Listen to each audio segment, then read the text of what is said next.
Chapter 297. There was no one in the Crystal Valley when the few demon overlords fought. If it weren't for the territory that allowed the power of that battle to be fully released, the entire valley would be destroyed. Christina quietly looked at Chinrue, who had returned to Richard, S face on the ground. Coincidentally, the last time she saw this face, he also looked like he was about to die. I seem to have done something superfluous. The man smiled bitterly. His weak voice indicated that his life was coming to an end. Not entirely. The woman was still very calm.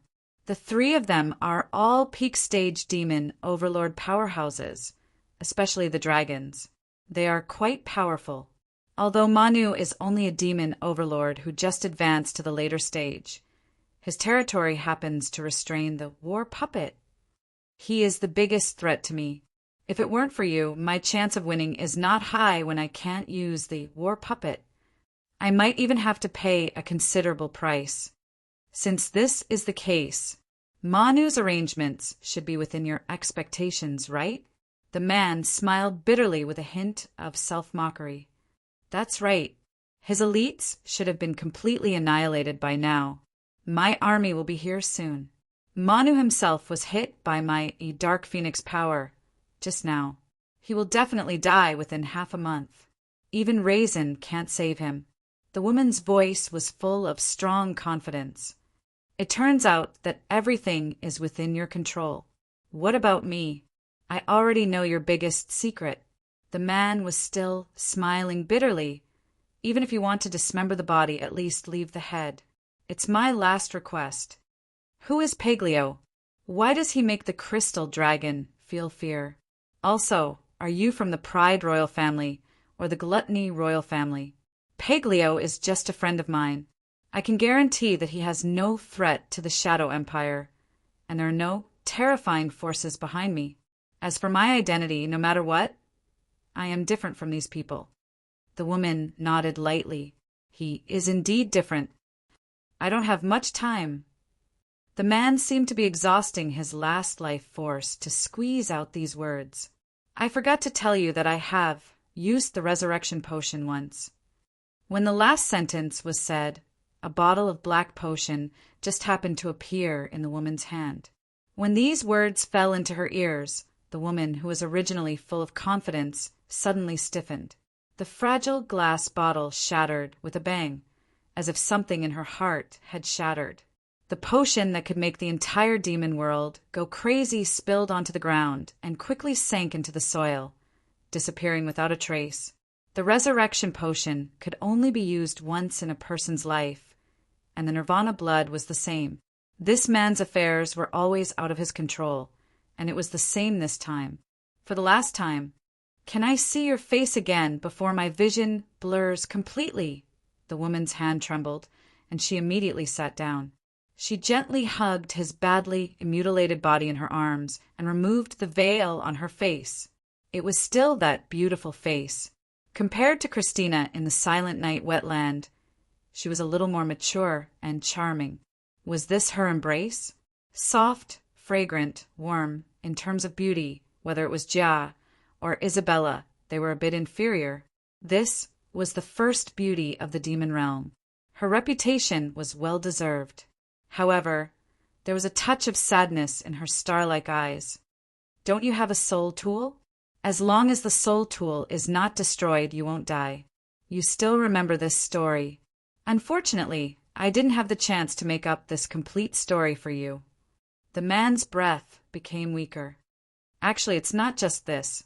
I have a lot of things that I hid from you and even lied to you. Will you blame me? The white, jade-like fingers gently stroked his blood-stained hair. No. If your persistence is to protect everyone, then my current persistence is just to protect you. Actions are the best words. He didn't lie to her in this sentence. That was enough.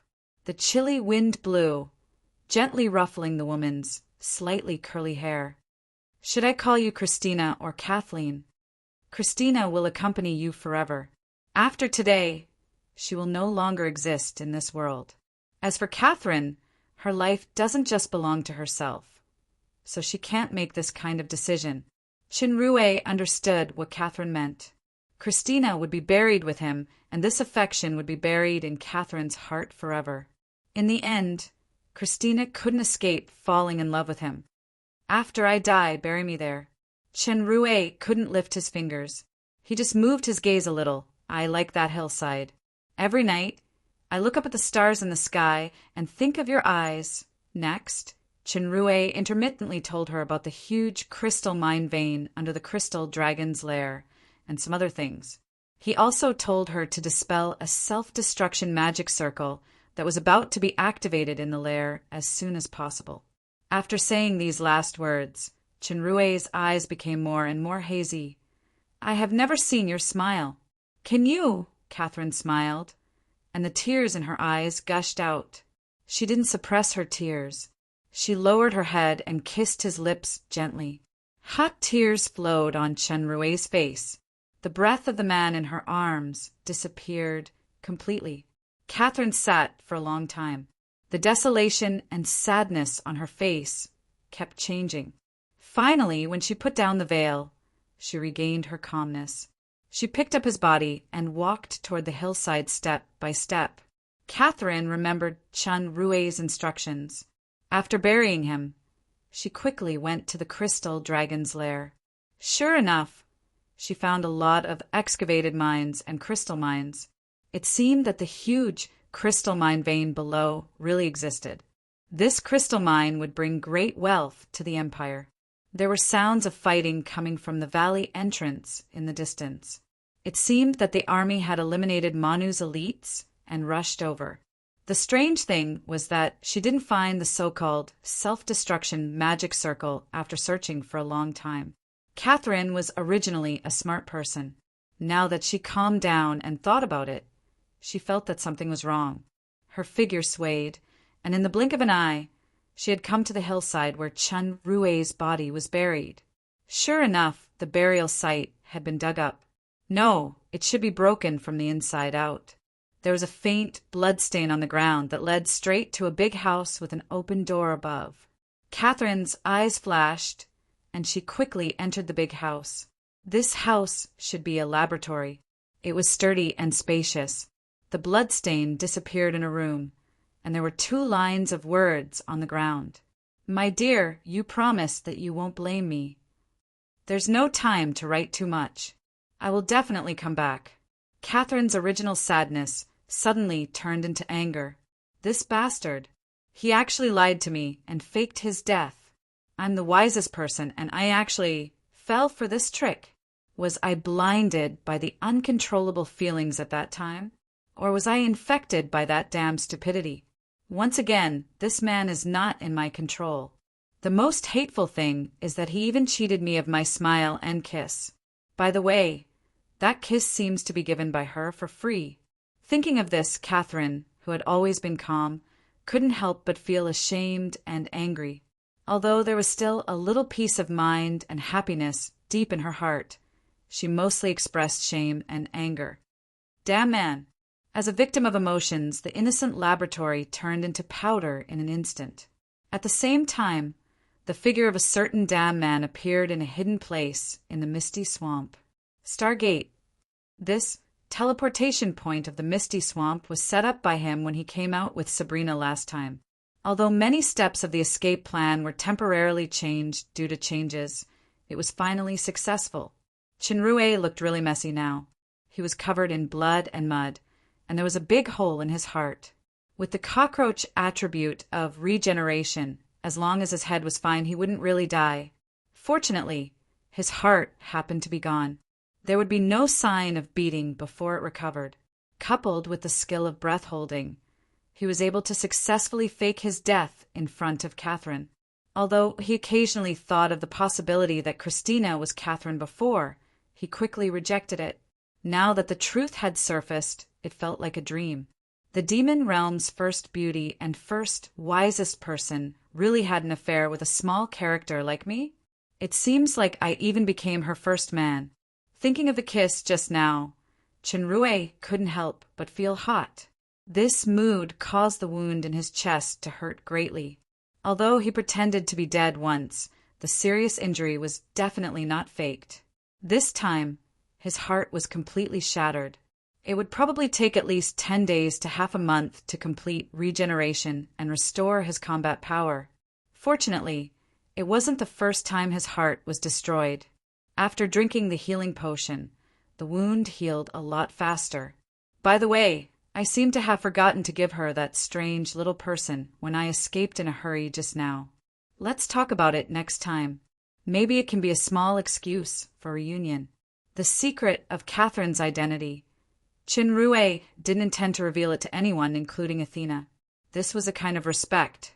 As for Brock, Asgeler, and others, they should have already guessed the identity of Christina.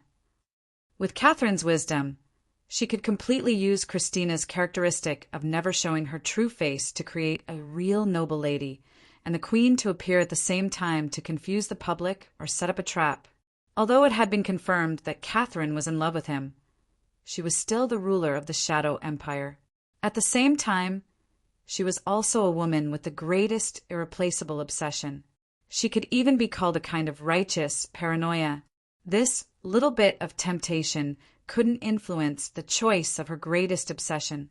For a ruler, Qinrui, the man who knew her biggest secret and also possessed various secrets, such as the Beelzebub royal family's artifact, might have an unpredictable end.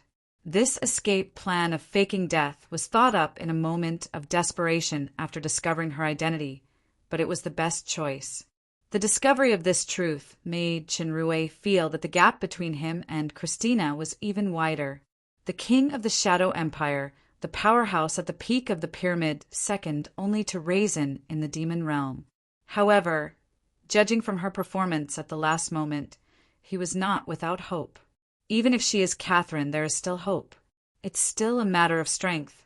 At least, I have to have the same strength as her. Let's talk about other things. Before that, I will definitely come back is just a gray wolf-style self-comfort. It can't be put into practice. Work hard, man. Chapter 298. Qinrui's infernal affairs in the Crystal Valley this time was considered a success, and the harvest was also very rich. The heaviest was the artifact of the Leviathan royal family, elusive demon shield. Together with the elusive demon shield in Delia's hands, the parts of this artifact were considered complete. Similarly, the weight of the ancient rune slate was not light. If he could understand the mystery in it, it might be the key for Paglio to unlock the seal. At the very least, it could be used as a bargaining chip to trade with Rala in the future. During this period, he extorted a lot of precious materials from Manu, the crystal dragon, and Sabrina. As long as he gathered the 1 or 2 missing pieces, he could completely make thunderous sound again. However, he couldn't return to the Mechanic Association for the time being. In addition, there was the Fountain of Resurrection with an unknown purpose and a large number of high-purity magic crystals mined by the crystal dragon to restore the magic circle. Although it was only a small part of the crystal mineral vein, the top-grade gold crystals and blood crystals alone were a considerable fortune. Unfortunately, as a money-grubbing dragon, the crystal dragon's treasure didn't seem to be in the Crystal Valley. The cautious crystal dragon also kept his mouth shut about it.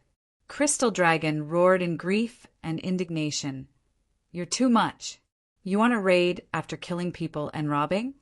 This base in the Crystal Valley should be completely destroyed." Manu was dead for sure. Asgeler and the Crystal Dragon were severely injured, especially the Crystal Dragon. Without the recovery magic circle, its injury recovery would be very slow. One of the 3 boss-level leaders was gone, but he didn't know if there was a stronger guy behind it. A centipede dies but doesn't fall down. Although this organization was severely damaged this time, it wasn't to the extent of uprooting it. Judging from the news revealed by Sabrina, Isabella of the Fallen Angel Empire should also be a member of this force. He was likely to meet these old friends in the future. What made Qinrui most sad was Freya and Raphael, especially Freya. He initially thought that he could let her leave safely, but an unexpected change happened unexpectedly. He didn't know how to explain to Kia. Qinrui sighed. "No matter what, let's go back to the Dark Moon first." If I go to town Leia from the capital, I will take a big detour. The southeast of the Bloody Vine Flower Estate is the Red Spirit Estate, so it's better to go this way. The regeneration and recovery of the heart were much slower than Chinrue imagined. He once perished with Cassius in Paglio's treasure in the Silent Night wetland. His heart was pierced, but it was just pierced, not crushed. Repair and reconstruction were two completely different tests. Now, Chinrue had to endure the interlaced torment of the wound pain and growth itch every day. He secretly vowed that he would never do such a stupid thing again in the future. Except for his own woman. I'll just barely add a few bad friends. Chinrue disguised himself as a lich potion master. It was not because he wanted, but because he was Emperor Potion, not. Chinrue goddess he. Not, but also their sky, their demon realm.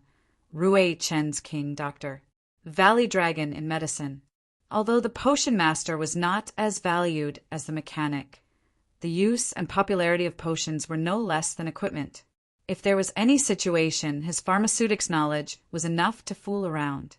Since the three empires were still maintaining peace on the surface, Chinrue passed through the border without much difficulty and entered the Red Spirit Estate of the fallen Angel Empire. The Red Spirit Estate was one of the major estates of the fallen Angel Empire. Its area was slightly smaller than the Dark Moon. The estate was half-moon-shaped, adjacent to the northeast of the Dark Moon. The north was directly connected to the fallen Angel capital. After a few turns, Chinrue got on a carriage in Town Sam, a border town of the Red Spirit Estate, and headed toward Town Moling. When he was in Mountain Shillong, he learned from the puppet Snowden that the Red Spirit Estate was mainly divided into three pieces. The Red Spirit Lord, Josh, controlled the most important Red Spirit city in the center. The remaining two pieces were handed over to his two most capable sons. It was just like a small kingdom divided into the capital and two estates. Town Moling in the northwest was his youngest son, Kaneda. Joseph was in charge of Town Mordo in the southeast, which was facing the Dark Moon. However, the military power near the two borders was in Josh's hands, just in case. On the one hand, Lord Josh wanted to train his two sons to make them better. On the other hand, he also wanted to guard against his two sons being too good. Whether it was the human realm or the demon realm, it was nothing new for brothers and sons to kill each other for power and profit. Chinrue was going to Town Moling where Kaneda was. Snowden should be in this town, so he could provide some intelligence and convenience. Since there were very few carriages in Town Sam, there were no empty carriages when Chinrue arrived. With the identity of a potioneer, he squeezed into a relatively empty carriage. There was only a centaur and a dark elf in the carriage. Both of them looked like 13 or 14 years old teenagers. The carriage was bumpy on the road. Chinrue grimaced in pain from time to time, but his face was covered in a cloak. The potioneer's robe made the two opposite to show fear. They only dared to whisper. With Chinrue's hearing, he could naturally hear what the two teenagers said. It was nothing more than this terrifying potioneer will catch you as an experiment subject to poison. He could only smile bitterly in response. The development trend of the demon realm's potioneer had become more and more poison master.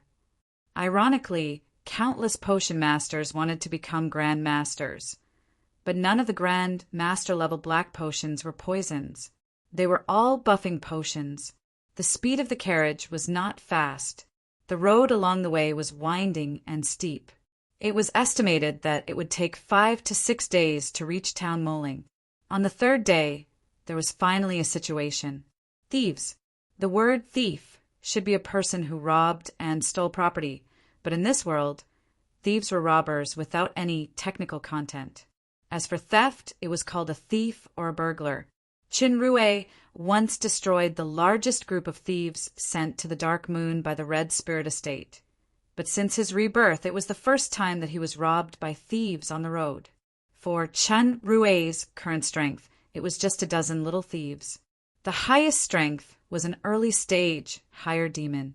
from the tattered equipment and the sparse charging of the intercepting carriage, it could be seen that this group of thieves could be considered as a weakling. Chinrue saw this from the carriage's curtain that was opened due to the violent bumping of the carriage. Although the carriage almost lost control and the people inside were swaying, and it only happened in the blink of an eye, it did not hinder Chinrue's observation. The people in the carriage, come out with all your belongings immediately, or I will kill you all. The demon realm's thieves were generally very ferocious. If they didn't hand over their belongings or had no money, they would usually be killed. Sometimes, even if they handed over their belongings, they would not be spared. It was very likely that they would not even be able to keep their horses. The coachman was trembling in fear. Although there were thieves on this road, the frequency was very low.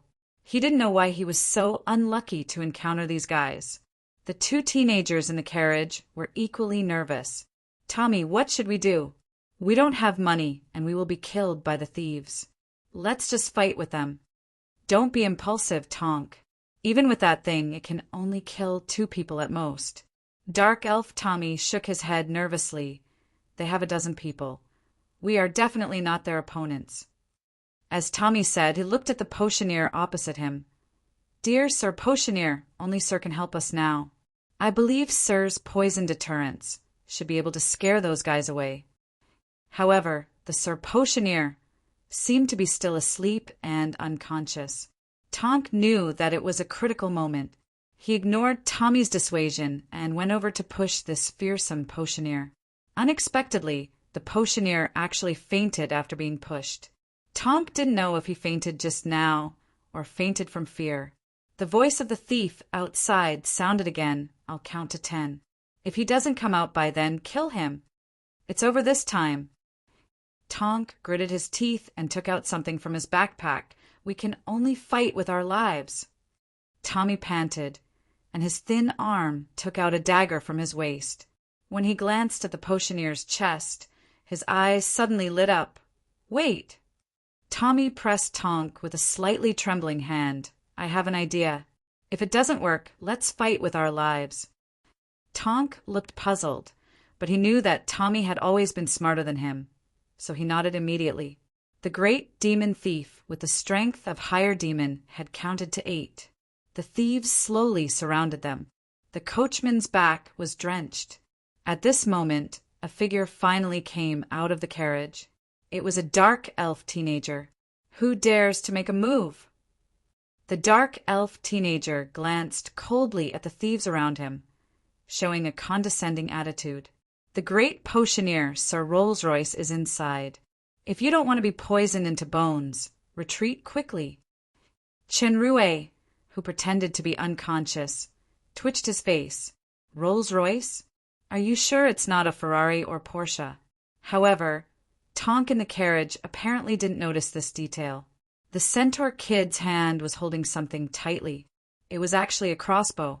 This crossbow seemed to be foldable. After it was opened, it looked very huge. "Potioneer?"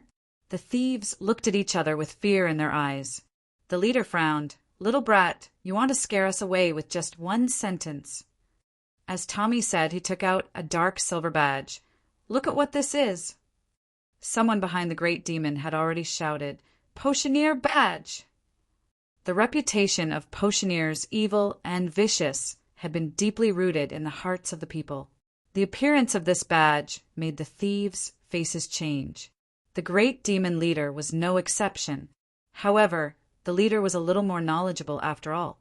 He glanced at the badge. Then his eyes fell on the dark elf teenager. He rolled his eyes and sneered. "Your hand is shaking? Are you afraid? Or this badge was stolen from the start?" The dark elf teenager's heart tightened. "No, there is indeed a Sir Potioneer in the carriage." Noticing Tommy's nervousness, the great demon was relieved. "Then let this Sir come down. We also want to meet the revered Potioneer."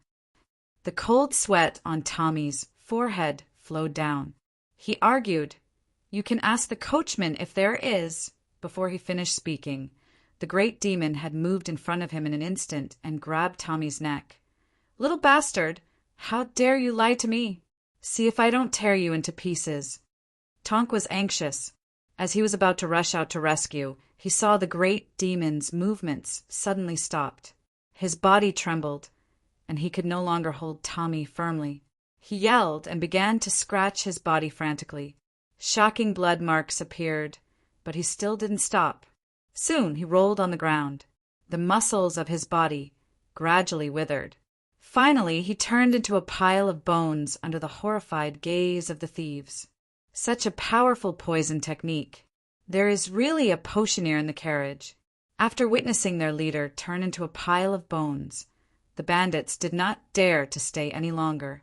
They fled in all directions, fearing that they would be touched by the silent poison. Tommy himself was also scared by the pile of bones. Fortunately, he finally reacted and hurried back to the carriage. He saw Tonk holding a big crossbow and pointing it at the scary potioneer who had woken up. "Put away your weapon, Minotaur boy." Chinrue matched the face of the lich and said arrogantly, "As for you, Dark Elf boy, with your little cleverness just now, you should know that if I want to deal with you, you would have already turned into a pile of bones like the thief outside. And give me back that badge." The Dark Elf boy quickly signaled to his companions to put away the big crossbow. "Sir Rolls-Royce, don't call me with that kind of made-up, ugly name." Chinrue frowned. "My name is Richard. Raphael." The Dark Elves and Minotaur were even more in awe. A potioneer with a surname. I didn't expect to be in the same carriage with such a big shot. The carriage continued its journey with the coachman's rejoicing expression. After this incident, the Dark Elf boy seemed to be a lot bolder. He kept trying to get close to Sir Richard along the way. He said 1 or 2 pharmaceutics terms from time to time, but Chenrue could hear that these terms were purely copied mechanically. If Sir Richard was half a bucket of pharmaceutics, then Tommy could barely be regarded as a drop of water. Although he was exposed in front of the thieves, Tommy's quick-wittedness was still appreciated by Chinrue. Now that this Dark Elf boy was so attentive to get close to him, it was definitely not just to please him. He should have other intentions. "That crossbow, can you show me?" Chinrue ignored Tommy and said to Tonk. Tonk suddenly looked nervous and held the bag in his hand tightly. As Tommy was about to speak, he heard Chinrue said, "That crossbow seems to be able to shoot 3 arrows in a row." The demon realm had long had crossbows. Although the shooting speed was very fast, it was too slow to reload, so it was rarely equipped in the real army. The army was generally equipped with archers. There were also many stories about magic bow rangers in the demon realm, but there was never a magic crossbowman. Chinrue saw clearly that Tonk's crossbow should be a triple crossbow. It should be the first time he saw it in the entire demon realm, so he asked. Tonk hesitated for a while. Then he suddenly knelt down. "Sir, please save my brother, Teak. I am willing to give this crossbow to Sir." Chapter 299. Tonk's request made Tommy anxious. He hadn't figured out the potioneer's background yet, and Tonk had already handed over his biggest trump card first. If the other party was interested in the crossbow, he could immediately kill the 2 of them with that terrible poison to snatch the crossbow. If he was not interested, what was the use of begging? Chinrue was really curious about this crossbow. In his original world, there was a 10-shot Yuenron crossbow as early as thousands of years ago. It was said that it was later modified into a 50-shot crossbow. Unfortunately, the process was too complicated. Even the arrows had to be specially made, so it was not mass-produced, causing it to be lost. However, the story that Tonk told later aroused Chenrue's interest. This crossbow was made by his brother, Teak. The brother's father, Old Buck, was a blacksmith in Town Sam. He wanted his son to inherit his father's business. However, although Teak was a centaur with a talent for blacksmithing, he liked to make some gadgets like a dark goblin. Buck simply hated this kind of idleness. More than a month ago, something happened. Denzel, the small leader of the border fortress garrison, took a fancy to a magic sword passed down in the Buck family. He severely injured Old Buck and forcefully snatched the magic sword. Old Buck was then seriously injured and died. The town's defense force and Denzel colluded. Not only did they not pursue the matter, they also declared Buck guilty. Teak couldn't tolerate this kind of shameless person who robbed treasures, killed his father, and even tarnished his father's reputation. He vowed to take revenge, but his strength was only intermediate demon. The enemy, Denzel, was a higher demon. Teak had his own way. His way was those gadgets that his father disdained and hated. A triple crossbow. The arrows were smeared with deadly poison, and they would explode after hitting the target. As a result, Denzel finally died under this crossbow. Teak, who got his revenge, couldn't escape the pursuit of the border fortress army. He was captured on the spot. He was supposed to be executed on the spot, but it was said that he was escorted to town Moling for some reason. Tommy was an orphan adopted by Old Buck. He was like a brother to Teak and Tonk. He had always been smart and alert. When he learned that Teak had an accident, he took Tonk to escape the search of the defense force. After Tommy inquired about Teak's whereabouts, he tried his best to sneak into this carriage with Tonk, intending to go to town Moling to try to rescue Teak. This was originally a very slim hope, but the two of them still decided to take this trip without hesitation. When he met Richard, this hope seemed to grow a little bigger. Chinrue finally understood the real reason why Tommy tried to get close to him and even wanted to recommend himself as an apprentice. A potioneer with powerful poison skills might play a key role in this matter. Unfortunately, I'm not interested in this crossbow. Chinrue shook his head. The dark elf boy had been observing the potion master's expression all this time, but he didn't see any change in his expression. It seemed that he was an extremely cold person. Originally, dealing with a dangerous person, like the potion master, was like asking a tiger for its skin. Now that they didn't have any bargaining chips to attract the potion master, it was better not to waste any more time talking to him. Tong Ku was anxious. Sir, as long as you are willing to save my brother's life, I am willing to be your experimental subject. No, it was Tommy who interrupted. Tong Ku actually said what he was most worried about. The potion master really showed an interested look. Really? That expression made the centaur young man feel a chill in his heart, but he still nodded regardless of Tommy's objection. Chinrue certainly wouldn't really want an experimental subject, but these two teenagers were a bit interesting. Since Snowdin was in town Moling, the matter of the centaur was probably just a matter of convenience. Besides, Teak, who could make the triple crossbow, might still be worth meeting. How about this? You be my experimental subject for 2 years. If you can survive, I will let you go. A leather scroll appeared in Chinrue's hand. It was full of unintelligible words. In order to prevent you from going back on your words, let's sign a secret soul contract. If you violate this contract, you and your loved ones will be destroyed by the powerful rule power. The strength of the two teenagers was only lower demon, so there was no way to condense a real contract. They had never seen the so-called secret soul contract, so they were surprised immediately. Tong gritted his teeth and was about to sign, but he was stopped by Tommy. Sir, if both of us are your experimental subjects, then it will only take 1 year. Tong looked excited. Tommy, it's not necessarily a bad thing to follow this, sir. At least I can eat my fill. I can't let you take this advantage alone. Tommy forced a smile. So, the two teenagers bit their fingers and signed their names on the so-called secret soul contract with blood according to the secret method that Chinrue said.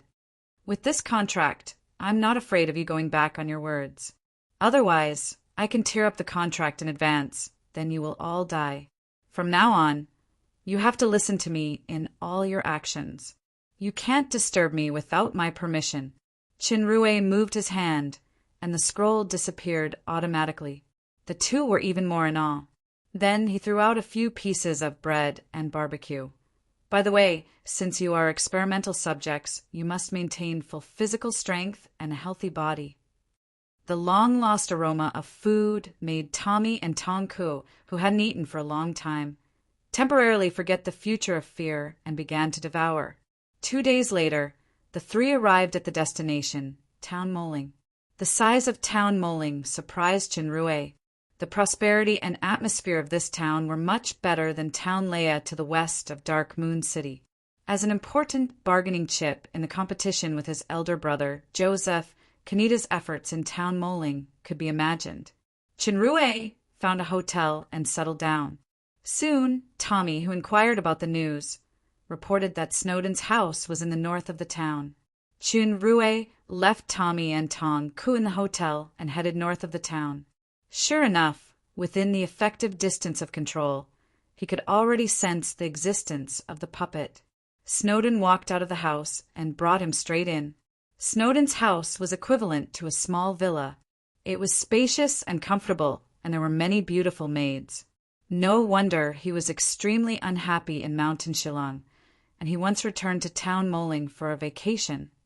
Master. If the maids and servants saw that Sir Snowdon would respectfully address a potioneer like this, they would be so shocked that their jaws would drop. It was just that the two were currently in a secret room without a third person. Due to the previous lesson of Fadalu's exposure, Chinrue carefully looked at Snowdon. He felt that his eyes were just slightly lacking in intelligence. Snowdon had received puppet skills for less than a year. In addition, he was originally a scheming person. He didn't show his emotions, so he shouldn't be able to see any flaws. Of course, if he encountered the Beelzebub royal family, who was proficient in puppet skills like Asgalar, then it would be a different story. From Snowdon, Chinrue learned that since the failure of the Red Devils in Mountain Shillong, although Snowdon showed good leadership and avoided the fate of total annihilation, and the most important town Leia change previously was the fault of the deputy leader, Barnacle. As the leader, Snowdon bore an unshirkable responsibility for the failure of the Red Spirit's plan to control the western part of the Dark Moon. In the end, he was unjustly dismissed from a series of duties. Kanita knew that Snowdon was suspected of being a scapegoat. In addition, Snowdon's own strength and ability were quite extraordinary, so he comforted him with kind words and promised that he would be put in an important position again after the limelight passed. Although Snowdon was not responsible for specific affairs at the moment, the upper echelons of Town Moling knew that he was still an important figure under Kanita. He would attend every important meeting. Since Joseph trained hard behind closed doors and finally broke through the bottleneck to become a Demon King powerhouse in one fell swoop, Lord Josh's attention to Joseph had indeed increased a lot. This also led to the open and covert struggle between Kanita and Joseph becoming more intense. Some time ago, Kanita's dark force lurking in Town Mordo suddenly launched an attack and killed a group of Joseph's elites. He also kidnapped a female dark elf who was escorted by the elites and imprisoned her in the town's secret prison. According to reliable sources, this dark elf woman was visited by Joseph with great difficulty. I heard that she is related to an important figure in the Dark Moon. A dark elf woman is related to an important mission in the Dark Moon? Chinrue seemed to think of something. An important dark elf in the Dark Moon. Sky? Impossible, then it can only be Aldos. Royce once said that in order to recruit Master Aldos, who might be advancing to the Grand Master's realm, Joseph was trying his best to find the whereabouts of the Master's sister, who was separated from him since childhood. Unexpectedly, after Joseph succeeded, he was kidnapped to Town Moling by mistake. Aldos was an experimental maniac. In addition to showing the demeanor of a roaring emperor from time to time in the experiment, he was usually not good at expressing his feelings. Moreover, he had some dark elf-like cunning from time to time. Chinrue was very clear about the stubbornness in this dark elf's heart. The capital repeatedly threatened and tempted him, but it couldn't shake his determination to repay Jia's kindness. Similarly, Aldos had always remembered Chinrue's help and kindness. He spared no effort to help Chinrue in potions every time.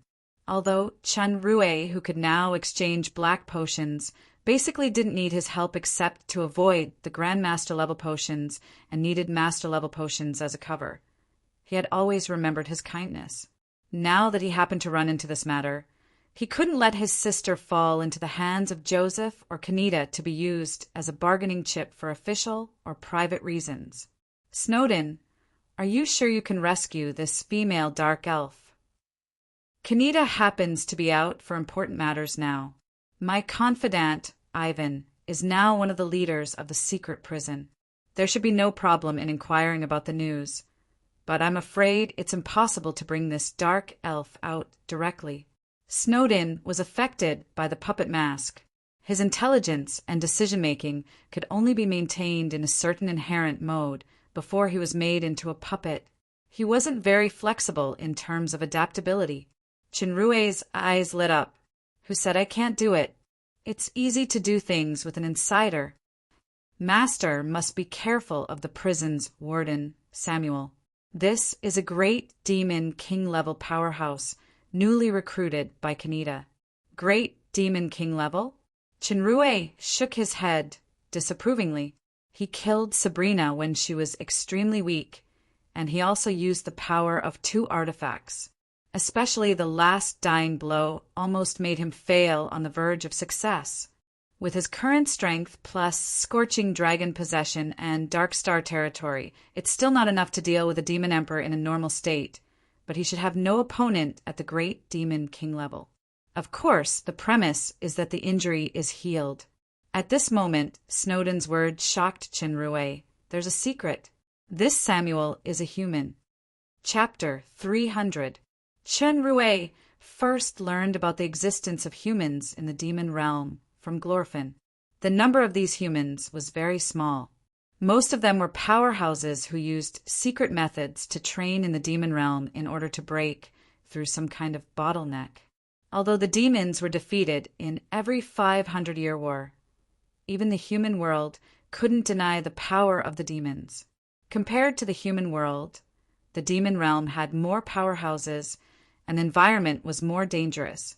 It was more suitable for breakthroughs between life and death. However, humans were the enemies of the demons after all. A considerable part of the humans who trained in the demon realm couldn't go back alive. But since they had this determination to come to the demon realm, they must have put life and death aside. There were also a very small number of humans who chose to temporarily surrender to the demons at a cost in order to train their own strength more safely. Isabella said that there was a human powerhouse in the fallen angel capital named Nero, who had a close relationship with Prince Obsidian. The most important thing was that this Nero also mastered the way to return to the human world. I didn't expect that there was such a human in Town Moling. In addition, Kenita's movements also aroused Chinrue's interest. This time, Kenita mobilized a lot of people to go out and catch a demonic beast, an incubus beast. Incubus beast was a very powerful horse-type demonic beast. It was once considered to have evolved from the fallen of the holy unicorn in the human world.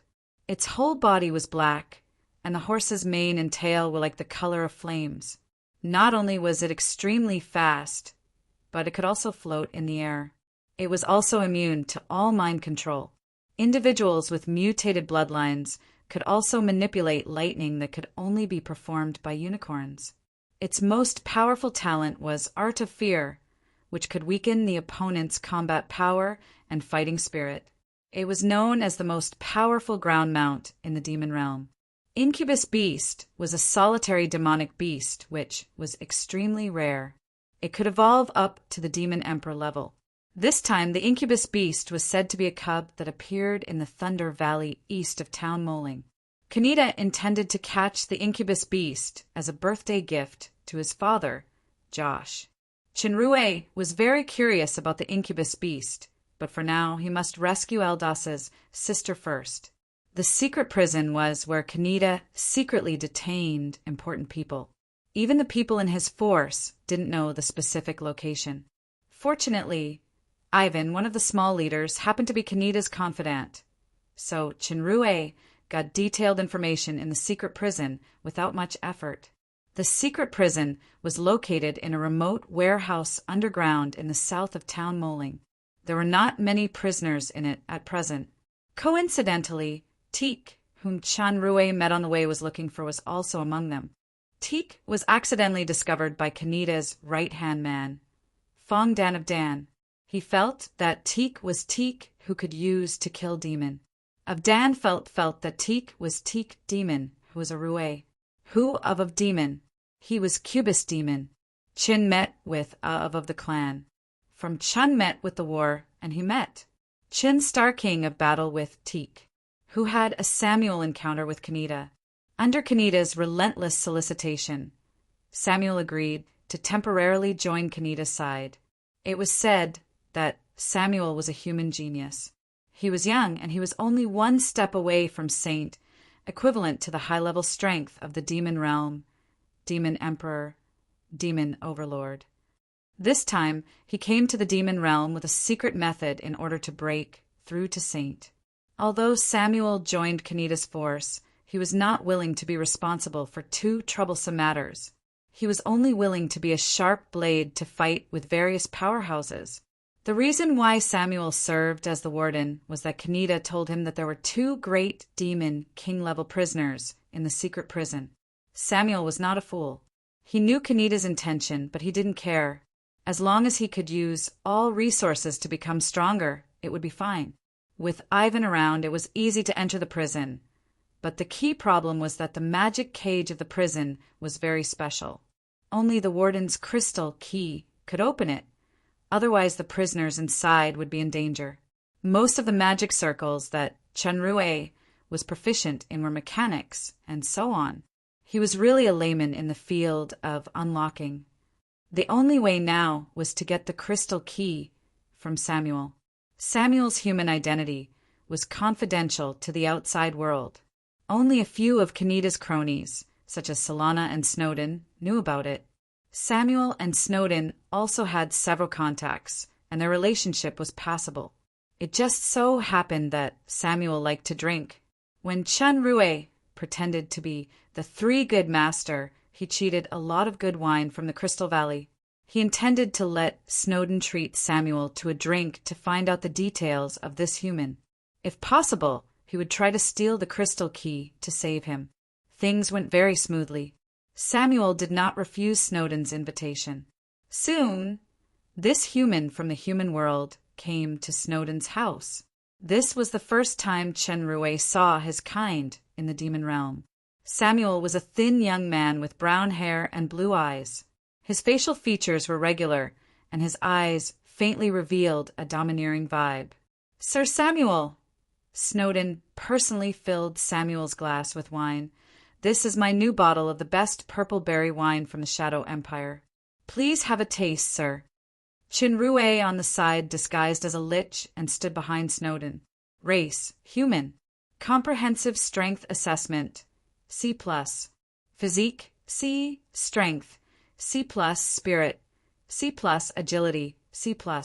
C+ was equivalent to the peak of Demon King, which was the so-called peak of master in the human world. This bottle of wine can barely be regarded as a good wine. Samuel nodded. The demon realm's wine still has the after-effect, but unfortunately, the taste is generally not good. Snowden smiled and said, "Since sir said so, I am looking forward to tasting the wine brewed in the human world. That depends on whether you are lucky enough to do so." A faint white light appeared in Samuel's hand and circled around the wine glass. "You are very smart. You didn't play any tricks in the wine." "What does sir mean?" "I invited sir to taste the wine with good intentions." Snowden frowned. Samuel laughed out loud. His eyes were like lightning as he looked around. "Let's get rid of the irrelevant people first." Snowden pondered for a moment and asked the maids and servants to leave. As Chen Rui was about to leave, Samuel said, "That lich stay." Chen Rui's heart moved and looked at Snowden. Snowden nodded, and Chen Rui returned to his back. After all the servants left, Samuel said, "I don't like pretentious people. Tell me, what is the purpose of inviting me here?" Snowden frowned even tighter. "Sir Samuel, did you misunderstand something? With this person here, you are not qualified to speak." Samuel's gaze fell on Chen Rui, My pair of natural, truth eyes can see through the existence of a saint powerhouse. Your strength should be at the great Demon King level. Truth eyes? Chen Rui didn't expect that the true breath-holding skill that he concealed from the demon overlord could be seen through by this human. The world was so big that anything could be used. Just like Catherine's strongest war puppet encountered Manu's strange territory, breath-holding finally encountered the nemesis of the truth eyes. Since it was seen through by the other party, there was no point in pretending anymore. Qinrui restored the appearance of Richard and released the breath of the great Demon King. Interesting demons, your transformation technique is better than the old guy from the Lurker Guild. Samuel's eyes lit up. You should be the person behind Snowden. I've been practicing light magic since I was a child, and I have already noticed that Snowden's condition is a little off. It seems that his mind is controlled by the power of darkness. As expected, transformation and the Lurker Guild should be things from the human world. But Qinrui was very surprised because this Samuel's ability could actually see through the puppet technique cast by the god-eating mask. Don't worry, Kaneda doesn't know about this. Your demon realm's battle has nothing to do with me. I only care about what I need. Samuel stared at Qinrui. That is to advance to the Saint Powerhouse and become more powerful. Do you understand? Understood, Qinrui nodded. But I think Sir Samuel has misunderstood. I invited Sir just because I want the two people in the secret prison. I'm not trying to rope Sir to join any force. The two great demon kings in the prison? I see. Samuel took a sip of wine calmly. Those two guys aren't very powerful, so I'm not interested anymore. But you, as long as you can beat me, you can take anyone you want.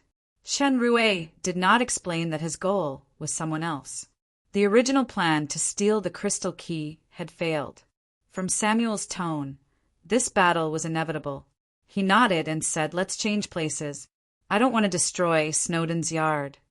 No need. Samuel took out a strange cube. This prop is called Horadric. It's a space battlefield. If we fight inside, it won't affect the outside.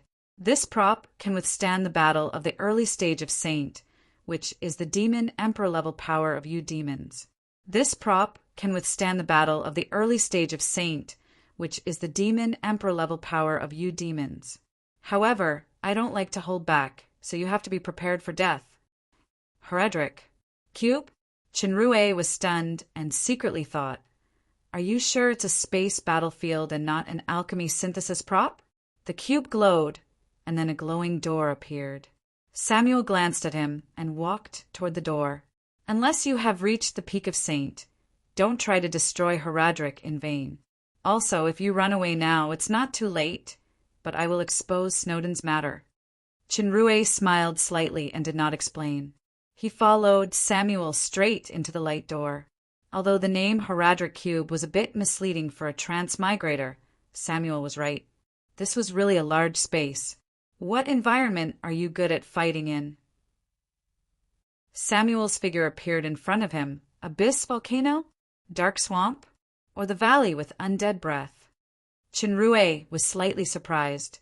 The function of this environmental change is already similar to the training ground of the super system. It seems that Horadric, the battlefield cube, is really an amazing alchemy work.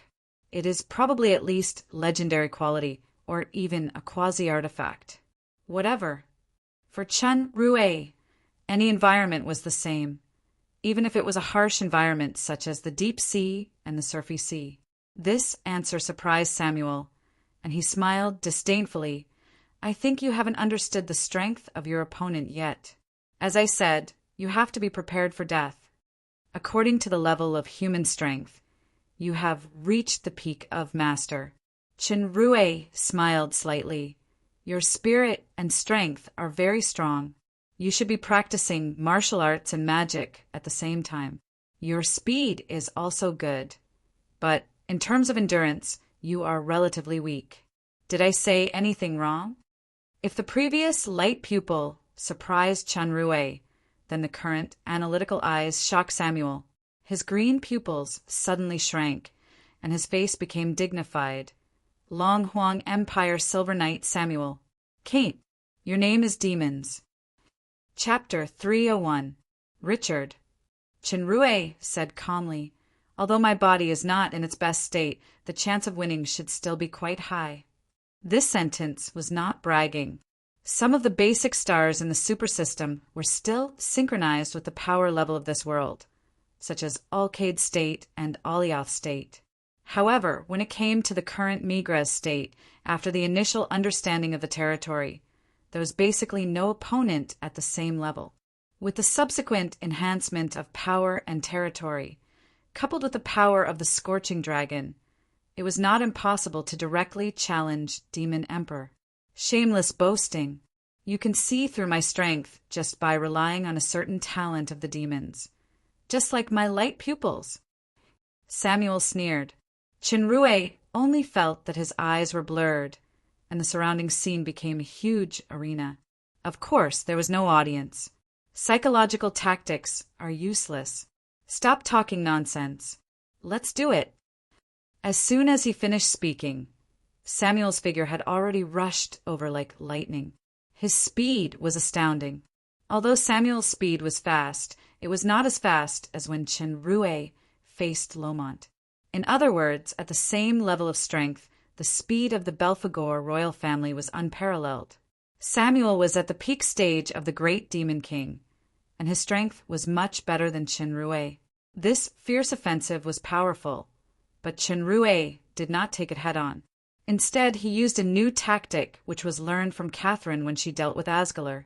At that time, Catherine used her strength weaker than Asgalar to brush away the powerful red lightning power with seemingly gentle movements. This technique should have a common mystery with Tai Chi in another world.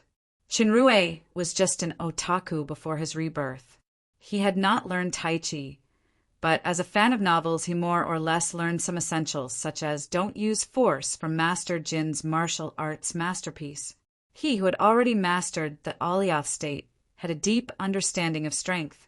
The tide-like fist power came from this. He had tried to figure out Catherine's technique many times on the way to town moling. He also deliberately entered the super system and chose to train in a flowing environment. This kind of training focused on calmness because he couldn't do too much intense training due to his injury. Now was a good opportunity to experiment. Samuel launched a flurry of attacks, firmly suppressing his opponent. However, this Richard's defensive methods were very strange. Although it seemed soft and powerless, he was always able to promptly dispel the attacks. Even if he was hit, the damage would be minimized. In the beginning, this kind of method was still somewhat unpracticed, and there would be loopholes appearing from time to time. Later on, it actually became more and more skillful, and from time to time, it would suddenly exert strength, and its attacks would occasionally be accompanied by lightning, making it impossible to guard against. The strangest thing was that his rapid speed would often be inexplicably slowed down, as if he had fallen into a quagmire, unable to move freely. Samuel was secretly vigilant. This method is quite strange. Although my side currently has the upper hand, if the battle continues to develop like this, I will consume more and more power, and I will never be able to cause fatal damage to the enemy. The opponent has already understood that my endurance is weak. Does he want to use a protracted battle to wear me down? Samuel actually thought too much. Chenrue just intended to use him to familiarize himself with the new defensive technique. As for the sudden exertion and lightning, it was the effect of thunderous sound. Samuel's strength was stronger than Chenrue's current state, but under this increasingly skilled defensive technique, Chenrue had been able to effectively suppress the opponent's attack with minimal consumption. Samuel knew that a protracted battle was disadvantageous, so he flashed out of the battle circle. There was a long blade in his hand, and he swept it toward Chenrue. A white half-moon light suddenly flew out of the air. It was extremely sharp. This change was sudden, and the half-moon light was a pure energy attack. Chenrue couldn't use that newly learned technique to resolve it. When the light approached him, he launched teleportation and dodged. Samuel had experienced a lot of battles since he came to the demon realm, so he was not surprised by this kind of teleportation. The long blade in his hand was like the wind, and the half-moon energy continuously slashed toward Chunrui. Chunrui launched teleportation again. He appeared in front of Samuel. Although Samuel was surprised, he didn't panic. The long blade turned into a belt of light, tightly wrapping Chunrui in it. Just when Samuel gained the upper hand again, he suddenly felt a sense of danger. He held his saber horizontally and blocked the opponent's attack, but he could not block the sharp aura that could penetrate anything. As he hurriedly dodged, the leather armor in front of his chest had already been slashed by a sharp weapon, and there was a shocking wound on it. Human physique was weaker than demons, and their regeneration and healing power were also much worse. Suddenly, blood flowed out. Samuel forced Chunrui away with his blade and pulled away. A white light appeared in his hand, and the originally serious wound healed at a rapid speed, leaving only a faint scar in the blink of an eye. This healing effect was far better than the healing of the water element, and Chunrui felt a special elemental power, which was kind and warm. Light element. The environment of the demon realm was most suitable for dark elements. The power of light elements was relatively weak, so the training of the demons was the power of dark elements and dark magic. The surface world was the opposite. It was the first time that Chunrui had seen this kind of light magic. Samuel looked at Chunrui's palms that were glowing faintly. This kind of attack could actually penetrate the physical defense and launch a killing move in the air. If it wasn't for the protection of the leather armor, he would have been seriously injured just now. What a strong blade. You really didn't let me down. You're stronger than that, Solana. I can see that you didn't use your full strength, and so am I. The breath on Samuel's body began to increase significantly, and his whole body began to emit a dazzling light and heat like the sun. The physique of demons is generally better than that of humans. You have seen that my endurance is not strong, so I won't fight a protracted battle with you. Next, I will use my strongest power to finish you instantly. The light of the sun was still increasing. At this moment, Samuel suddenly felt a terrifying breath in the light. The light and heat emitted by his whole body was suppressed by a strange black flame power. What was that horrifying, long, and terrifying creature? A snake-type demonic beast? Absolutely not. It should be a super creature that was far above all other demonic beasts. It was even above those dragons. This opponent actually merged with the power of this creature. Although the Heradric war space was extremely sturdy, the vibration caused by the huge power still made him feel a chill that he hadn't felt for a long time. This kind of overwhelming power was actually close to saint level. No, it could only be considered as a saint level, just like that old opponent Paul. Even so, it was enough to destroy the confidence in his heart. This opponent actually hid such a terrifying power. No, I haven't defeated Paul yet. I haven't reached saint level. I haven't taken back the woman I like the most. I can't die in this place. A strong feeling of unwillingness surged in Samuel's heart. He couldn't care too much. With a thought, the arena of the war space suddenly turned into clouds, and the two of them became illusory in the air. Above the clouds, what was shining was the real sun. For a moment, the powerful power of the light element filled his whole body. It was as if this was not the demon realm, but the peak of light in the world above ground. This kind of light space could maximize the power of the light element, but even the quasi-artifact Heradric war space had strict conditions to use this space. After using it once, it would take a month to recover its power. It was estimated that in this demon realm where the light element was suppressed, the Heradric's recovery speed would be several times slower. But if he could get rid of this extremely dangerous enemy, it was all worth it. Samuel, who had opened the light space, regained his confidence. The power of the light element happened to be the nemesis of demons. Here he could cast light magic that was beyond his own level at will. and the power of the dark element of the opponent would be greatly suppressed. Unless this opponent really reached the saint level, it was absolutely impossible to win. Divine protection. Samuel waved his long sword. An array of refracted, colorful light fell on his body. His strength and spirit were greatly enhanced in an instant. Demons, die! You will end under the strongest blow. Samuel's breath had climbed to the peak. He pointed his long sword at Chenrue fiercely. Morning extinction! A huge light mark suddenly appeared on the clouds under Chenrue's feet. It seemed to be a combination of a complex magic circle. The magic circle lit up countless light spots. The light spots quickly connected with each other in a mysterious way. In the blink of an eye, it had become a light ball engulfing Chenrue. There were continuous destructive explosions in the light ball, and the surrounding clouds were trembling. After Samuel made this blow, the wound on his chest caused by the aura blade actually burst open. Blood flowed, and his momentum was greatly reduced. This move was the perfect combination of strength and magic. Especially when it was used in this kind of light space, the power was more than doubled. It almost exhausted all his strength, so the opponent would definitely die. Samuel just breathed a sigh of relief. Then his face suddenly changed as if he saw something incredible. The explosive power in the light ball suddenly weakened, and it shrank rapidly in violent tremors. Finally, it went into the enemy's body. This is your strongest finishing move. Chenrue looked puzzled. This morning extinction seemed to be powerful, but the actual effect was far less than expected. It was not even as good as the previous half-moon energy attack.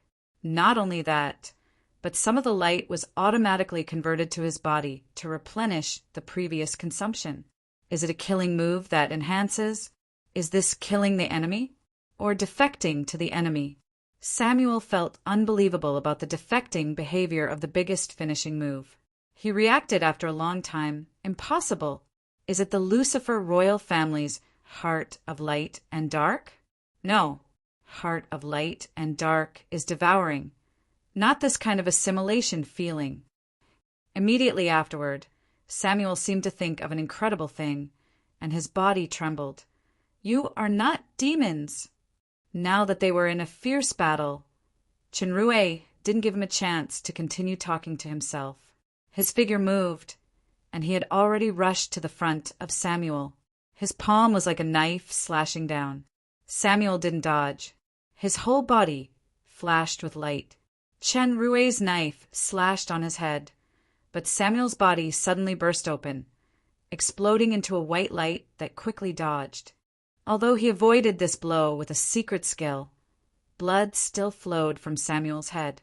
After pulling away, Samuel shouted, "Light rope bind!" As the light flashed, Chenrue only felt his body tighten as if he was tightly entangled by countless arms. He couldn't move for a while. Immediately afterward, the strange feeling appeared again. The power of the light was absorbed by his body, and the binding force suddenly weakened. It was shaken by the power of the scorching dragon, and it suddenly collapsed. Samuel was shocked and blurted out, "Body of light blessing. It's really the body of light blessing." Chapter 302. When Samuel was distracted, Chenrue, who broke free from the restraint, had already appeared in front of him. A violent punch containing the power of the scorching dragon hit Samuel's lower abdomen. Samuel arched his back in pain. Chenrue changed his palm into a claw and clasped Samuel's face. The destructive power of Aurora Shot was about to surge out. Samuel seemed to be a lot slower to react. He vaguely spat out a few words on his clasped face. "Wait, I admit defeat." The surrounding scene returned to the original open space. Chenrue slowly released his clasped palm. Samuel breathed a sigh of relief and panted a little, but Chenrue did not withdraw his hand. His 5 fingers pointed at Samuel, and the powerful destructive power was ready to go. You only have 2 choices now: surrender or die. Samuel can see his human identity, see Snowden's puppet body, and see through his breath-holding. This kind of person must be in my hands. Before dying or surrendering, I want to figure out one thing first. Samuel had calmed down, but there was not much fear in his eyes. You, which Royal Highness are you? Royal Highness? Chinrue was taken aback. Did Samuel recognize the wrong person? Royal Highness, there is no need to hide. There are only the two of us in this war space. Samuel bowed, slightly. It seemed that this etiquette was universal in both realms. People with the body of light blessing will have light magic damage greatly reduced, and they will automatically absorb the power of light elements. Body of light blessing is extremely rare. It can only be born in the purest royal bloodline of the two holy empires. What I want to ask now is your Royal Highness surname Roland or Eber? To tell you the truth, this is the first time I heard of this body of light blessing. Chinrue pointed to his head. I accidentally entered the demon realm more than a year ago. At that time, I was severely impacted. Now many of my memories are fragmented. I only remember that my name is Arthur. As for my surname, I have no impression at all. Arthur, you're His Royal Highness? You're actually in the devil realm. Samuel was shocked. He looked at Chinrue and said, No, I've seen His Royal Highness a few times. He's much more handsome than you. Chinrue was now using the appearance he had on Earth before his rebirth. Samuel's words hurt his pride, but it was obvious that Samuel was an acquaintance of Arthur. Chinrue wanted to know more about this body, so he removed the disguise spell and returned to Arthur's face. It really is His Royal Highness. Samuel looked very excited. He knelt on one knee and pressed his right hand on his heart. Samuel, son of Carlo Naturally, greets your highness. Slow down. Chinrue was still vigilant. Before you tell a story or make up a story, you must make a choice first. Samuel cut his palm without hesitation, and the blood turned into a flame-like pattern. I, Silver Knight Samuel, naturally swear by light and blood that I will always follow Royal Highness Arthur Roland. If I betray, I will be annihilated under the light of judgment. Chinrue didn't want any oath. What he wanted was a master-servant contract. At this moment, the super system prompted, Unknown spiritual link is found. Note, be level, can be cancelled, can be cut off. Accept or reject. Chinrue chose to accept, and a new one suddenly appeared in the spiritual link. Blood, Oath of Light. The target was Samuel. Naturally, the attribute was loyalty, never betray. Although it was not the master-servant contract I imagined, the attribute was still very reliable, but it seemed a bit too smooth, right? His body shook and he bowed his head. Also, what's with the Roland surname? The human royal family? It seems that I have lost a lot of important memories. Chinrue knew that the super system would not lie, so he immediately withdrew the oppressive force. In fact, it was still very strenuous for him to barely cast Scorching Dragon Possession in his current physical state. His heart had already begun to hurt. Now, tell me everything you know, including the structure of the surface world. Tell me everything you know. Yes, Your Highness. This address made Chinrue feel very awkward, but he still listened patiently. The human world coexisted with various creatures such as elves, dwarves, and humans. The one with the largest population and the largest territory was the human race. In the human world, there were countless small countries and forces, but only two giants were truly recognized by the Light Divinity Temple, Ryo Empire and Longhuan Empire. They were known as the two Holy Empires. The two Holy Empires had stood for tens of thousands of years. It was already a long time in the short life of humans. Although there were ups and downs, under the coordination of the Divinity Temple, a delicate balance could always be maintained. The Light Divinity Temple was the highest symbol of light and order. It was also the source of light magic. The coronation ceremony of the two empires' emperors must be presided over by the highest spiritual leader of the Divinity Temple. This was somewhat similar to the Pope in the history of Europe that Chen knew. Roland was the surname of the supreme royal family of the Long Huang Empire, and Arthur Roland was the third son of the current emperor of the Long Huang Empire, Rex. Roland. He sat on the richest Jinyao territory of the Long Huang Empire. Qinrui only knew from Arthur's memory fragments that he was a carefree aristocrat who was just eating and waiting for death. He did not expect that he was actually the prince of the strongest human empire, and he even had his own fief, the standard second generation of officials plus second generation of a rich family. Then the question is, how did such an important person accidentally come to the demon realm? According to Samuel, after his royal highness disappeared, Rex the Great was extremely furious. He ordered a search throughout the territory, but he found nothing. Arthur had a fiancée who was the princess of the Ryo Empire, Rambus. After this incident, the marriage between the two empires was forced to be suspended. Fortunately, Rex the Great had a special bloodline sense. He had always believed that Arthur was still alive, so the territory was still retained, but the second prince, Garfield, Roland, took care of it. The reason why Samuel surrendered easily was very simple. Arthur was originally the direct leader and benefactor of the Cupgrade family. The Cupgrade family was one of the two major families in the Jinyao territory. At the same time, it was also a well-known business family in the empire. It was involved in many fields, and its huge wealth made the Cupgrade family a fat piece of meat that everyone was jealous of. In an unexpected disaster, if it weren't for Arthur's protection in front of Rex the Great, the Cupgrade family was almost destroyed. For this, Carlo was very grateful, and he also served as the finance and taxation officer of the Jinyao territory. Samuel swore allegiance to the Lord who was the prince.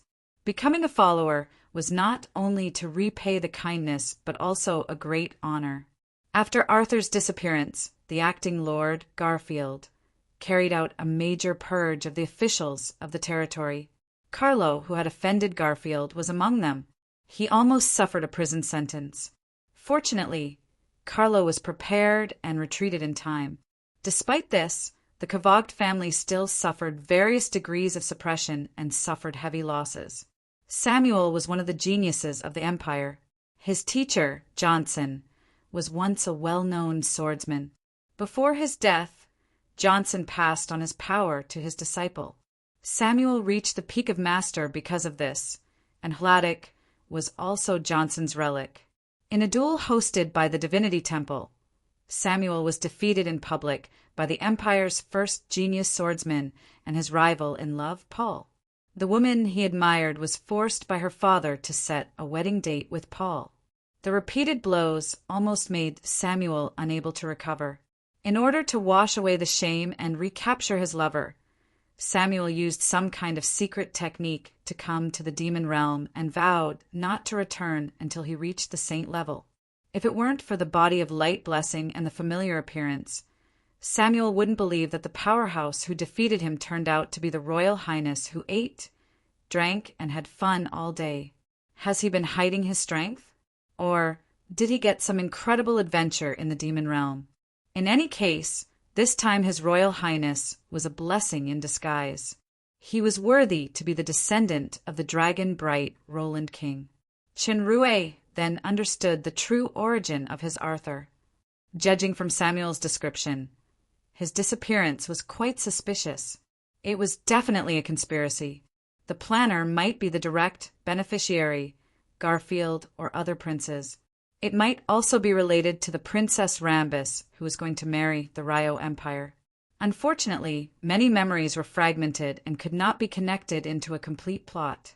Qinrui was still very interested in Samuel's method of coming to the demon realm and returning. According to Samuel's answer, he paid a high price to invite an elven space magician through a secret channel to break the space and come to the demon realm. This method was very risky.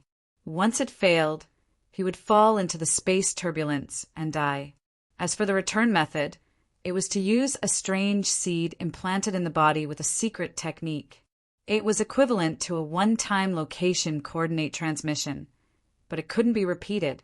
The next time he wanted to come to the demon realm, he must use that risky space again. According to Samuel's own requirements, this seed must be activated by the saint-level power. Otherwise, he would spend the rest of his life in the demon realm. It was worth noting that the seed would not disappear after the owner died, which meant that it might be seized by others. As long as Chun Rue killed Samuel, he might get a chance to return to the ground. It's a pity that I'm in the demon realm, so I can't contact my father. Otherwise, the news of Royal Highness's safety will reach the top. Many people, including Royal Highness Rex, will be excited. No, the first thing you have to do is to keep it a secret.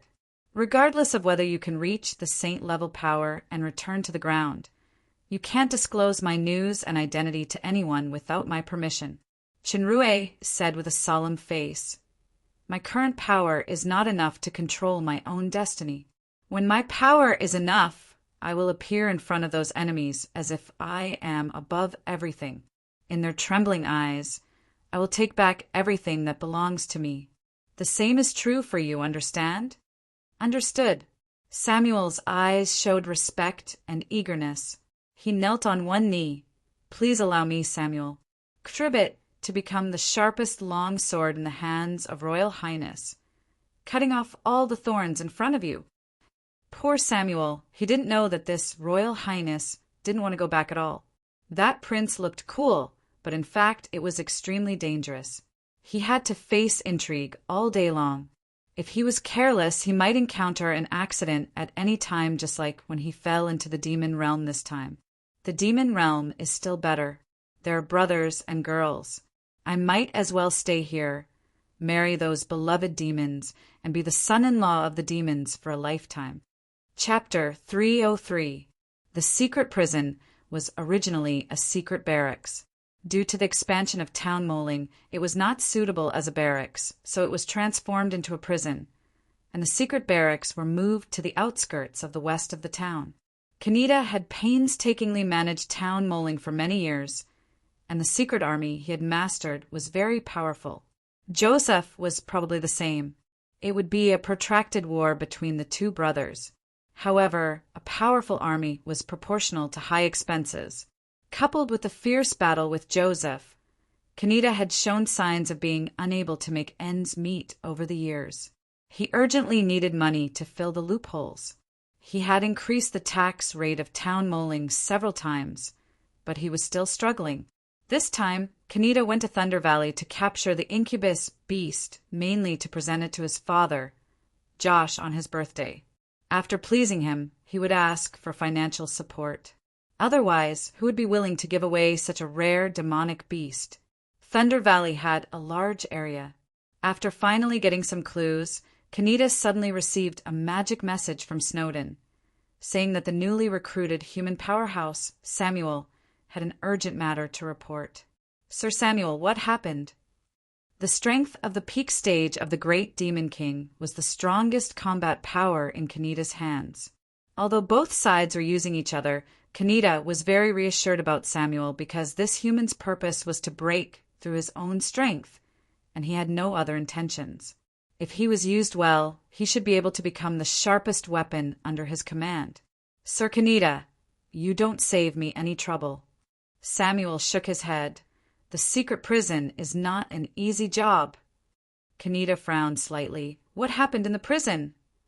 "A very troublesome toxin. It can infect people with terrible diseases, and it will quickly infect and spread," Samuel said with a serious face. "If it is not controlled, the entire town moling will be infected. To put it bluntly, it will become a dead town." Kaneda was shocked. Town moling was his root. If this toxin was allowed to spread, then the foundation that he had painstakingly built for many years would be destroyed. The source of this toxin is the dark elf woman who came to the prison some time ago. The patients in the cells near her and several jailers were infected.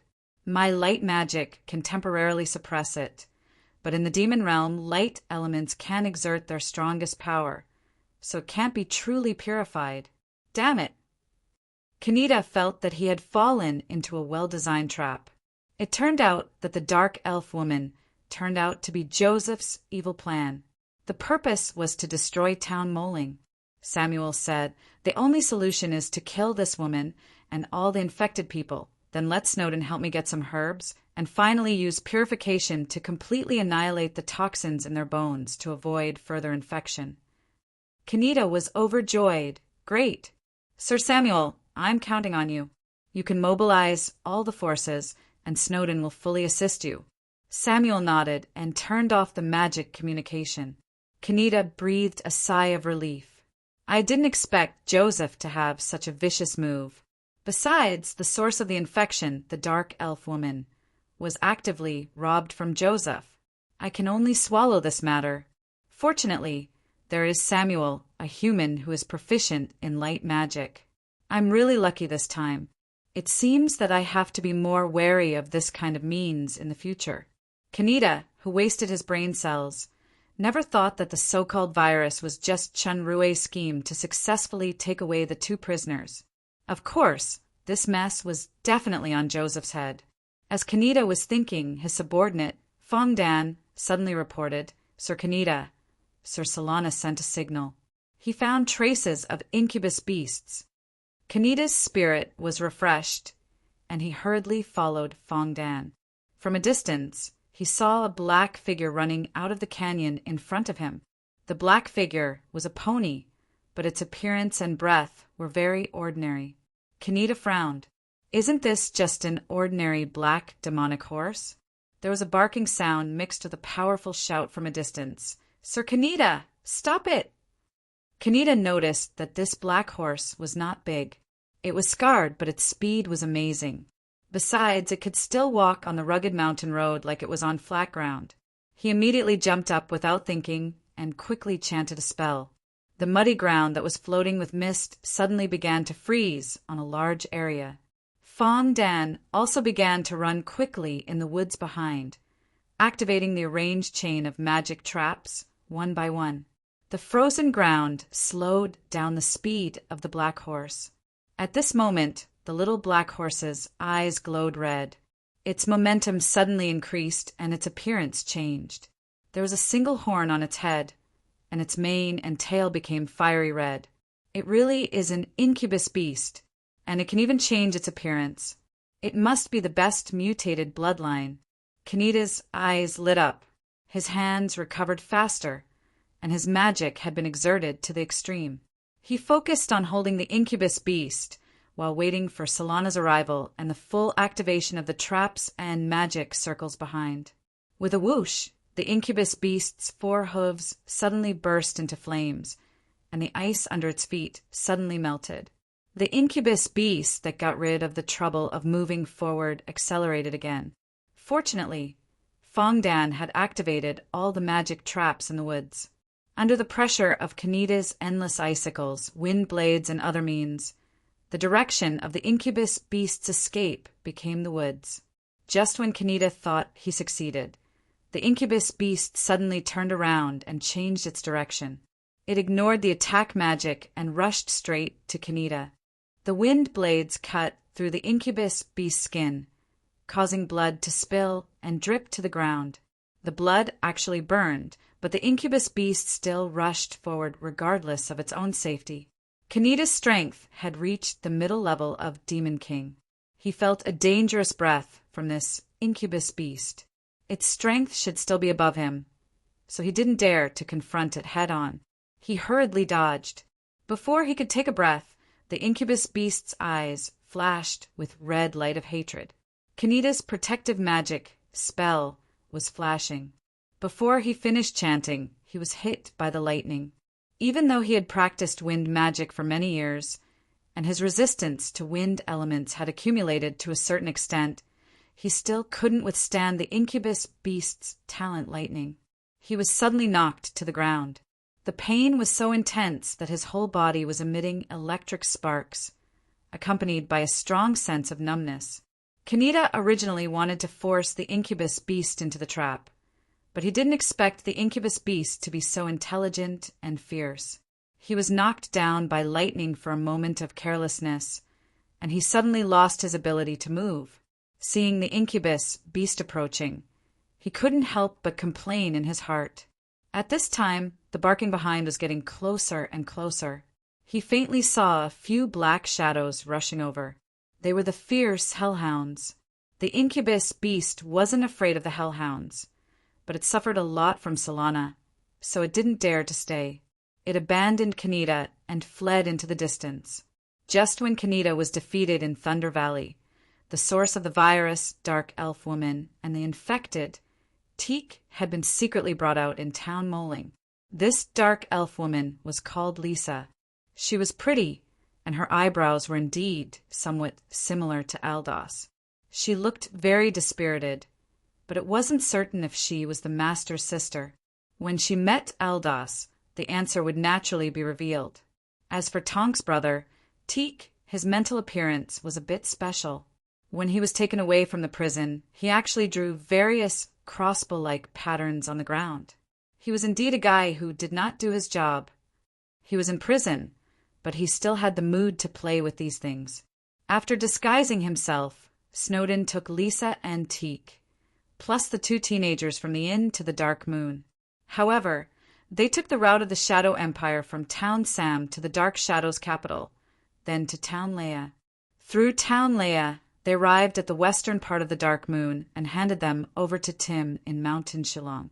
This was Chun Rue's arrangement. Although it was a detour, Snowden was Kaneda's right-hand man, and he was on Joseph's watch. If he took the route of Town Mordo, he was likely to be exposed, so he chose this long route.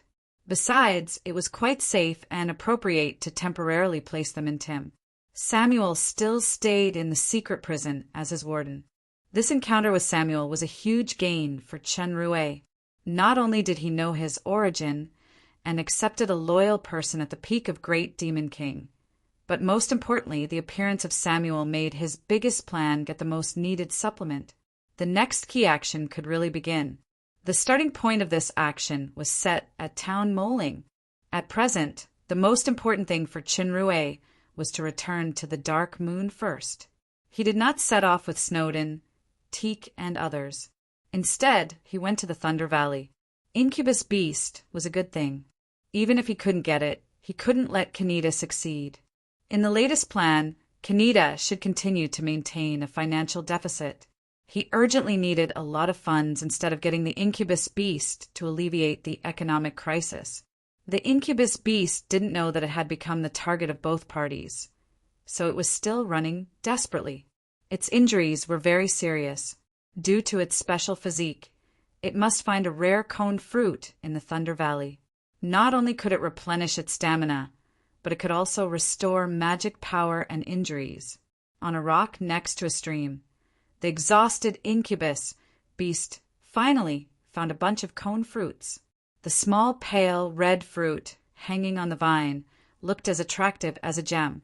Fruit, fruit. The Incubus Beast cheered up and walked toward the cone fruit. Just after crossing the stream, the Incubus Beast suddenly stopped vigilantly. It turned out that someone yawned at the rock. Enemy. When did it appear? It must be a powerful enemy. The Incubus Beast's eyes faintly glowed red. In the past few days of fleeing, its stamina and magic power were on the verge of overdraft, but the hatred in its eyes was getting stronger and stronger. With the Incubus Beast's natural fierceness, it would not succumb to these damn enemies, even if it died in the end. The strange thing was that the person sitting on the ground did not attack. Instead, he stretched, stood up, muttered a few words to himself, walked toward the cone fruit, and picked it up. The Incubus Beast was taken aback. It snorted and slowly gathered its remaining power, preparing for the last fight. "Little black horse, what's wrong?" The enemy's voice suddenly sounded in the Incubus Beast's mind. It was not currently in the form of the Incubus Beast. It looked like an ordinary black demonic horse. The Incubus Beast didn't expect this person to communicate directly with it, so it took a few steps back vigilantly. The man raised the cone fruit and smiled. "Do you want to eat this fruit?" "Fruit, fruit." The Incubus Beast panted and stared at the fruit in the man's hand. I wanted to eat it. Forget it. I'll give it to you. The man actually threw the fruit over. The incubus beast was like an agile demonic hound. It jumped up in the air and caught the fruit in its mouth. The incubus beast's intelligence wasn't low. Although it was eating, it was always vigilant of the man. However, after it finished eating, the man still didn't attack. The incubus beast's hostility decreased slightly. It swallowed the fruit and drank a few mouthfuls of water. Just as it was about to leave, the man's voice sounded in its mind again. "Little black horse, do you like to eat fruits? I have some here. Do you want some?" The incubus beast's nose suddenly twitched. Its eyes fell on the fruit in the man's hand, and it couldn't look away. The aura of power that the fruit exuded was many times stronger than that of the cone fruit. It had been in Thunder Valley for so long, but this was the first time it had seen such a fruit. Fruit. Whether it was to replenish its strength or fill its stomach, the cone fruit was far from enough. The incubus beast looked at the fruit in the man's hand and was tempted. This man shouldn't be hostile, but it seemed that he wasn't someone to be trifled with. It would probably be difficult to snatch it away. "Little black horse, catch!" The man smiled and threw the fruit over. The incubus beast didn't catch it. It let the fruit fall to the ground and shatter. However, it couldn't resist the tempting fragrance. After taking a few bites, it couldn't help but eat it all. As soon as it raised its head, the man who had been on the rock instantly appeared in front of it. The incubus beast was shocked. It was about to react when it saw another fruit in the man's hand. He handed it to the incubus beast. "It won't taste good if it breaks.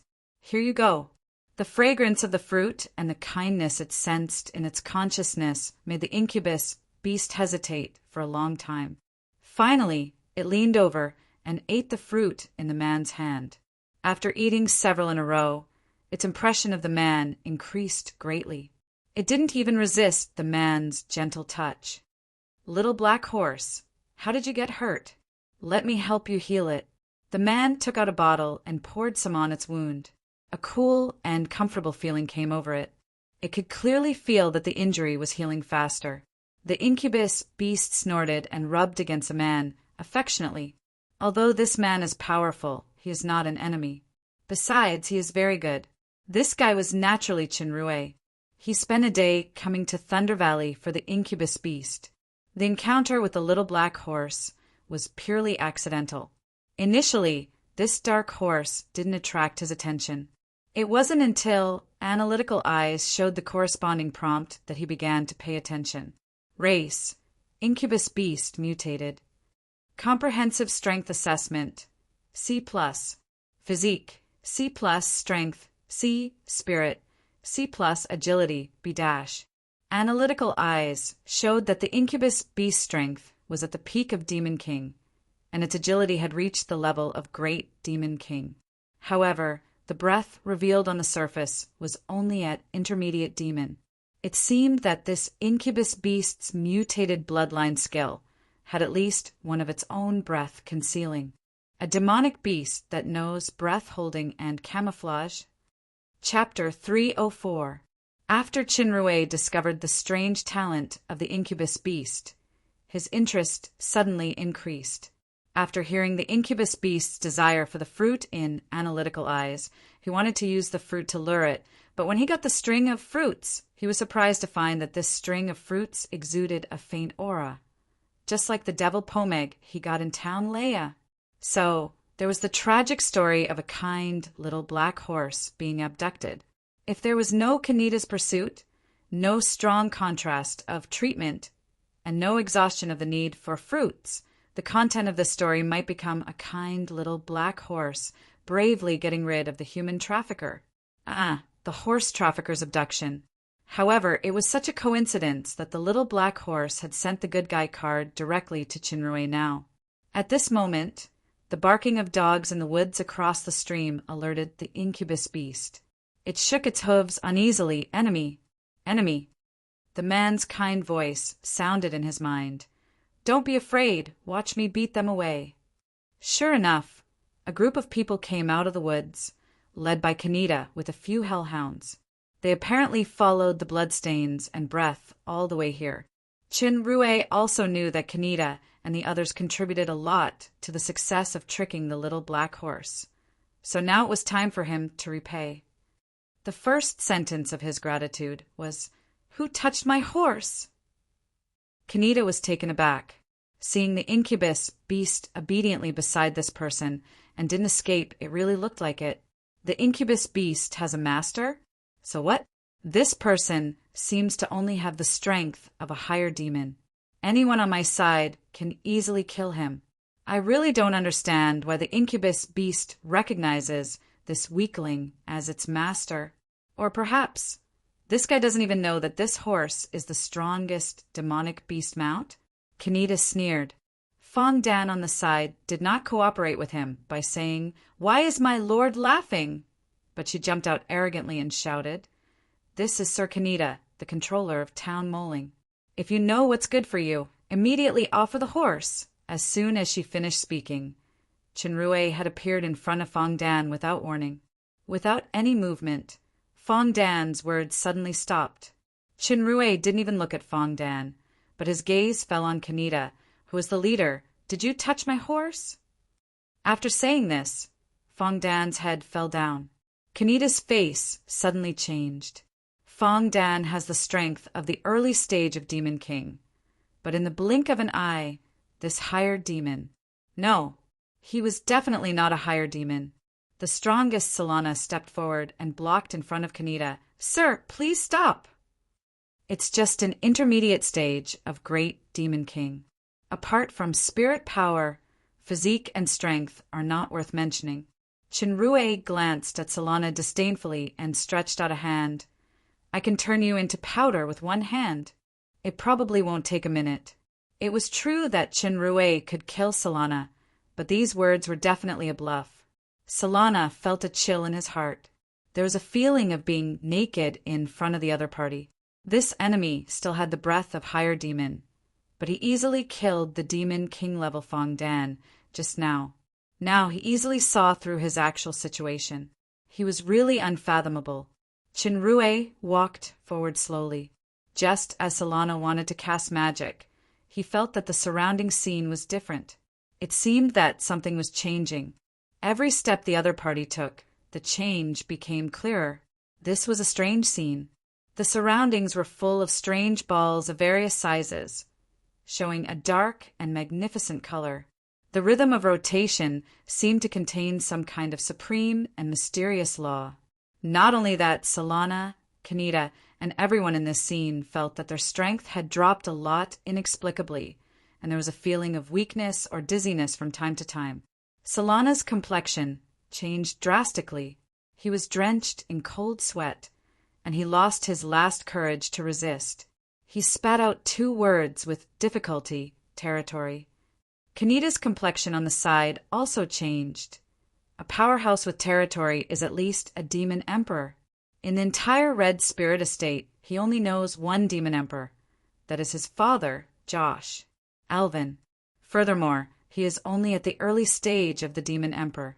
This mysterious higher demon in front of me is at least a terrifying powerhouse at the same level as my father. "You touched my horse, so you have to pay the price." Chinrue put his hands behind his back, and there was no sign of him making a move. Although his body still had the breath of higher demon, no one dared to take the initiative to make a move or even move. The demon realm hasn't had a miracle for a long time. Tens of thousands of years? Hundreds of thousands of years? God knows if the old demon god is asleep. Even a demigod like Demon Supremo almost never appeared. Then, the top powerhouses like Demon Emperor and Demon Overlord represented the peak. Their territory power had long been deified. The territory power of this mysterious powerhouse in front of them was obviously reserved. Once it was launched, it could destroy everyone in an instant. No one doubted this except for the powerhouse himself. A demon emperor-level powerhouse was only a department manager in the Crystal Valley. There were more powerful general managers and chairmen above him, but in a place like Town Moling, he was definitely a legendary powerhouse that everyone looked up to. Red Spirit Lord's son, Kaneda. Alvin, greets sir. Kaneda was finally intelligent. He had recovered from the shock and quickly bowed. Sir, Solana also spoke. Please forgive my rudeness just now. This incident is just a misunderstanding. We didn't know that the powerful demonic beast was Sir's mount. Please forgive us, sir. Chinrue shook his head. There was a faint, murderous vibe in his voice. I don't care whose son you are or what misunderstanding you have. Now, my horse was hurt by you. You must give me a satisfactory explanation. Otherwise, you will all die here. This tone sounded polite to Kaneda. After all, they were just ants in front of a powerhouse of this level. If they encountered a bad-tempered person, he would kill them directly. This was probably because he was still worried about the identity that Kaneda had just revealed. For this matter, I express my most sincere apology to Sir, and I am willing to pay compensation that will satisfy Sir. Kaneda said, I was ordered by my father to control Town Moling to the south of the Thunder Valley. If Sir has any needs in the future, just instruct me. I will definitely do it for Sir. Next was the rip-off time.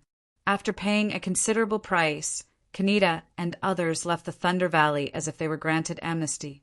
What surprised the Demon Emperor-level powerhouse was that among Kaneda's compensation, there was something that was said to be an ancient treasure map. For Kaneda, it was a valuable waste utilization to be able to exchange this incomplete map for his life. For Chinrue, this map, remnant, seemed to be part of the map he got from Dodo back then. Unfortunately, it was still incomplete. For now, it was better to store it in the storage warehouse first. Little Black Horse, this fruit is for you. Chinrue touched the incubus beast's mane affectionately and took out an aura fruit different from the devil pomeg fruit. I still have a lot of these fruits. Unfortunately, I have to eat them once I take them out. Otherwise, they will wither. This incubus beast had a mutated bloodline, and its physique was very special. It urgently needed rare fruits like the Koro fruit to help it grow and strengthen. However, even in the Thunder Valley where the Koro fruit was exclusively produced, the output of the fruit was very scarce. Now that this good man continuously took out wonderful fruits that were more powerful than the Koro fruit, how could the little black horse not be tempted? Guogua! Guogua! Seeing the little black horse following him automatically, a certain cunning horse dealer showed a knowing smile. The abduction plan was successful. Compared with Chinrue, who traveled with the little black horse easily, Manu could only be described as exasperated at the moment. After using the secret technique to escape, he soon received the news that his elites were annihilated. At the same time, the Bloody Vine Flower City was also controlled. The ingenious ambush that was initially set was almost uprooted. What was even more troubling was that after escaping from the Crystal Valley, his body had always been filled with a strange power that made him feel like dying. Even though he seemed to be full of vitality and had become much younger, the price of maintaining this state was a large overdraft of his vitality and mana. If this continued, not only would his power rapidly decline, he might even lose his life. Everything was because of that lunatic, a genius lunatic, who was bound to die. Although his death was a pity, it was worth rejoicing. Sir Manu. The one who spoke was Brock. He took out a small jar. This is today's purified violet smoke liquid, but some of the materials are getting more and more difficult to find. No matter how difficult it is to find, I have to get it. Manu snorted coldly, took the small jar, pulled out the stopper, and drank it. This violet smoke liquid was purified from various rare plants, such as violet fireworks, with a secret recipe. Since Manu consumed it, the strange power in his body had really been suppressed a lot. Brock noticed that Manu's hand was a little trembling, and the cold light in his eyes was fleeting. Sir, the Bloody Vine Flower City has been completely exposed, and the Crystal Valley has also been destroyed. What are we going to do next? Manu closed his eyes and felt the comfort of the violet smoke liquid, resolving the pain. He took a deep breath. The change in the Crystal Valley this time caused us to suffer heavy losses. Currently, the Shadow Empire will definitely suppress and search our forces throughout the territory. You should return to the border fortress and keep a low profile for the time being. Don't attract the capital's attention. Got it. Brock asked tentatively. As for the First Royal Highness, do you want to? No, I'll contact him myself. Manu frowned. You should pay more attention to the whereabouts of Asgalar and Jacob and contact them as soon as possible. Brock nodded and suddenly showed a strange smile. Sir, do you have anything else to tell me? This smile made the sensitive Manu's heart tightened. He narrowed his eyes and pretended to be pondering, but in fact he was secretly channeling his power. Suddenly, his face changed drastically. Don't be surprised, Sir Manu. You've always wanted to hide your injury, but how can you hide it from me? You must know that I'm the first general of the Shadow Empire. You're not suffering from any magic damage, but the strongest Nirvana power. Brock still smiled. The violet fireworks can't actually suppress the Nirvana power. It will only make it explode more violently after it condenses. The suppression that you felt before is just an illusion caused by other drugs. However, it's really not easy to trick you into consuming the violet smoke liquid. It turns out that the price paid back then is worth it. Now that you've consumed it for 7 consecutive days, it's time for me to reap the rewards. A strong anger surged in Manu's heart. He thought that he was smarter than others and was always on guard, but he actually fell into Brock's hands. If it weren't for that terrifying woman's territory power, if it weren't for that madman, unfortunately there weren't so many ifs in reality. It was the same no matter which dimension it was. At that moment, the Nirvana power that had been suppressed in Manu's body began to spread wildly. His original power completely collapsed. When Manu desperately gathered his power, he felt a bloody light. Although his consciousness had already made the thought of dodging, his body couldn't make the corresponding movement. He only felt a pain in his chest as he was pierced by the long sword, Blood River. Manu snorted and staggered a few steps back. He felt that there was an extra hand on his neck, which was like an iron hoop tightly clasping his throat. Hand over the demon shield. I can spare your life. Manu's eyes flashed with resentment. I'm a demon overlord, and I'm even at the peak. When did I get hurt and threatened by a mere demon emperor? Besides, he knew Brock's temperament very well. Not to mention that the demon shield might have fallen into Catherine's hands. Even if he could hand it over today, he would still die. Brock twisted his long sword, and Manu suddenly screamed. In an instant, he felt that the scattered power seemed to condense a little because of the pain, but didn't show on the surface. It doesn't matter if you don't say it, my sir uncle. I can use the Eye of Incubus to extract it from your memory. Brock's handsome face became ferocious. I forgot to tell you that I recently realized a new mystery of the Incubus territory. I can transform the enemy's flesh and blood into part of my own power. Sir Uncle is at the peak of the demon overlord, so you should be able to provide a lot of power. I'm about to break through to the demon overlord. I believe you will be happy to make such a contribution to the new king of Leviathan. After that, Brock's blue eyes suddenly turned into a strange black color. Black smoke emitted from his body and faintly wrapped Manu. In Manu's continuous screams, his flesh and blood were disappearing at a speed visible to the naked eye. Brock felt a strong power coming from him, and he was very proud in his heart. I'll suck Manu's flesh and blood first. Then I'll use the Eye of Incubus to extract his memory at the last moment.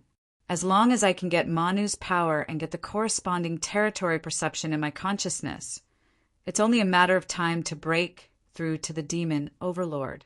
At that moment, Manu's body that could already see his bones suddenly shone with white light. Threads passed through the black smoke and wrapped around Brock. Brock didn't expect Manu to still have the power to struggle before death. He felt that the thread seemed to pass through his body and almost split his soul. In shock, he couldn't care about the consciousness extraction as planned.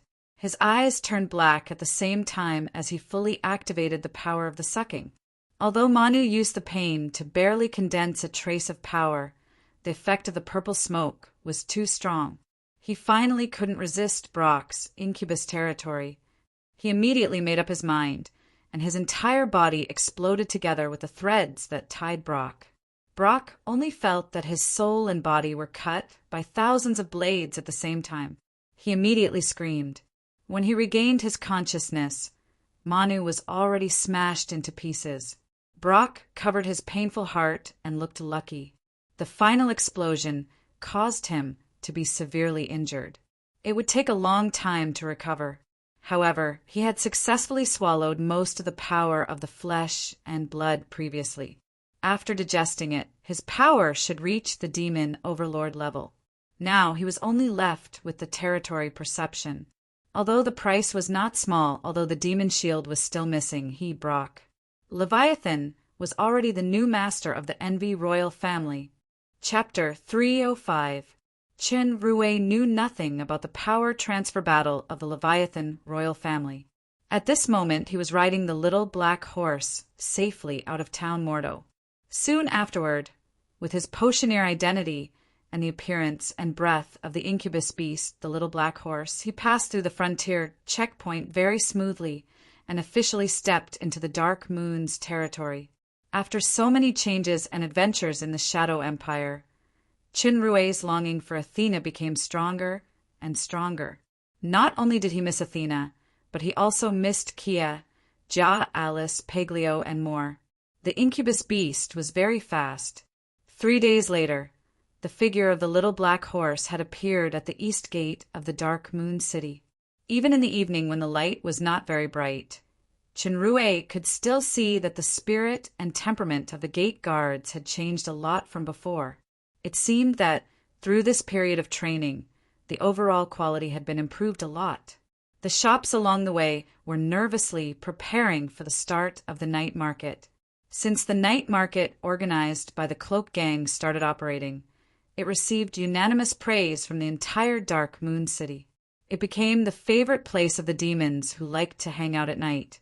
It effectively promoted the economy and consumption. Now the night market was divided into 2 large areas, southwest and southeast. The southwest was dominated by small merchants and hawkers, while the southeast was a joint sales point of large and medium-sized merchants. Each had its own characteristics. As the controller, the Cloak Gang's income had greatly increased. The Hot Pot restaurant was still very popular. Now it had opened 3 branches and became the specialty snack of the Dark Moon City. The merchants also ushered in the spring that only existed in the human world. They only needed to pay taxes and the protection fee of the Cloak Gang. Then they could operate freely. They didn't have to consider the various filial piety and extortion in the past. Their enthusiasm was also greatly increased. Chinrue also saw a new shop selling the Shadow Empire's specialty products. Celine had become the heir of the Custer family, and she gradually took over the power handed over by the patriarch Kraz. Under her operation, the Custer family's actions had slowly begun. The first step of trading between the Dark Moon and the Shadow Empire had been successfully taken.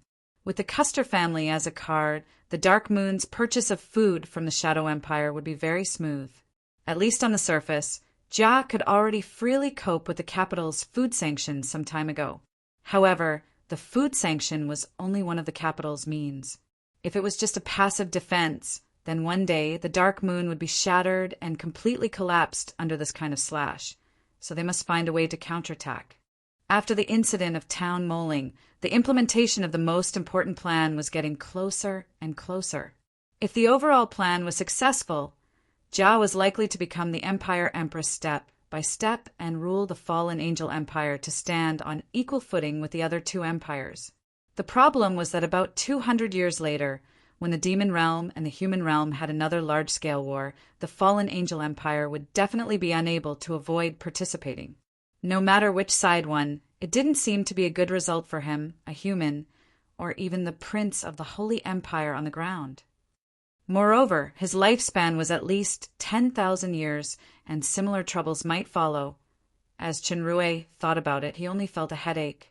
However, he would cross the bridge when he came to it. Anyway, there were still 200 years, so he would consider it at that time. He led the little black horse all the way to the sheriff's house.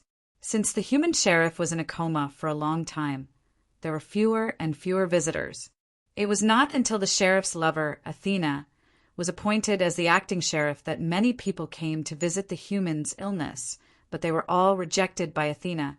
This was the fickleness of human nature and the fickleness of the world. It was the same in every dimension. The sheriff's house covered a large area, but the location was relatively remote.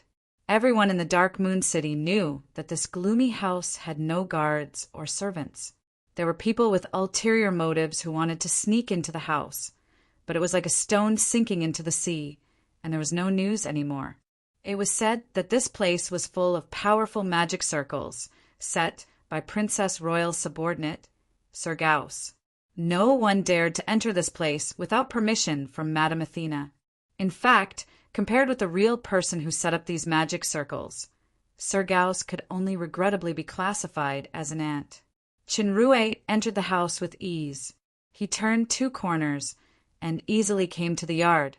If it was another person, perhaps he would enjoy the intimate contact of the dragon inscription or the guardian vine within 3 steps. Walking into the yard, he saw Lomont saying something to Delia with a flattering smile. Dodo and Paglio, who were gloating, were beside him, but Athena was nowhere to be seen. Seeing a great demon walking in with a horse instead of the imagined Athena, everyone looked surprised. Paglio reacted the fastest.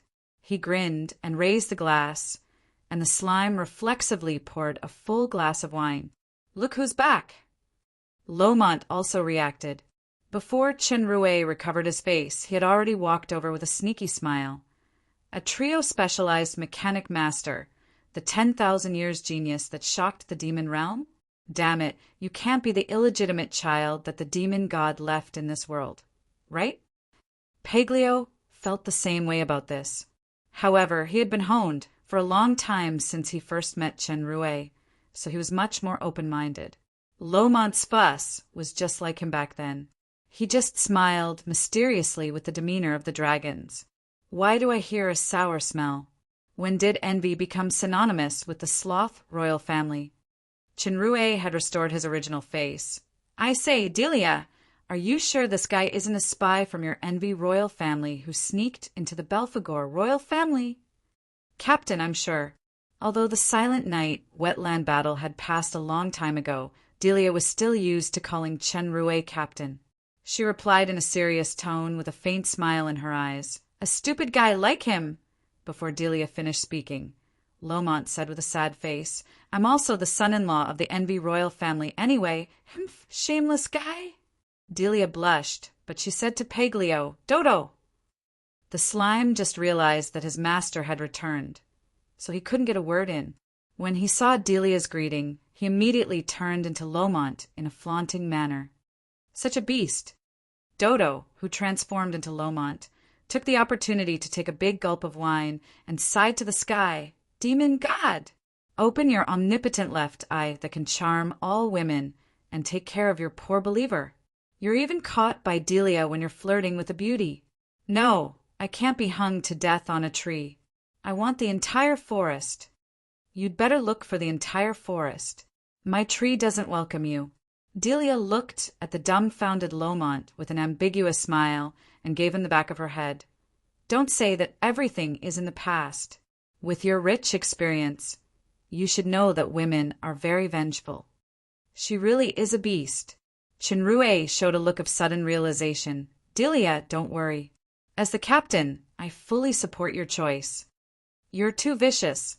Lomont bared his fangs and wanted to step forward with intense body language to express the grief and indignation in his heart.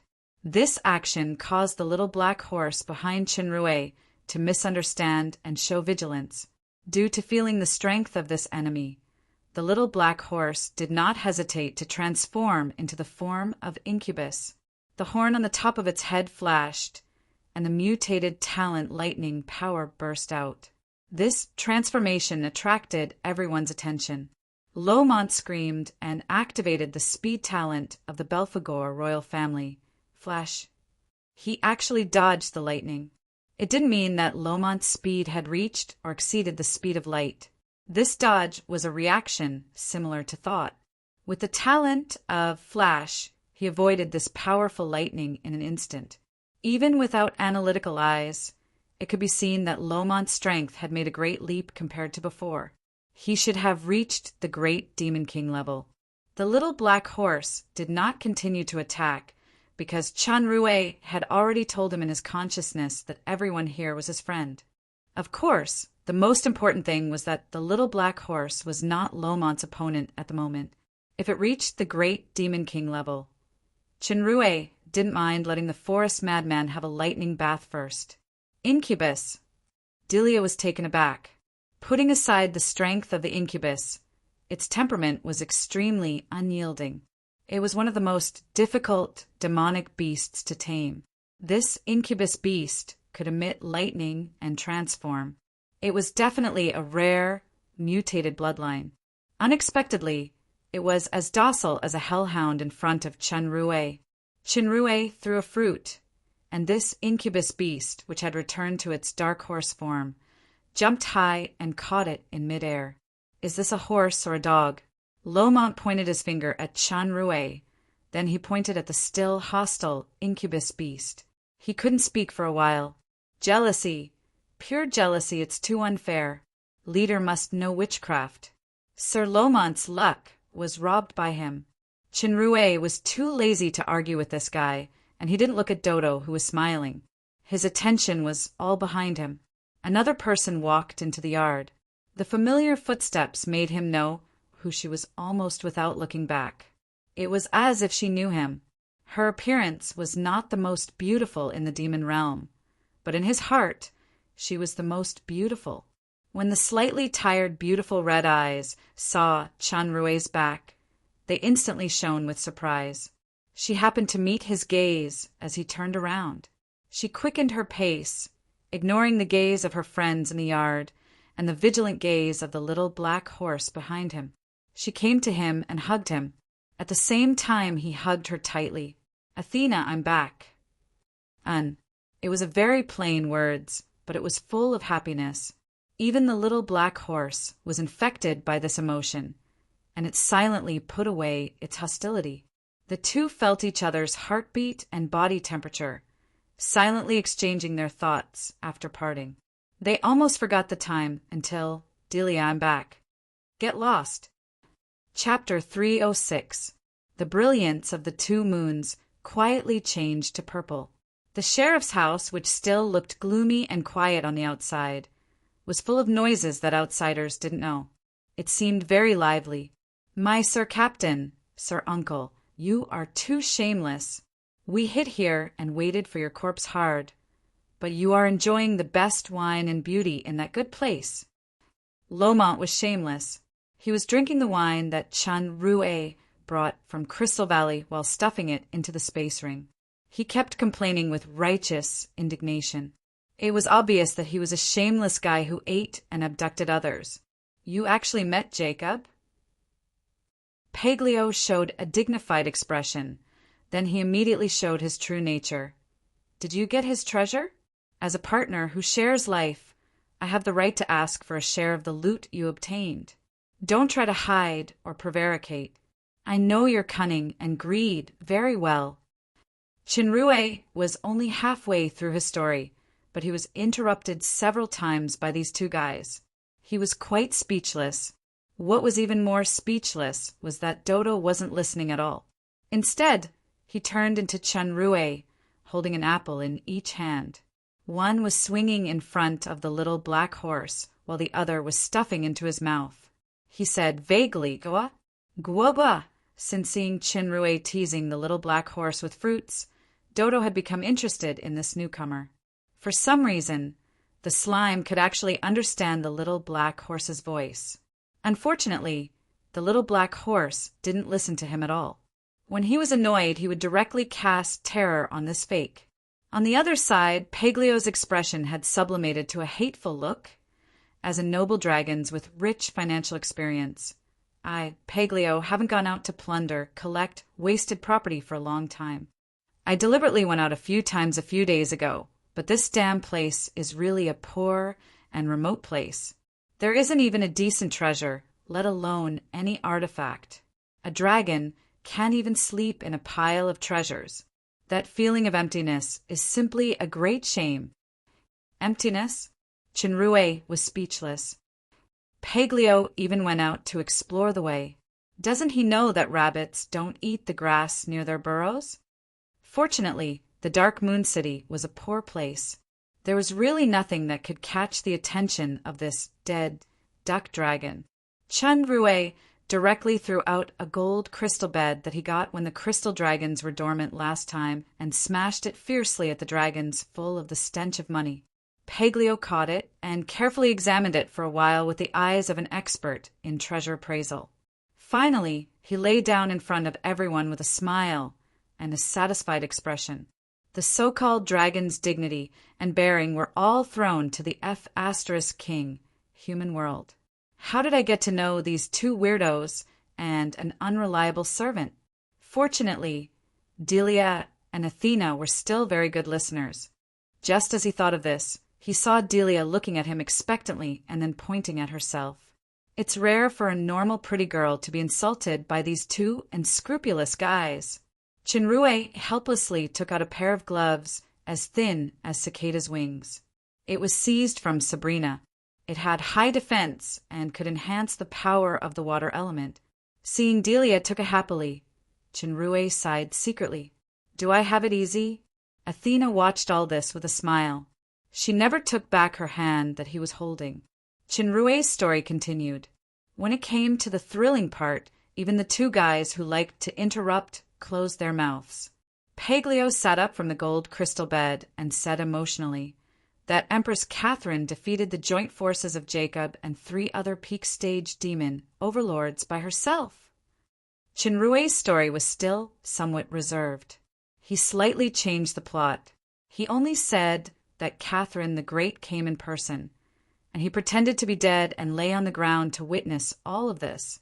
Yes, the guy named Manu should not be far from death. If Jacob and Asgalar didn't run fast, there would definitely be casualties. Paglio really showed a solemn expression this time. The strength gap between demon overlords is very big, but I know Jacob's strength very well. This Catherine actually has this kind of power. Even if I recover to my peak state, I'm afraid I'm not her opponent. What's more, I'm limited by the seal now, so I've only recovered to the state of the peak stage demon emperor. Even Paglio himself couldn't see any clues about the 6 ancient rune slabs. It seemed that he could only hope to find the fairy dragon, Rolla. Who cares? I'll think about it later. Being able to sleep on this gold crystal bed is no less than sleeping on a pile of black crystal coins. At least I can have a solid dream tonight. Delia was surprised to see Chinrue take out the highest artifact of the Leviathan royal family, Demon Shield, from his body. This state of fusion should be the highest recognition of the artifact. What surprised her even more was that she, who had been recognized by the Demon Shield, couldn't sense the strange connection anymore, and the illusory shield couldn't be combined with the Demon Shield in this case. Chinrue was surprised. Does the deep analysis of the super system also have this effect of snatching control? The god-eating mask that has been completely analyzed can't even be taken off. This is equipment binding? Damn. Initially, he analyzed the Demon Shield to trick Brock and increase his chances of survival. In the battle, the Demon Shield did save his life, but now it caused the original successor, Delia, to lose control. Chinrue couldn't help but regret it. Delia saw Chinrue's thoughts. She smiled slightly, indicating that it was okay. With the illusory shield, she could still resist Brock's soul shackles. The others naturally attributed this matter to the strange power inherited by the ancient Grand Master. Otherwise, how could a human fuse 7 artifacts? In fact, Chinrue not only had the demon shield, but also a complete artifact, like the god-eating mask. It was just that, in terms of power, it seemed to be weakened. Lomont didn't care. He was stubborn and joking, but he was never ambiguous when it came to business. Both his and Delia's lives were saved by Chinrue. Now that he was with Delia, it was also Chinrue's credit. Never mind the demon shield, even if it was the artifact of the Belphegor royal family. Breeze shadow boots, he didn't care. A quiet night. Let's sign a symbiotic contract, okay? In the room, Athena lay in Chinrue's arms and suddenly said such a sentence. I know that you can carry more than one contract on you. Athena raised her head seriously and looked at Chinrue. Although I don't know how to perform the symbiotic contract, Paglio should be able to help us. Chinrue saw that Athena was not joking, and he asked in surprise, Why do you have such an idea? 3 years ago, Lomont and Delia adventured together in the Silent Night wetland, and they almost died. 3 years later, Delia went to the Silent Night wetland, and Lomont still accompanied her. What about me? When you risked your life in the Silent Night wetland and the Shadow Empire, I stayed alone in this so-called safe place. I'm not a vase. I have the ability and courage to face danger with the man I love. Athena's eyes were already red. I understand that you're thinking for me. Just like when Lomont left Delia, he was also thinking for her, but is Delia happy? Chinrue was shocked. Since the battle in the underground world of Mountain Shillong, he had never wanted Athena to face danger again, but he never thought from her point of view. I know it's a little selfish to say this. Your wisdom is amazing. Your plan and calculation even amazed my father. I won't destroy your plan or become your burden. Athena's eyes glistened with tears. I just want to connect my life with you and face life and death with you, even if I'm not by your side. Chinrue looked at the beloved woman in front of him, the face that was still persistent with tears. The scene when she faced Glorfin in Mountain Shillong appeared in front of his eyes again. She, who turned into a witch, was burning with the flame of life. But I still love you. It's not like it's love. Maybe it's like the story you told. We will meet again in a certain underworld. No matter what, don't forget me. This love of sharing life and death had been deeply imprinted in each other's souls. Even at the last moment of dissipation, it would not disappear. Chinrue's eyes were a little moist. He held her face and looked at the pair of crystal red eyes affectionately as if it was the most precious treasure in the world. Athena, answer a few questions for me. If I don't have a house, a car, and money, will you still be willing to accept my gaze like this? Of course. Athena replied. She was a little puzzled. If you don't have a house, can't you build it together? It's just like the warm hut in the green leaf forest of Mountain Shillong. Although it's simple, it's warmer than all the luxurious and spacious houses I used to live in. Car, is it a luxury carriage? Other than showing off. What else can that thing be used for? As for money, it's fine as long as it's enough. Anyway, I don't like any special luxury goods. Sometimes just an ordinary dress that he bought is enough to make me happy for a long time. What if I don't have the power? Athena blushed. Actually, in the black rainforest, my heart has already been cheated by you. At that time, you were just a powerless human. At least you acted like this in front of me. Chinrue straightened up and solemnly said to Athena, Then the last question, Ms. Athena, regardless of poverty, disease, or death, are you willing to accompany this man for a lifetime? Athena suddenly understood something. Her hand that was held by him trembled slightly because of nervousness. She said firmly, I'm willing, regardless of poverty, disease, or death. Chinrue felt warm in his heart. Suddenly, he knelt down on one knee and put a magic ring on the ring finger of her left hand. This is an ancient custom. It means, even if you want to regret in the future, I will snatch you back shamelessly.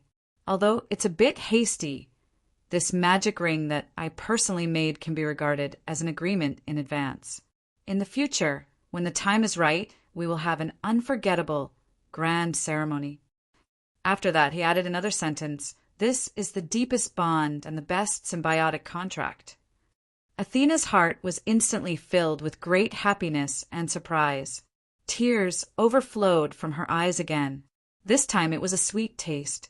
Their lips and tongues were tightly intertwined like two hearts. After the affectionate kiss, the two almost couldn't control their emotions. Fortunately, Chinrue finally restrained the desire in his heart. After all, Athena's 20th birthday hadn't arrived yet. He couldn't ruin her best chance to advance to Great Demon King because of a momentary impulse. After calming down for a moment, Athena's low voice sounded. "This time you went to the Shadow Empire. Did you see her?" "I just met her once." Chinrue didn't want to reveal Christina's identity. He just said that he met her in the palace and then went to the Crystal Valley. Oh, Athena didn't ask further, as if she was just asking casually. It was enough to hear an answer. However, Chinrue still heard the unhappiness in it. He remembered that this heroine promised that she wouldn't be jealous and agreed to accept Christina, even the little princess and Kia. Now don't think too much. Chinrue shook his head and said, "Actually, it's hard for me and her to have a result." When talking about Christina just now, Athena's heart was sour. At this moment, she suddenly felt a sense of guilt, as if she was really a petty, jealous woman. After all, even a self-disciplined person like her father had 12 wives. In contrast, Chinrue did have a pitiful number. She immediately added, "By the way, Kia is very pitiful. When she returns from the White Feather Estate with Princess Royal, let her come back here to live." Chinrue glanced at her in surprise. He felt ashamed when he thought that he had Athena, but he still provoked other women. However, since things had reached this point, he definitely couldn't abandon Kia. Fortunately, Kia was included in the acceptable staff by Athena early on. This was thanks to the environment of the demon realm. He was very smart not to say much about this matter. He changed the topic and asked, "What's going on with the White Feather Estate?" Athena's answer made Chinrue frown. The Dark Moon, the Red Spirit Estate, the White Feather Estate, and the Blue Lava Estate were the 4 major estates of the fallen angel empire. The White Feather Estates, Lord Sikali was an admirer of Princess Royal, and he was also the biggest lord who supported the Dark Moon on the surface. This time he invited Princess Royal to the estate for an official visit. Firstly, it was to show the attitude of the White Feather Estate to the capital. Secondly, it might be to give some assistance to the capital's sanctions. Chinrue knew about the White Feather Estate, but he didn't know that the Lord Sikali was actually an admirer of Jia. There was still a vague feeling between him and Jia. It was more of an ambiguous feeling. When he heard about this now, he felt a little uncomfortable in his heart. Athena had always misunderstood the relationship between Chinrue and Jia, but she didn't notice his little emotions at the moment. She just sighed. Princess Royal doesn't know about Kia. In order to prevent her from taking the opportunity to make trouble in the estate, she specially took her to the White Feather Estate. The affairs in the estate were handed over to Old Gauss, Old Ford of the Seifel family, and me to take care of. Your method is very effective. After the guards underwent special training, they also wiped out several bandits. It can be considered a big change. The recruitment of new soldiers is also very smooth. It's just that, from time to time, some guys with excess energy will make trouble. They even had a conflict with the Imperial Guards not long ago. Chinrue noticed her tiredness when she came back today, and he hugged her tightly with distress. "I'm sorry I've troubled you." Athena shook her head. "I'm very happy to be able to help you. I grew up in the barracks since I was a child, and I like that kind of atmosphere very much." Excess energy? Chinrue thought for a moment. "Don't worry, I'll find a way to solve it." And Athena moved comfortably on his chest. There were still many trivial troubles, but as soon as this man came back, it was as if he had a backbone. Those complicated things also became simple. Chapter 307. Many of the problems in the barracks were caused by the guys with excessive testosterone secretion and excessive energy. There were several conflicts with the Imperial Guards who had always been wrong. Each time, it resulted in serious injuries. Fortunately, Kagurron, Athena, and Eryx still had considerable prestige, so no one was killed. Vitality and drive were also a kind of blood. It should be released rather than blocked. Demons originally had a belligerent nature. If they could be killed, they wouldn't be called demons. Chun Rue's method was actually based on the method in the novel he read before, Competitive Sports. For team sports, there was nothing more attractive than football. This was known as the most popular sport in that world. He believed that its confrontational and teamwork would also be recognized by this world. So, 2 days later, except for the team responsible for the gate and patrol work, the rest of the guards were all gathered in the barracks. In the barracks, the acting Sheriff Athena and the chief instructor Eryx stood on the stage. After the hellish training some time ago, the guards had completely submitted to the two supreme masters. Their eyes were full of awe. Athena said, 3 days ago, the people who had a conflict with the Imperial Guard step out. Those people didn't hesitate and stood out from the team. Athena's sharp eyes glanced at the dozen of people. She saw these guys lowered their heads guiltily. Do you know your mistake? These people knew that they were in trouble, so they were mentally prepared. They answered yes in unison. Athena pointed to a centaur. You, tell me, what's your biggest mistake? Yes, the centaur replied. We shouldn't have fought with the Imperial Guards. It violated Madame Athena's rules. Athena looked at the guards who stood upright. Answer me, is he right? When everyone answered yes in unison, Athena yelled, No. The biggest mistake they made wasn't breaking my rules, but the fact that 15 of them couldn't even defeat 10 of the Imperial Guards. That's a disgrace to the Imperial Guards. Everyone, do you think he should be punished? Athena's words made the guards look at each other, and then a strange excitement appeared on their faces. Even those who stood up were no exception. They shouted in unison, They deserve to be punished. In fact, the progress of the guards was already very fast. In the fight this time, there were casualties on both sides. If it was in the past, even 30 of them would not be able to defeat the Imperial Guards. After the meeting is over, everyone will go to the military judge and receive 20 strokes of the rod. Athena asked again, Everyone, do you think we should fight for our revenge? The voices of the 2,000 people below the stage rang out in unison, Yes. The garrison troops and the Praetorian Guards are the two sharpest scythes in the royal princess's hands. They are also her closest comrades. The blade should be stained with the enemy's blood, not her own. Athena's tone changed. However, the demon realm advocates the strong. Even for us, the garrison troops, there is a competition of survival of the fittest. If the captain can't beat the soldiers, he will still have to return to being an ordinary soldier. I have already obtained Princess Royal's permission through magic communication. There will be a fierce battle competition between us and the Praetorian Guards to determine the winner. Do you want to teach the Praetorian Guards a lesson in front of everyone in the Dark Moon City? Do you want to surpass the Praetorian Guards in the future? Battle competition? These stirred up the enthusiasm of the guards. Their faces showed excitement, and they answered loudly and uniformly, Yes. Athena nodded. Next, Instructor Eryx will explain the rules of this battle competition in detail. Eryx bowed to Athena, stepped forward, took out a strange spherical object, and began to explain. It was not easy to accept a new thing. After explaining a lot, the people below still didn't quite understand. This ball can only be stepped on or hit with the head, and it has to be in the opponent's box. It was useless to talk too much about theory. The best way was to put it into practice.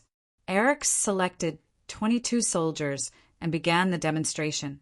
Then, accidents began to happen frequently. Everyone chased after the ball, regardless of friend or foe. Even the goalkeeper was no exception. Fists, claws, horns, and even teeth were used, but not feet. Due to the excessive strength, the goalkeeper kicked directly in front of the opponent's goalkeeper at a distance of 100 meters. The opponent's goalkeeper held the ball and threw it directly back to the goal. The players in the middle could only stare at the ball in the air. A group of heads followed neatly left and right. The poor ball finally couldn't withstand the torment of brutality and burst on the spot. The first football trial was a complete failure. It seemed that copying would not work. It must be improved according to local conditions.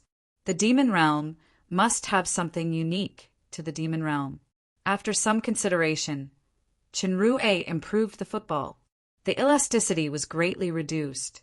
He also engraved a magic circle to increase weight and consumption. It required considerable strength to kick. A few days later, it finally looked like it, but the accident was still the same. An accidental header. The ball was penetrated and hung on a sharp horn. The centaur was a simple-minded person. He thought that it was not a foul to use his head or feet, so he immediately used his horn to connect the ball and rushed all the way. He knocked down all the people who were blocking him, including the goalkeeper. He threw himself into the goal and scored. The opponent's centaur player followed suit. As a result, it became a football game.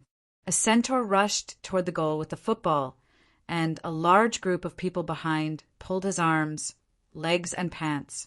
In the end, this powerful centaur rushed into the goal naked. In this case, all kinds of weird and wretched tactics emerged one after another.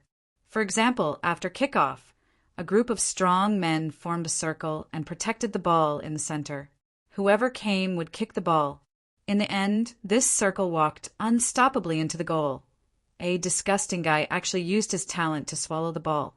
When others weren't paying attention to looking for the ball, he rushed all the way into the opponent's goal and spat it out. Fortunately, he didn't pull. It wasn't that the goalkeeper didn't have any tricks. When the opponent rushed over, he simply grabbed the crossbar of the goal and pulled it hard. The entire goal sank into the ground. Even the goal was gone. Now, let's see how you're going to score. In the end, Chinrue, who was hiding at the side and laughing wildly while holding his stomach, couldn't stand it anymore. He continued to go back and improve. After countless reforms, the first generation of Demon Realm's hot-blooded football was finally officially born. This ball was made by Chinrue using the refinement of the super system and mechanics. Its texture, elasticity, and firmness were extraordinary. It could be regarded as a master-level work. This ball would absorb power, and it required a lot of strength to kick. When it crossed the goal line, it would also emit a flame-like light, representing victory. The field was widened, and a simple magic circle to increase gravity was deliberately laid. The goal was also reinforced, and so on. Although they still encountered a lot of problems afterward, they were finally solved in time. The guards who adapted to the rules and venue gradually fell in love with this intense battle ball exercise. Not only the guards, but the Imperial Guards also began to try this sport under the leadership of Commander Kageron. Under Chinrue's proposal, the Guards team and the Imperial Guards team had a competition in the arena that was not open to the public. The audience was only Old Gauss, Athena, Kageron, and some soldiers from both sides. Since they had not been exposed to this sport for a long time, in addition to the explosive competition scene, they also made a lot of jokes. Finally, they could abide by the rules and persist until the end. In the end, the guards won 10-6. The guards who felt proud were all arrogant. At this time, Old Gauss took the opportunity to announce on behalf of Princess Royal Highness that an open tournament would be held in the arena a month later. At that time, tens of thousands of spectators would come to watch. The winning team would get a generous reward of 50 sets of upper-grade armor. When the confident guards and the Imperial Guards who were unwilling to fail heard the news, they were all full of energy. They were determined to defeat each other in front of all the spectators of the Dark Moon and show their faces ruthlessly. The guards who returned to the barracks seemed very excited. The players were welcomed like heroes, and their morale was unprecedentedly high. More people began to take the initiative to study and participate in the sport. Even though the barracks was spacious and had been divided into 3 fields, it could hardly meet the growing enthusiasm and needs of the guards. Of course, this sport could not completely replace military training. Under Chinrue's suggestion, Athena made corresponding adjustments to the daily training content and arrangements. Those with excellent performance and the fastest progress could have priority to participate in the battle ball activities. Those with outstanding performance would be the representatives of the guards to participate in the open competition with the guards in the arena a month later. In this way, the soldiers were more enthusiastic, and the results were remarkable. The arena controlled by Eryx had begun to be quiet since the heroic deeds of number 60 for a while. Chenrue launched the battle ball with the intention of killing 2 birds with 1 stone. Not only could it solve the problems of the army, but it could also determine this project as the main profitable project of the arena in the future. Old Gauss admired Chenrue's mind from the bottom of his heart. From the perspective of training, this sport included quality training of strength, speed, endurance, and adaptation to gravity. More importantly, it was teamwork. From the perspective of entertainment, it was a kind of exciting battle that could attract many enthusiasts for a long time. From the perspective of economic benefits, it was a project that could promote the development of the surrounding economy and bring huge benefits. Not only that, in the long run, this kind of activity was likely to cause all residents to pursue and imitate it. It could further improve the combat power and cohesion of the Dark Moon, which was more conducive to the rule of Princess Royal. Since this human came to the Dark Moon, he had brought too many innovations. Many of them were incredible.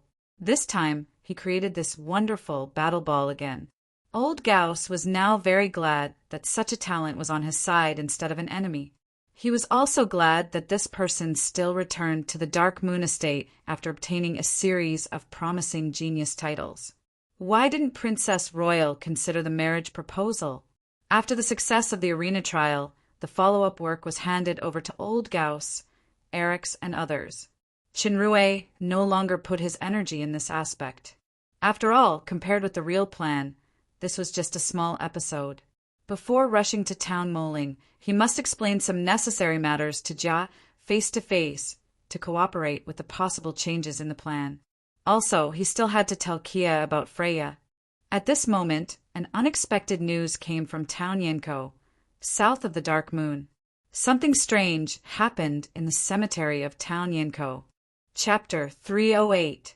Town Yenko used to be a famous ancient battlefield where countless corpses were buried. There was also a huge, heroic soul cemetery. This time, a lot of strange things happened in the cemetery of the heroic souls. Graves were dug up one by one, and the bones inside were all stolen. Then a series of incidents occurred in the town where residents went missing. The whole town was shrouded in a terrifying atmosphere. The missing disappeared and the fleeing fled. The population decreased rapidly. Even the new guards that were sent there had disappeared. It is said that someone has seen a few walking skeletons outside the town, and some people have seen their former acquaintances become unconscious zombies.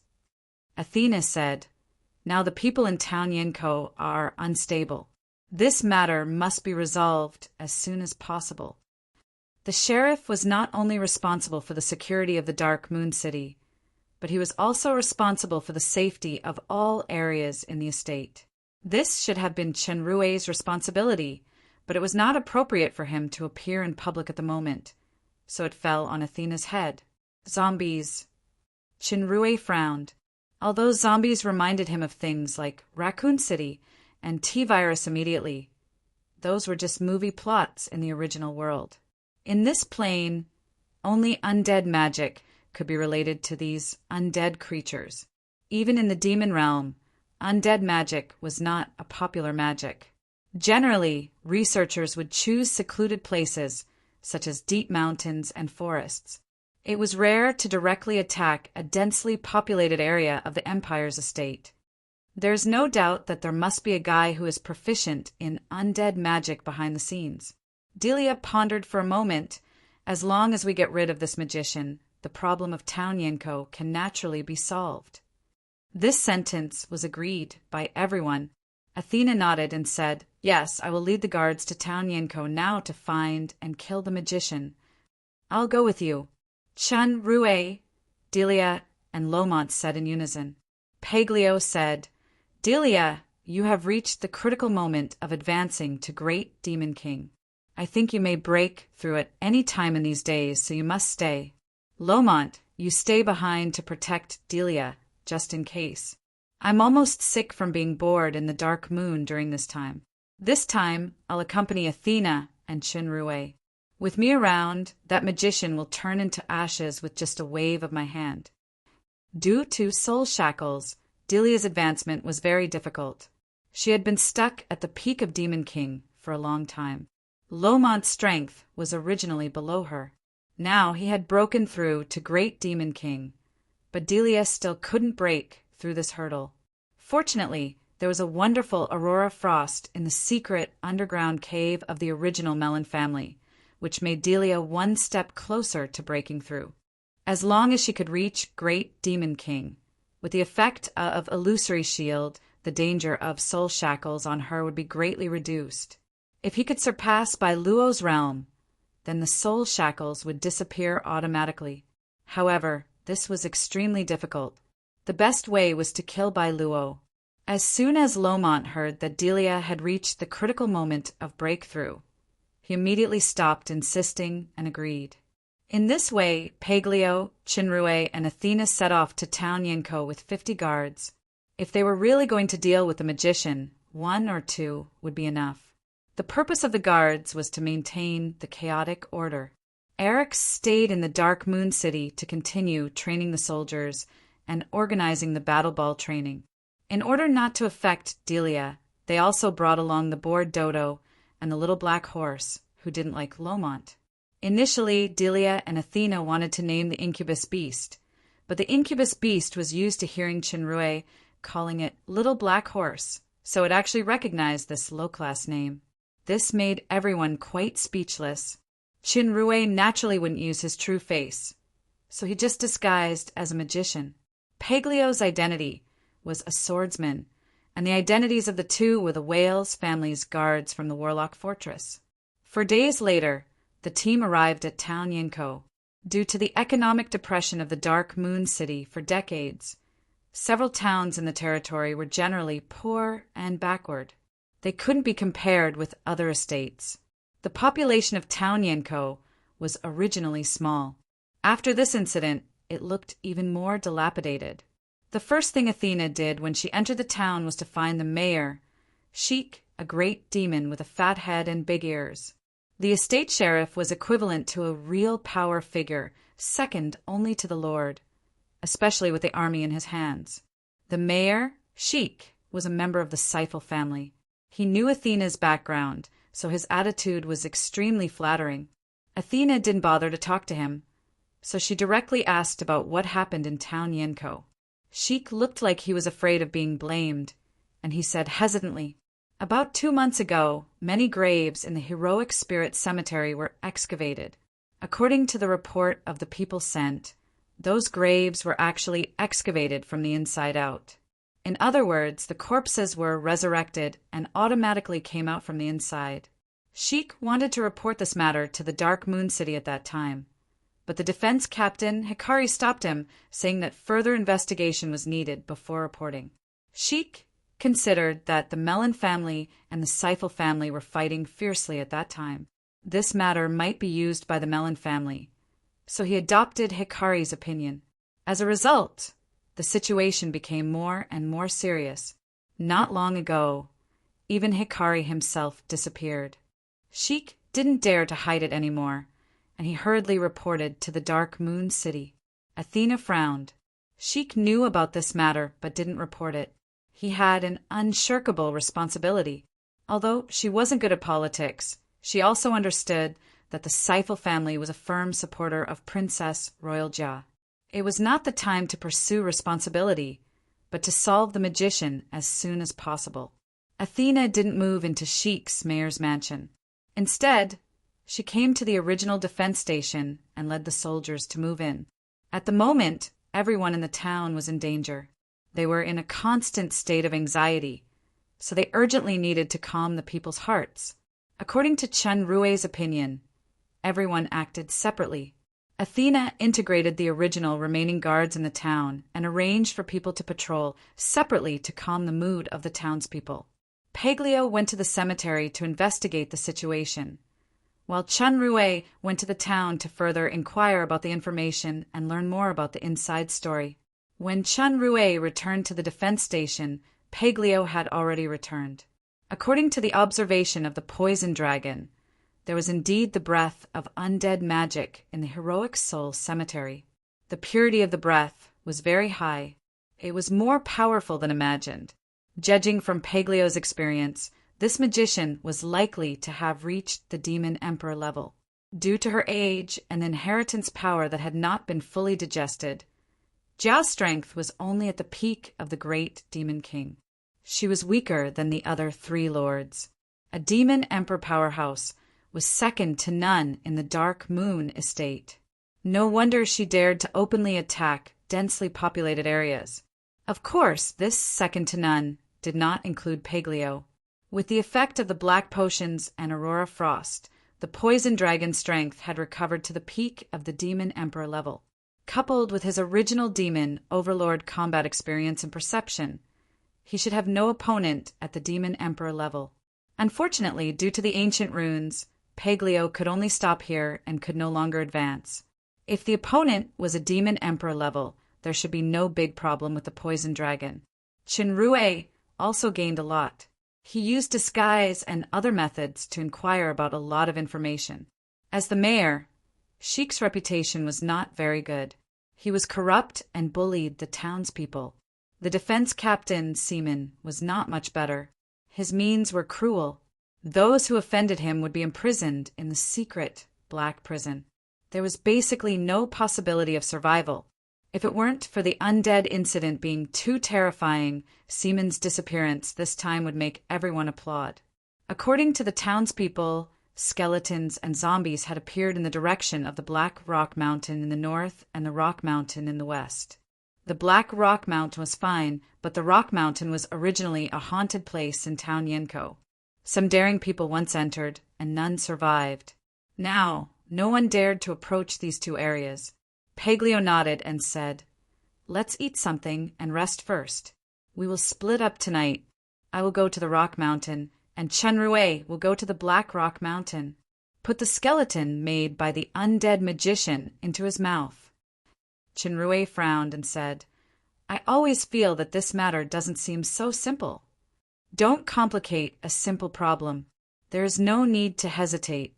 Just find out the undead magician, and everything will be clear. Paglio said disapprovingly, and he immediately decided, Athena is the head of the guards. She will stay here with Dodo. It's just a small undead magician. Chunrue, and I can solve it in the shortest time. As night fell, a black shadow appeared in the woods at the foot of the Black Rock Mountain. It was Chunrue who was riding a little black horse. For the sake of caution, Chunrue had already put on a set of equipment. He had always worn thunderous sound on his neck. The attribute of the undead's double damage should play a miraculous role in this kind of battle. At this moment, there was a sudden movement in front of them. A white skeleton appeared in their line of sight, followed by another one and more and more. Under the moonlight that seeped through the forest, the densely packed, jagged white bones made one's hair stand on end. Race, skeleton, undead. Comprehensive strength assessment, E-. Physique, E-. Strength, E. Spirit. F- agility. F. The skeletons felt the non-undead breath of Chunrue and the little black horse, so they slowly surrounded them. The moving skeletons made a screeching sound. The comprehensive strength was at the early stage of intermediate demon. For Chunrue and Paglio, this kind of strength was useless no matter how many there were. Chunrue punched in the air, and his energy hit the skeleton at the front. Its upper body suddenly shattered. Its lower limbs were still walking, but they were quickly destroyed by the turbulent aftermath. Chunrue remembered that Paglio said that the undead magician liked to use the human wave tactic the most. It was best not to waste power and time in vain. He immediately urged the little black horse to punch quickly along the way, smashing all the nearby skeletons. The little black horse was very fast. Before the skeletons approached, it had already passed through the encirclement quickly. It didn't take long for it to pass through the woods. Although the road was bumpy, the little black horse walked like it was on flat ground. The mountain path of the Black Rock Mountain had been completely occupied by the undead. The combat power of these undead was not strong. The highest zombie leader was only at the early stage of higher demon, but the terrifying number made Chunrue secretly shocked. There are probably thousands of these undead creatures in total. If they form an army with their immortal characteristics, once they fight against the Dark Moon's garrison army, even if the garrison army can win, the price they have to pay will be quite heavy. What's more, thousands of undead were not necessarily the limit of this magician. Once they reached a sufficient number, or even quality, it was enough to threaten the safety of the entire Dark Moon estate. Chapter 309. At the foot of the mountain, a dozen floating figures blocked Chunrue's way. Race, ghost undead. Overall strength, D+. Physique, D. Strength, D+. Spirit, D+. Agility, D+. Chunrue learned a lot about necromancy from Paglio, but it was his first time seeing ghosts. They were a bit similar to the ghosts in the legends from his previous life. He looked at them curiously. These ghosts looked like normal people, but their bodies were a bit thin. The parts below the knees seemed to have no substance, which looked very strange. A mutated ghost leader's overall strength had reached C-, Demon King level. It was the first to float towards Chunrue. It was very agile. Chunrue jumped off the little black horse and punched at the ghost. However, his fist seemed to hit an illusion and went through it. However, the ghost's attack was definitely not an illusion. When it passed through his arm, a faint blood mark appeared. There was also a numbing and itchy feeling. It seemed that the attack was poisonous. However, this bit of poison had no effect on Chunrue. The attack could only scratch his skin a little. Chunrue punched again. This time it didn't miss. It felt like he hit a piece of cotton or cloth. There was no force at all. After the ghost was hit, it let out a shrill scream. Its whole body twisted and suddenly disappeared without a trace. It turned out that the punch had blue sparks. It was the lightning attack of thunderous sound. In addition to the attribute of increasing damage to undead creatures by 220%, it killed the ghost leader in one hit. At the same time, a roar came from a room. Which damn guy destroyed my mutated ghost leader? Ghosts were undead creatures, transformed from the dead with strong spirit power. They had a strong immunity to physical damage. Sometimes they could be completely immune. This was the situation that Chunrue encountered with his first punch. Although the power of the second punch was reduced by half, the effect of thunderous sound was special. In addition to the huge difference in strength between the two parties, it caused the ghost leader to be killed. Mutated ghost leaders were very rare, which was why this magician was so angry. Arahan, go and capture this guy for me immediately. Even if he dies, I want his body. Beside him, a black-armored man nodded slightly before turning around and leaving. After killing the leader of the ghosts, Chunrue was afraid that the little black horse would be hurt, so he punched continuously and killed all the ghosts surrounding the little black horse. The man and the horse moved forward for a while. Suddenly, the little black horse became alert and stopped. A black figure appeared on the hillside in front of them. It was a person covered in black armor, and his face could not be seen clearly. He was riding a horse, and that horse was also black. Its jet-black eyes gave off a cold light. Race, Terror Knight Spectre. Comprehensive Strength Assessment. B. Physique. B- Strength. B+ Spirit. B- Agility. Brace. Spectral Horse Spectre. Comprehensive Strength Assessment. C. Physique. C+ Strength. C. Spirit. D. Agility. C. Terror Knights were made from special specters and corpses. They were powerful knights when they were alive, but their souls could not dissipate because of some kind of will or curse.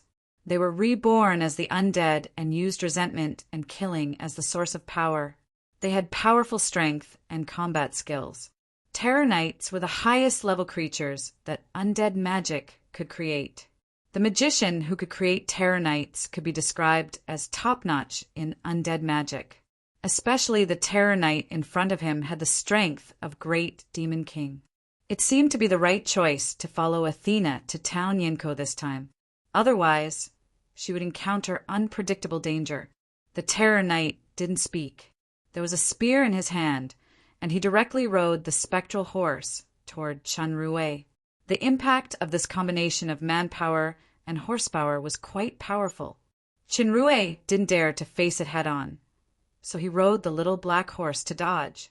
With the communication ability of analytical eyes, he and the little black horse had a very good tacit understanding. But this kind of horsemanship was really a layman. The Terror Knight's original strength quality had reached the peak stage of Great Demon King.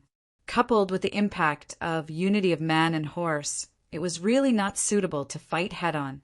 After the other party dodged several times, the Terror Knight's eyes glowed red as if mocking Chunrui's cowardice. Chunrui waved his hand, and the Terror Knight felt that his speed suddenly slowed down. The advantage of horsepower couldn't be exerted, so he immediately pulled the reins and jumped off the horse. The spear in his hand had been replaced by a long sword, and he walked toward Chunrui step by step. Chunrui didn't retreat anymore. He ordered the little black horse to leave and faced the Terror Knight. The Terror Knight's body emitted a faint black mist, and the originally slow movement suddenly accelerated a lot. Weakening the effect of magic? Is it talent or magic? Chunrui was secretly surprised. Before he could think more, the Terror Knight's sword had already slashed with a terrifying wind sound. It seemed that the effect of slow was really greatly reduced. Chunrui didn't use Aura Blade. Instead, he had a rare sword in his hand. When the two swords collided, sparks suddenly splashed everywhere. Chunrui took 4 steps back to stabilize his figure, but the Terror Knight only shook a little. It seemed that Chunrui was really inferior in terms of pure strength. However, the battle wasn't a head-on contest of strength. Chunrui had a scamper under his feet. Coupled with the acceleration of thunderous sound and the remaining slow effect on the Terror Knight, his speed was obviously higher than the opponent. The long sword attacked the opponent like a storm. It was quite a swordsman style. On the other side, the ghost horse also stared at the little black horse and rushed toward the little black horse. The little black horse didn't dodge like last time. Its body suddenly turned into the true form of the incubus beast. Incubus beast! The magician, who was using magic to watch the battle in the distance, exclaimed with ecstasy in his voice. The incubus beast can definitely be made into the highest quality ghost horse. Even if only the skeleton is left, it is the best material for the skeleton warhorse. The little black horse's form change was completed in an instant, and it collided with the ghost horse. The ghost horse staggered back and released a strange power of mental oppression. However, the little black horse was completely immune to things like the mind. Similarly, due to the characteristics of the undead, the little black horse's talent of fear had no effect on the ghost horse. However, the little black horse's talent was not only the art of fear. The blue electric light flashed, and the ghost horse emitted blue electric arcs. Its movement was stiff for a moment, and the little black horse had rushed over like the wind. Suddenly, it twisted its body and kicked back, hitting the ghost horse's abdomen. The ghost horse was kicked far away and staggered to stand firm. If it was an ordinary magical beast, it might be seriously injured, but the undead didn't feel pain. So, after the ghost horse stood firm, it rushed toward the little black horse again. However, it was obvious that whether it was the talon attack or the strength, the ghost horse was suppressed in an absolute disadvantage. The mutated bloodline of the incubus beast. The necromancer's voice was even more excited. "I must get it!" Compared with the advantage of the little black horse, the battle situation on Chun Rue's side seemed to be restrained. Although his speed was still better than the Terror Knight, his swordsmanship was indeed far inferior to the Terror Knight. Every time the Terror Knight slashed, it could hit the key point that he had to save. Chun Rue's swordsmanship was learned from Athena, mainly some basic offensive and defensive movements and timing. It was enough to deal with ordinary opponents, but the Terror Knight's swordsmanship was probably better than Athena's. Obviously, Chun Rue was no match for it. Clang! The sword in Chun Rue's hand had been knocked away, but it was a flaw that he deliberately revealed. The real killer move was the hand that was not holding the sword. It glowed faintly and slashed at the Terror Knight's head. The Terror Knight's sword miraculously returned to its front, and it blocked with the sword. However, it only blocked the physical body of the palm. The invisible sharp aura had already penetrated the long sword and swept past the Terror Knight's neck. The entire head and helmet suddenly flew up and fell to the ground, but no blood could be seen. When Chun Rue was stunned, the Terror Knight who lost his head twisted the lightning-like long sword in his hand, turning it into a dark arc of light that covered him. He was actually not affected at all. Chun Rue's teleportation was half a step slower, and blood had already splashed out of his arm. Then there was an uncomfortable feeling from the wound, as if some corrosive force had invaded it. Fortunately, he had a special physique, so he soon dispersed the force. At this moment, there was a sudden black fog in the field, and a figure wearing a black cloak appeared from the black fog, looking gloomy and scary. Chun Rue moved his feet, distancing himself from the Terror Knight, and called the little black horse to return to his side. The Terror Knight did not chase. It walked to the side and picked up the helmet. There seemed to be nothing inside, but when it put back on the head, it lit up with a faint red light. Race, Lich, projection, comprehensive strength. It turns out that this undead magician is a Lich, and it's just a projection in front of me. Chun Rue suddenly had an unusually familiar feeling. Who are you? How dare you break into my forbidden area? If you want to live, offer your incubus beast with both hands and surrender to me. Chun Rue took a deep breath and quickly channeled the power of his body. It's this voice. It turns out to be that old friend. This old friend was not only a stranger to Chun Rue, but also to Lomont, Delia, and even Paglio. Lomont and Delia knew each other together with Chun Rue in the Silent Night wetland, and Paglio had an intersection with this old friend many years ago. 2,000 years ago, the most outstanding dark magician, undead magician, Garatum.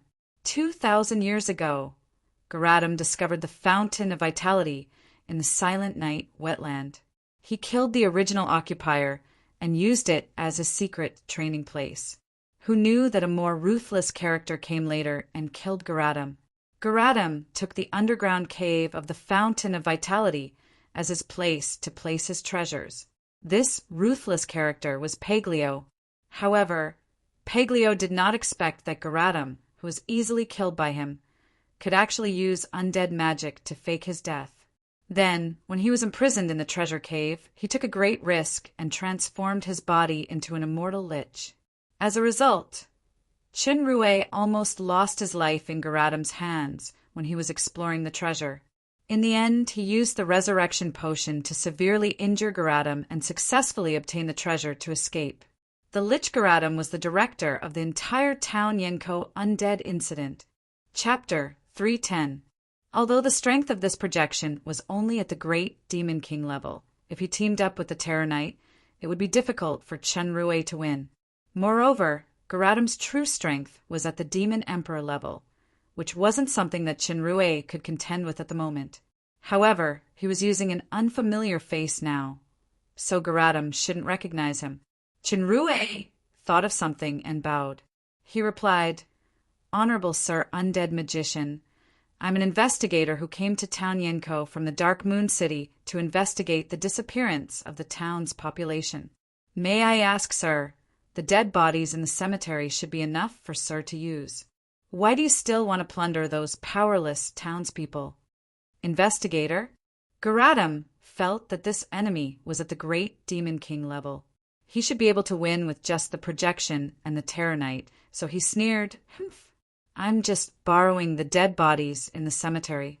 As for the living, I don't plan to turn all living people into undead for the time being, except for those who come to me like you. However, when my experiment is successful, I don't mind turning the entire town or even the entire estate into a paradise for undead creatures." Chinrue frowned. Garadam shouldn't have the need to lie in this situation. So what about the missing people in the town, including the defense captain, Seaman? As Garadam was about to speak, he suddenly sensed something. His face changed drastically, and he roared, "The altar in the west was destroyed! Damn it!" Chinrue's eyes lit up. It should be the poison dragon who succeeded. "It must be your accomplice. How dare you destroy my most important life box recovery plan? I'm going to tear you into pieces." Garadam roared and suddenly pointed to the ground. A large number of terrifying arms grew from the ground, grabbing Chinrue and the little black horse firmly. Chinrue had experienced this trick in the Crystal Valley's death match. Although he was shocked, he didn't panic.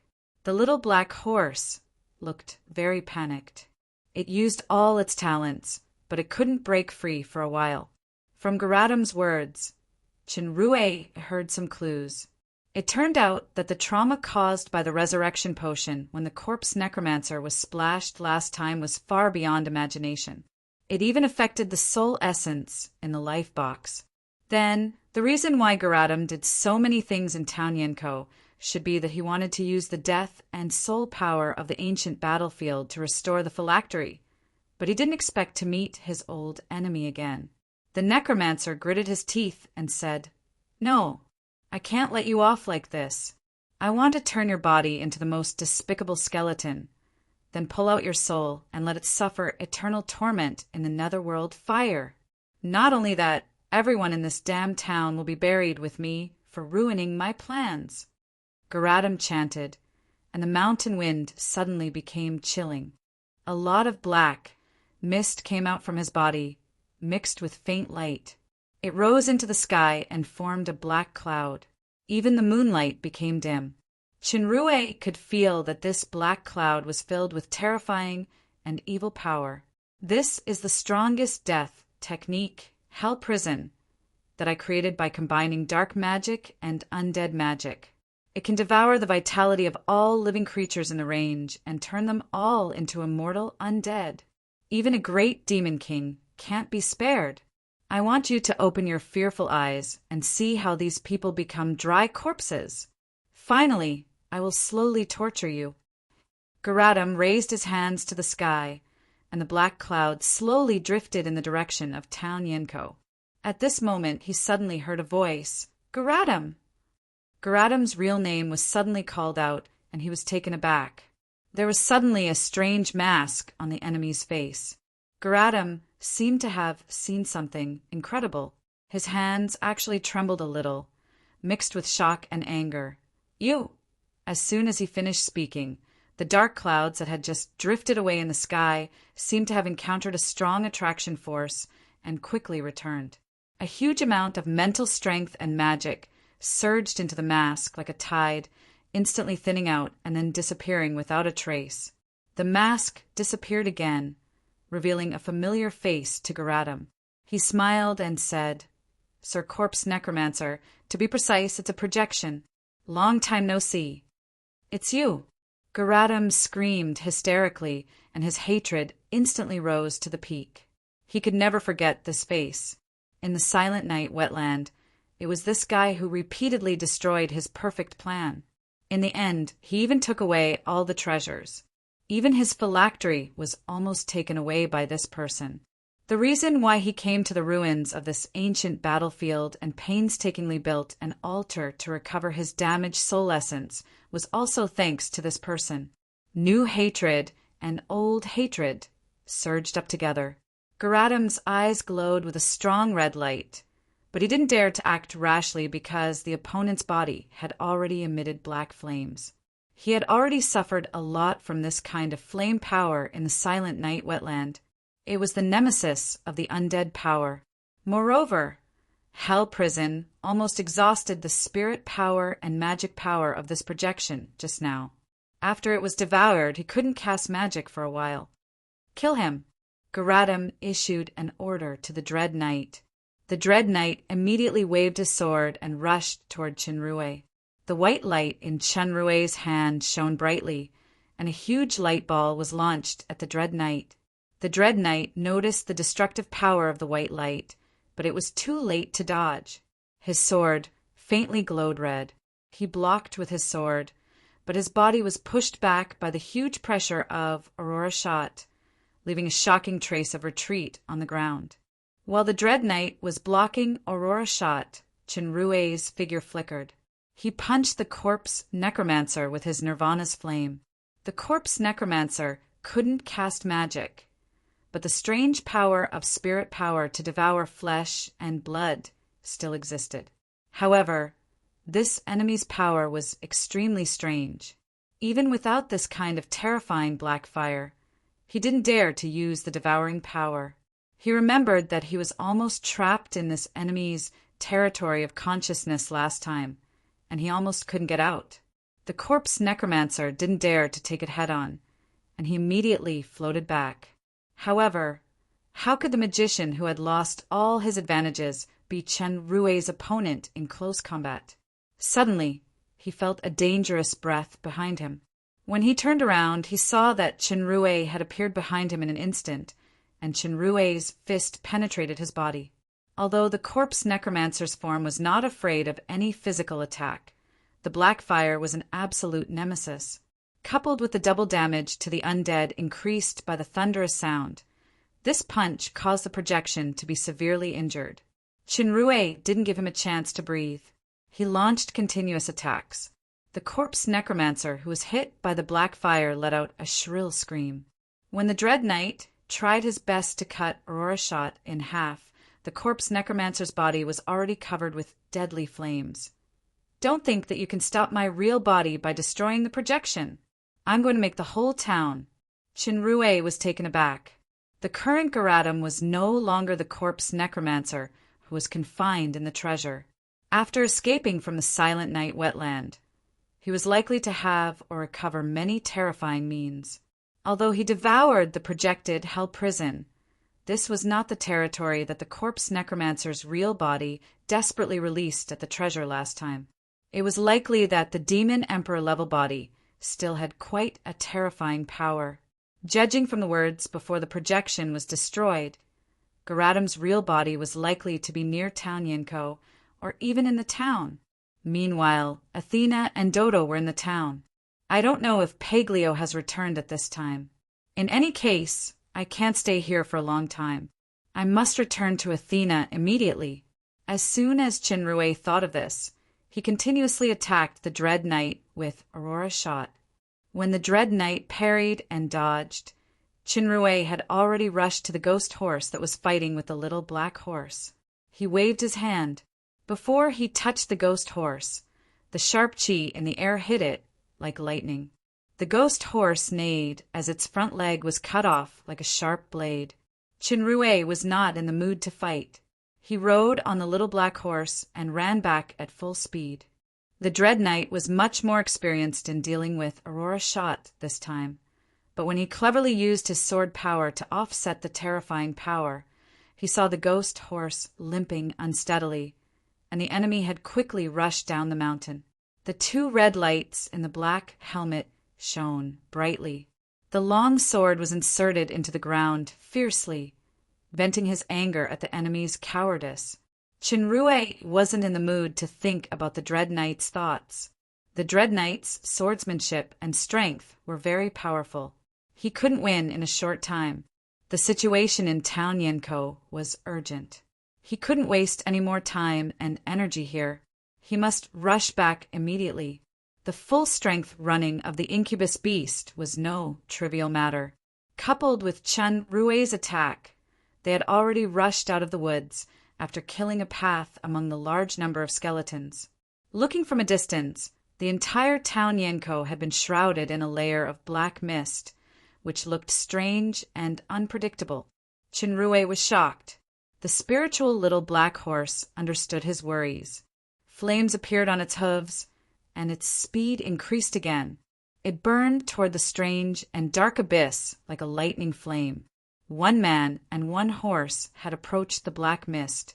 The mist seemed to have the effect of confusing the mind. The little black horse and Chenrue were not affected, and they rushed straight in. The scene of the town made Chenrue's heart sink. The whole town was lifeless. There was not even a sound of dogs barking. The guards and patrolling soldiers had fallen to the ground. There were also some fallen figures on the street in front.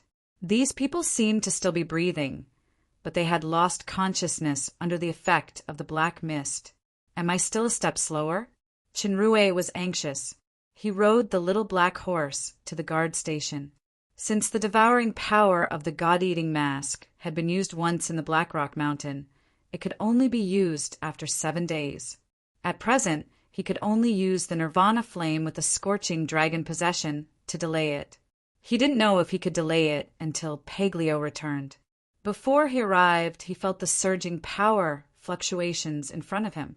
Sometimes it was a gloomy and terrifying dead energy, and sometimes it was changed into a strange and unpredictable power. This kind of power made Chenrue finally feel relieved. It's Paglio. In front of the guard station, there was no one standing except for 3 figures. Athena had turned into her combat form. Her body was burning with flames. In her hand was the new pupil of raging flame that Chenrue gave her. Dodo stood on her shoulder, baring his teeth. He looked fierce, but no matter how one looked at it, he looked a bit fierce on the outside, but weak on the inside.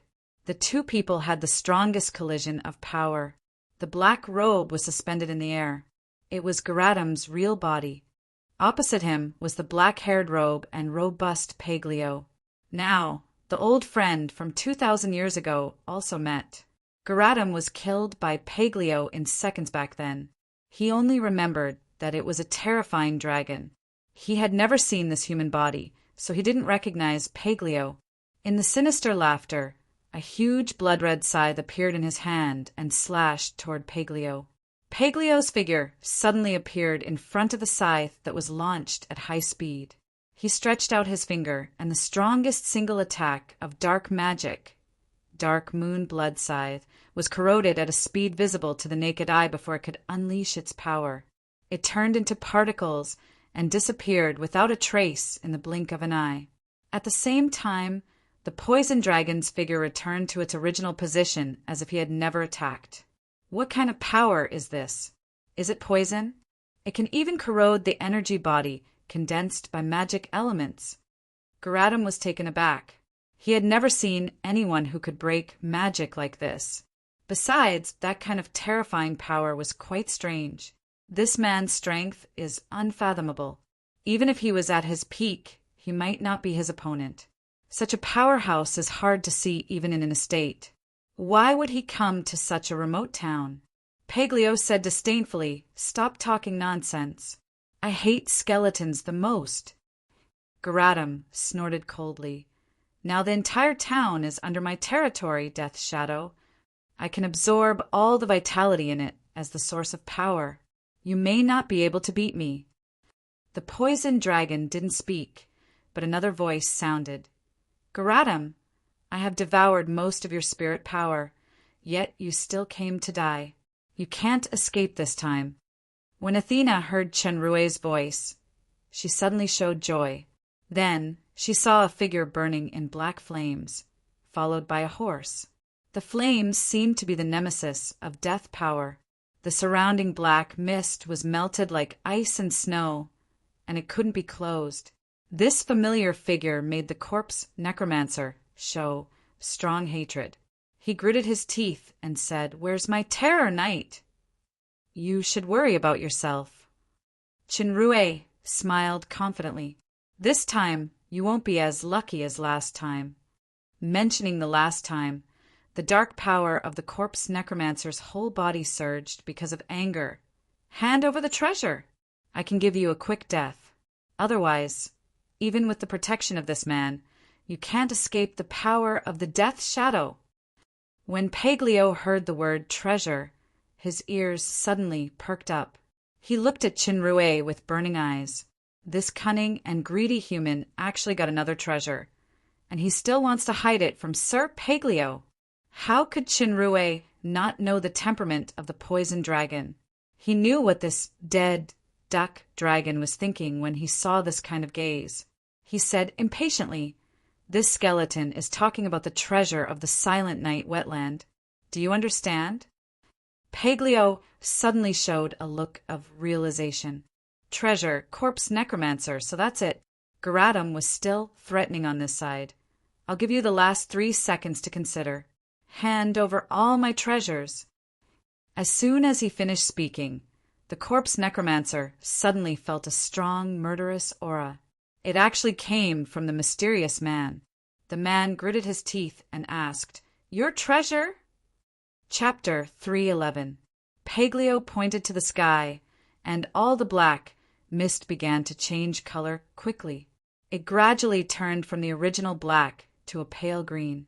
This was not just a simple color change, but the suppression and erosion of the territory's power. Garatum only felt that the power of the territory seemed to be swallowed by countless terrifying demonic beasts. It began to shrink rapidly. In the process of shrinking, it produced a strong backfire. He couldn't help but howl in pain. Chinrue had come to Athena with the little black horse. When he saw Paglio's display of power, he despised in his heart, "A dragon has a reverse scale, and it will be enraged if touched." At this time, the poison dragon's reverse scale is nothing more than treasures. What a dead duck dragon who loves money as much as his life! If Garatum's soul essence was not hurt, and if the projection's spirit power was not swallowed, he shouldn't be defeated so easily. Unfortunately, there were not so many ifs. At present, his territory had been completely eroded by Paglio's poison, and he was restrained by it instead. He could barely use the remaining magic to create a protective area to get a chance to breathe. Chinrue shook his head and sighed. "I forgot to introduce to you. This greedy powerhouse who is good at financial management is the real owner of your treasure, Paglio." The 2 red lights in Garatum's eyes suddenly solidified, and they fell on the man who pointed to the sky with one hand as if he saw something incredible. If he was still a human now, he must be sweating profusely. Paglio put down his hand and grinned at him. A powerful dragon's demeanor emanated. Although this dragon's demeanor was not an absolute suppressive force for Garatum, the things confirmed by the dragon's demeanor were enough to make him terrified. Garatum's body trembled slightly. As a necromancer who transformed himself into a corpse necromancer, he was already immune to the mind magic such as fear and chaos, but at this moment he was terrified from the bottom of his heart. This man was a giant dragon, and it's the terrifying dragon that easily pinched me to death like an ant. Over the years, although I've been cursing the enemy who killed me all the time, I'm more afraid. Who would have thought that there would be a day when he would have to face such a terrifying enemy? Paglio, no matter what, this guy is still the most outstanding necromancer of 2,000 years ago. It would be a pity to kill him like this. If he surrenders, we might as well spare his life. Chinrue took the opportunity to say that Garatum's ability is indeed great. If such a powerful undead magician can be subdued, it is likely to play a key role in the future war. Just the undead army alone was enough to intimidate the enemy. After all, Garatum was not an ordinary character. He had recovered from the horror. He gritted his teeth and said, "Even if you destroy my body now, as long as my phylactery is still there, I will never die. When I recover my strength, I will turn the entire Dark Moon estate into the land of the undead. It's none of my business, even if you turn the entire fallen angel empire into a country of the undead." Chinrue deliberately put on a nonchalant look and laughed. "Could it be that you are naive enough to think that I am really an investigator of some territory? Let me tell you, I tracked you here. Otherwise, why would I bring along the dragons that you are most afraid of? Impossible. How do you know I'm here?" Paglio said, "Don't talk to him. This skeleton has set up a white bone altar in the west. There should also be one on the mountain in the north. This is an ancient undead ritual that can use the air of the undead to restore the soul essence. Then his phylactery must be in the area of this town, or even in the town. When I destroy his body and destroy his phylactery, let's see how this annoying skeleton jumps around. Garatum was shocked. He didn't expect the other party to see through the role and origin of this ritual at a glance. He also inferred the rough location of the phylactery. He is indeed a terrifying dragon. Garatum, you have no choice. Chun Rue thought, I have 3 ways to completely destroy your phylactery immediately. First, Paglio will completely infiltrate the underground of this town. It can annihilate everything within a radius of tens of miles, including your phylactery. You have seen the second method. I will use space magic to swallow the entire town and then banish it into the space turbulence. You should know that I have this ability. The third method. Remember that water last time? This is called the Fountain of Resurrection. It is something that can cause fatal damage to your soul essence. Chinrue's hand suddenly dripped a strange spring water. The vigorous breath made the corpse necromancer instinctively feel uncomfortable. This method is to infiltrate these into the ground, then cast a mystic art to form a special territory that can destroy all the undead power within a radius of 100 miles, including the soul essence in your phylactery. Garatum's body began to tremble again. He had to admit that these 3 methods were not to scare people. Once the other party was determined to destroy him, he would probably be doomed. In fact, Chun Rue's 3 methods were really bluffing. With Paglio's current demon emperor level power, he couldn't cast the real poison territory. Besides, the price was too high.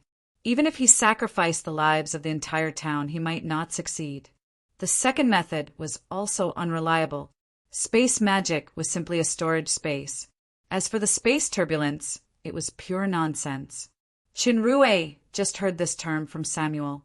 The third method was even more F***ed up. The Fountain of Resurrection and the Resurrection Potion were 2 completely different concepts. The Fountain of Resurrection might have a certain suppression effect on Garatum, but it was definitely not as strong as the Resurrection Potion. Moreover, the Fountain of Resurrection was only the size of a pit, so it was impossible to infiltrate the entire town. Chinrue added, Perhaps I will be ridiculously merciful. In order not to sacrifice the innocent lives of this town, I will let your phylactery go. This sentence made Garatum have no other thoughts at all. He himself was a ruthless person who judged others by himself. He would never give up an enemy who might be a great threat for the lives of some ants. What's more, the dragons were obviously a ruthless character. It could be seen from the fact that they killed him in the Silent Night wetland 2,000 years ago. Garatum suddenly laughed. His hysterical laughter was full of grief and despair. I can't believe that I, Garatum, didn't die in the Silent Night wetland, but in this kind of place. However, don't be complacent too early. My phylactery is engraved with the magic circle of the curse of destruction.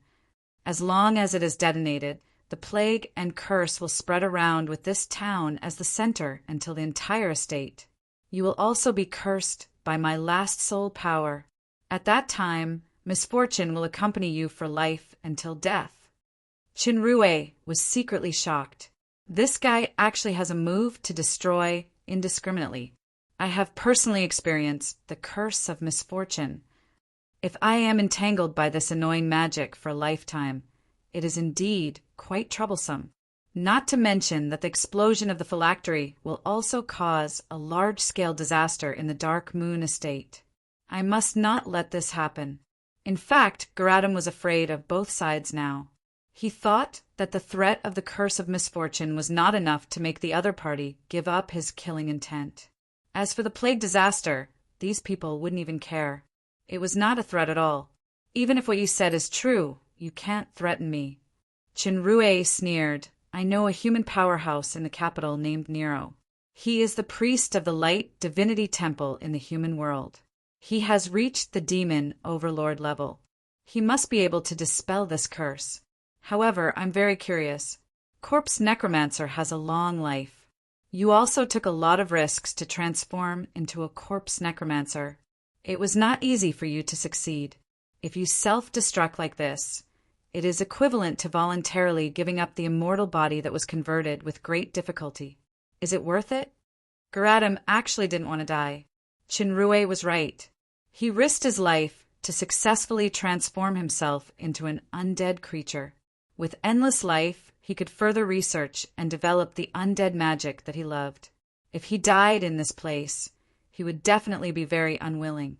When the Corpse Necromancer heard the other party talking about the human light priest, his heart suddenly sank. Light magic was an effective way to restrain the curse. Besides, he was a demon overlord powerhouse, but he still said without showing any weakness, I created a separate, undead magic system from the dark magic. I can be called the most outstanding undead magic master in the history of the demon realm. How can I succumb to such barbaric and shameful guys like you? Besides, I don't believe that the human light priest will appear in the demon realm. Not only will I be plagued by bad luck, but I will also do everything I can to curse you before I die. Chinrue could see that Garatum already thought that he had no way out. If he continued to force him, he would definitely perish together. However, if he relented at this moment, then this guy would immediately escape. After that, he would retaliate madly against Town Yinko and even the entire Dark Moon. Next time, he would never make the same mistake and put the life box in danger. An undead magician enemy who was hiding in the dark and could not be killed, and it was even a demon emperor level. It was indeed quite a headache. He was in a dilemma for a while. When Athena heard that the disease and curse would spread in Princess Royal's territory, she was anxious, but she did not say anything out of trust in the man. However, the poison dragon did not intend to let Garatum go. He showed an impatient look. Don't talk nonsense with him. Break this skeleton first, then no matter how his life box explodes. With the protection of my territory, any damn curse can't hurt you at all. It was just that after hearing the poison dragon's words, Garatum's heart was even more desperate. As he was about to risk everything to detonate the magic circle, a voice suddenly sounded. Ridiculous guy, let me tell you one thing before you die. You are definitely not the most outstanding undead magic master in the demon realm, and the undead magic system has already existed since ancient times. What you know now is just the tip of the iceberg. Garatum was furious. This was his most conceited glory. 2,000 years ago, he had surpassed all predecessors who studied undead magic and raised the undead magic to an unprecedented height. Around 2 years ago, the undead magic stayed at the level of his research, and there was no progress. Now, this enemy was actually questioning his greatest achievement. This was simply intolerable. Chinrue saw Garatum's exasperated look and knew that he had successfully diverted the opponent's attention. He then said, I got the inheritance of an ancient Grand Master and learned a lot of secrets. Undead magic is indeed derived from dark magic, but it belongs to a separate system. Its power is no less than dark magic. It's like a separate space magic derived from water and air magic. Unfortunately, due to various reasons, it has been lost now. Moreover, even the relevant records have disappeared with the passage of time. Garatum's eyes flashed with red light. He was obviously a little surprised. He had studied undead magic all his life, but he had never heard of such so-called secrets. As he was about to refute, he heard the other party go on to say, From the inheritance I got, the ancient undead magic system is divided into 3 categories. The first is summoning transformation, the second is cursing, and the third is bone and poison. There are many magic branches in each category. I can reveal 2. There is a magic of summoning transformation that can transform a skeleton into a skeleton mage that releases elements. It can cast long-range elemental attacks, which are very powerful. The bone and poison category has a kind of bone armor that surrounds the body. It can use the mysterious rotation rhythm and the power of the undead to offset, weaken, and absorb all external attacks. Garatum was an expert in undead magic. As soon as he heard it, he knew that these two kinds of magic were completely feasible. It was not a nonsense made up by the other party. This so-called 3 categories of system came from a classic game that was popular all over the world. It was one of Chen Rui's favorite games in that world. There was a role of a necromancer in it. Chen Rui just described the skills with slight changes, and it really tempted Garatum. According to Chen Rui's understanding, the origin of power development to the ultimate was the same, but the form of expression was different. Magic was a form of expression. As long as there was creativity and understanding, the imagined magic might not be impossible to put into practice. The magic derivation, innovation, and improvement of the 6 major elements of earth, water, fire, wind, and dark also came from this. Garatum's current research had actually reached a peak state. In other words, it was equivalent to reaching a bottleneck. It was very difficult to make progress and innovate. Hearing this statement, his eyes lit up. The narrow road suddenly became wide and full of countless possibilities. He was suddenly greatly moved. After thinking about it carefully, he couldn't wait to find a place to study quietly. He quickly asked, "What else?" Chinrue saw Garatum's tempted look, and he knew in his heart, Garatum is arrogant, insidious, and ruthless. If I force him to give in, it may backfire. It's better to change the angle and lure him first, then use both carrot and stick. Sir Garatum, you should know that there is no free thing in this world. The more so-called free things are, the higher the price you need to pay. You have heard the content of 2 ancient undead magic for free.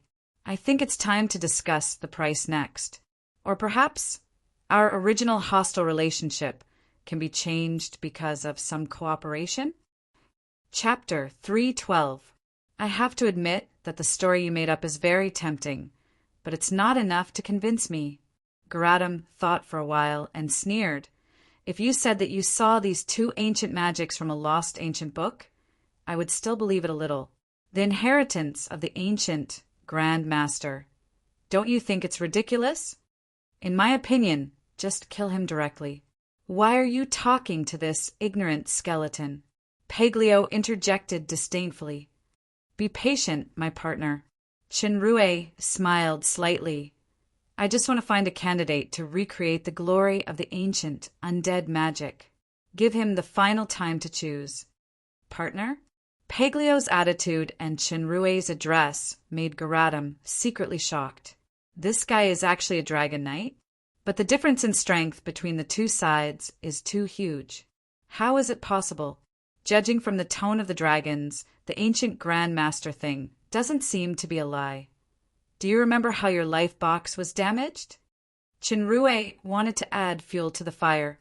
He took out a bottle of black potion and uncorked the bottle. Or do you know what potion the Fountain of Resurrection is used to make?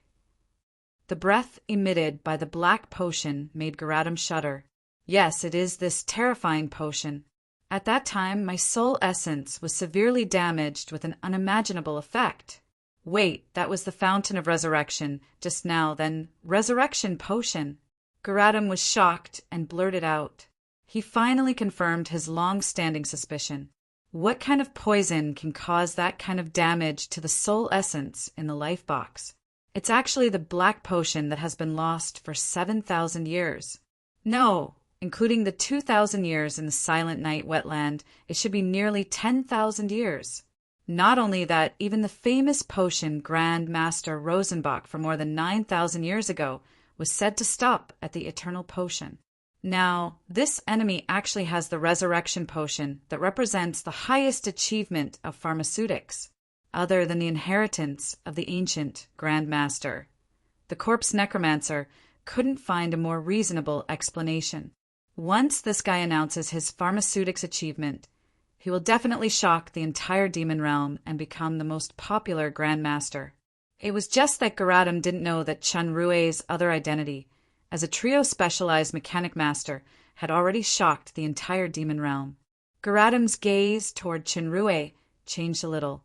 The first potion Grand Master of the demon realm in 10,000 years, and he got the inheritance of the ancient Grand Master. No wonder even such powerful dragons recognize him as a partner. In that case, the system of ancient necromancy magic was real. In that case, reviving the glory of ancient undead magic was not a lie.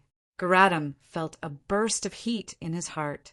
His previous determination to die had already been reduced by more than half. If he can inherit the ancient undead magic system and carry it forward, then he will truly become the top undead magic person since ancient times. After a moment of silence, Garadam finally made a choice. Now that he had been forced into a dead end, even if he self-detonated, he wouldn't be able to perish together with his enemies. He could only die a worthless death.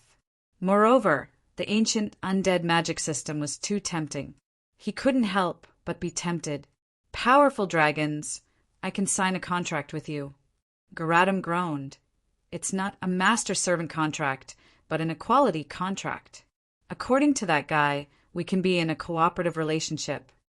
In your dreams, Paglio snorted coldly and revealed his murderous intent.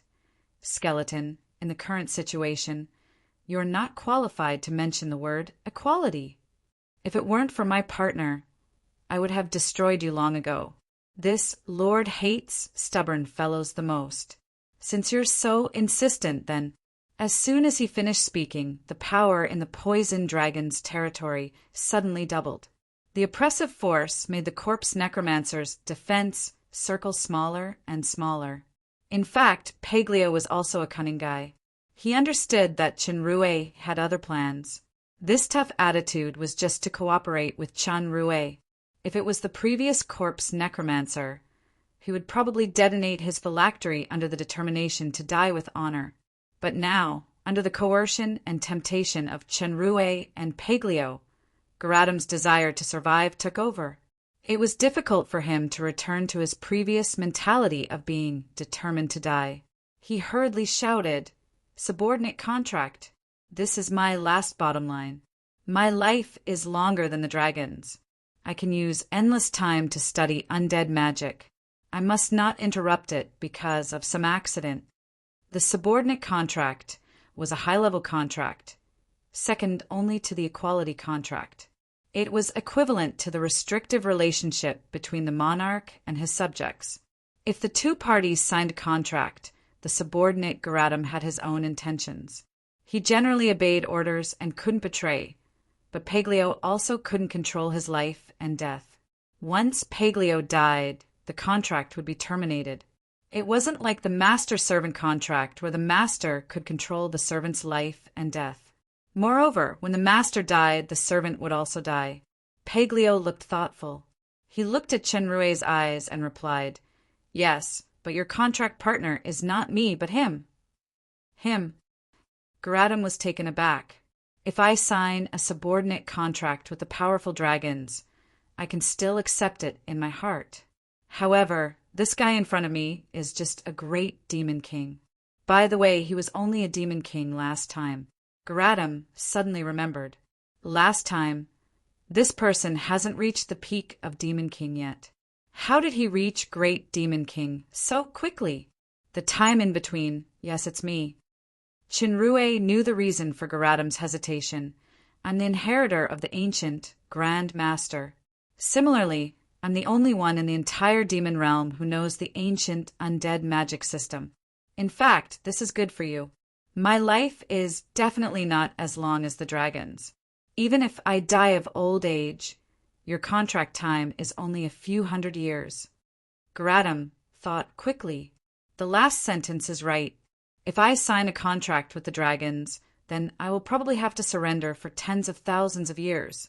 However, signing a contract with this demons will definitely take a much shorter time.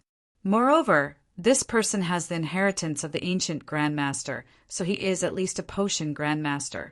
His potential is quite terrifying. In just a few months, he has soared from Demon King to Great Demon King. He is likely to become a demon overlord powerhouse in the future, so it isn't a humiliation. Judging from the current passive situation on my side, signing a contract with this person is the perfect result. In the end, Garatam made up his mind to sign a subordinate contract with Chun Rue. The poor corpse necromancer didn't know that he was tricked. Due to the symbiotic contract, under normal circumstances, the time of this subordination would be at least tens of thousands of years. However, Chunrue really didn't make long-term plans for thousands of years or tens of thousands of years later. He would think about the future in the future. As a condition of signing the contract, the corpse necromancer proposed to turn Yenko village into his own experimental base. This used to be an ancient battlefield with many powerful souls and bones. The terror knight with excellent swordsmanship that Chunrue encountered was transformed from the bones of a rare powerhouse. There were originally 2 such top-level terror knights, but unfortunately the one guarding the west altar was killed by Paglio. Chunrue hesitated for a while. He discussed with Athena for a while and agreed. Originally, Town Yenko was a remote town which was barren and backward. Moreover, Chunrue and Jia had long had plans to rebuild the towns in the estate. Town Yenko was one of the objects that needed to be migrated in the plan. This request seemed difficult, but in fact it was just going with the flow. After the contract was signed, the spiritual link of the super system added another item, the subordinate contract. This contract was somewhat similar to Samuel's blood oath of light, which could be interrupted and cancelled. Since the subordination relationship was confirmed, Chunrue didn't keep him guessing anymore. He said the skill system of the necromancer in Diablo 2 in his memory. This used to be one of his favorite games, so he remembered the information very clearly. He also made appropriate modifications to some of the contents. For example, there were skeleton soldiers, zombies, ghosts, skeleton mages, terror knights, and so on in the summoning and transformation category. There was also the phantom dragon, the ultimate undead soldier in Heroes of Might and Magic. This had already appeared in Mountain Shillong anyway. As for the vampire, golem, and so on, they were omitted due to some concerns. Some things in the curse category overlapped with dark magic, so Chunrue selectively added or subtracted a part.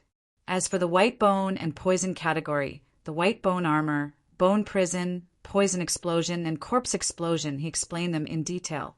This complete magic system brought considerable inspiration to Garatam. Some of those magic and attack forms were incredible, but some could be achieved in a short time. Some could be further improved and innovated. The 2 red lights in the corpse necromancer's eyes shone brightly. The unwillingness in his heart because he was forced to sign the subordinate contract was immediately forgotten. He couldn't wait to start trying immediately. However, the most important thing now was to restore the soul essence in the life box first. After the territory dissipated, the mist in the town gradually dissipated. The unconscious people gradually woke up and returned to normal.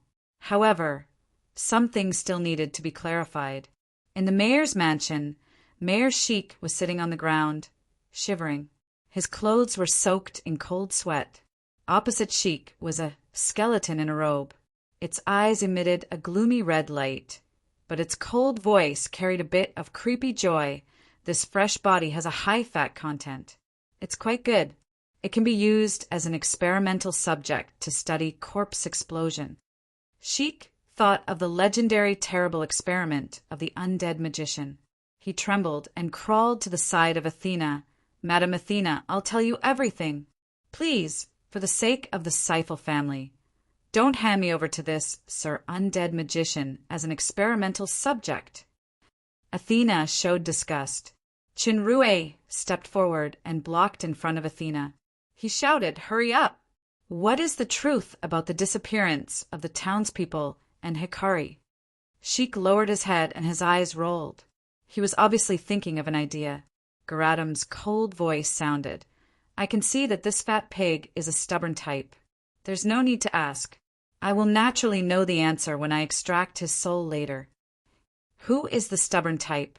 When Sheik heard about extracting the soul, he was so scared that he almost peed in his pants.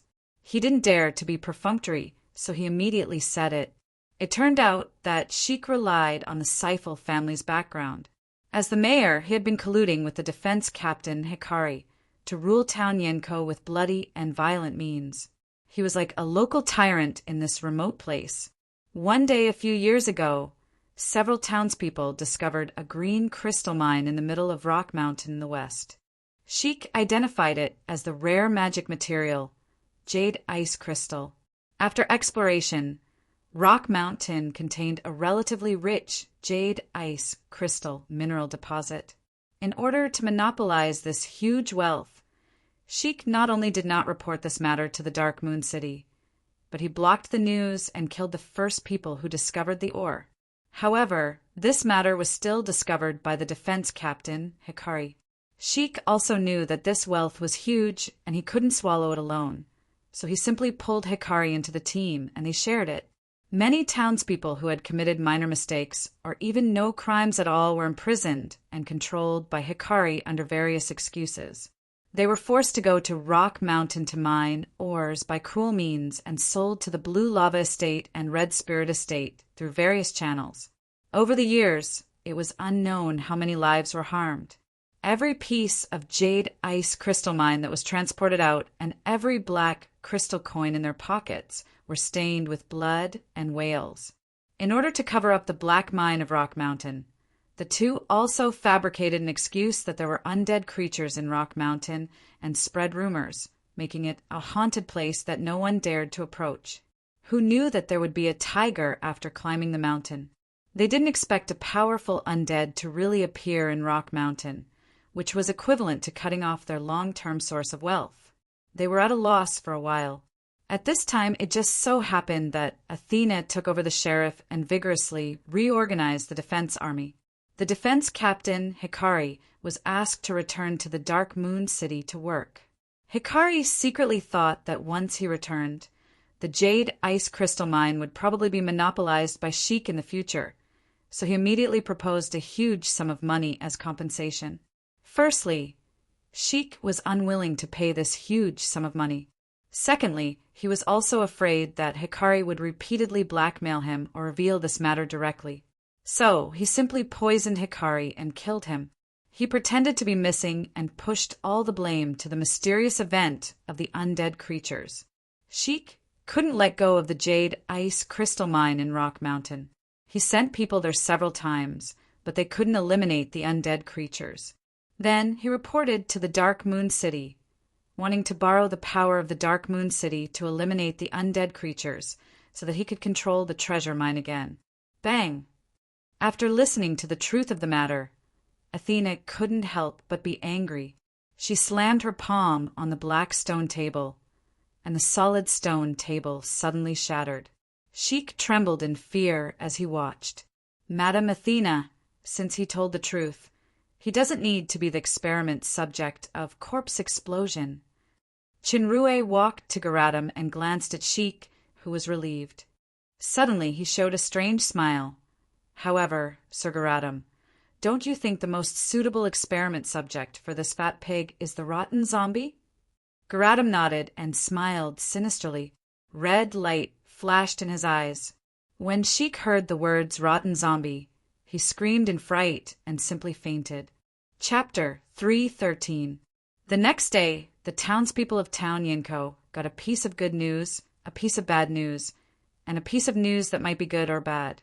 The good news was that the brutal villain mayor finally died carelessly in the hands of the undead creatures. The bad news was that due to the ancient battlefield, the area around Town Yenko had been eroded by the strange power of the dead and the dead. It had become a cursed land that could no longer be inhabited. The last news was that Princess Royal, the lord of the Dark Moon City, ordered a magic circle to seal Town Yenko to prevent the further spread of the cursed land. The original townspeople migrated collectively to Town Sota'a, which was further south. Each household was appropriately compensated. Although many people were unwilling to leave their homes, they had no choice but to leave because Town Yenko had been haunted previously and the curse caused by the undead creatures. Mayor Sheik would definitely be severely punished. Since Sheik was backed by the Seifel family in order to avoid possible internal conflicts, he was given a chance to die in the line of duty through this undead calamity. In fact, Chinrue kept his promise and handed Sheik over to Garadam to deal with. He was definitely not the experimental subject of the corpse explosion. After Old Gauss received Chinrue's message, he immediately arranged for the corresponding manpower and transportation of demonic beasts to assist. He also settled town Suatawa in advance. Athena also transferred more guards to maintain security and order. The migration work was carried out in an orderly manner. From the news from Old Gauss, Princess Royal and her party would soon return to the Dark Moon City, accompanied by Kia. Thinking of Kia, Chinrue's original thoughts became heavy. Freya's matter had been pressing on his heart. What should come will come eventually. I should think about how to comfort her. After the townspeople completely left town Yenko, Chinrue and Peglio began the sealing work. In fact, they set up dragon inscriptions and magic circles to isolate the corresponding area of town Yenko to prevent outsiders from entering. They also repaired the originally destroyed white bone altar to help Garadam speed up the recovery of his soul essence. Since Garadam's matter involved many secrets, such as the poison dragon, it was not appropriate to report to Jia for the time being. Therefore, the jade ice crystal mine in town Yenko should be sealed first, at least until Garadam's soul essence fully recovered. Chinrue's request for Garadam was very simple. He would not disturb him on normal days, and he would support his experiment as much as possible without harming the general interests of the estate and civilians. Once the corpse necromancer was needed, he must go all out.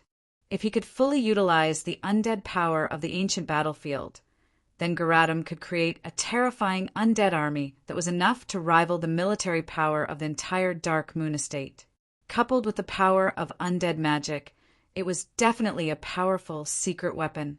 Chinrue suddenly thought of something.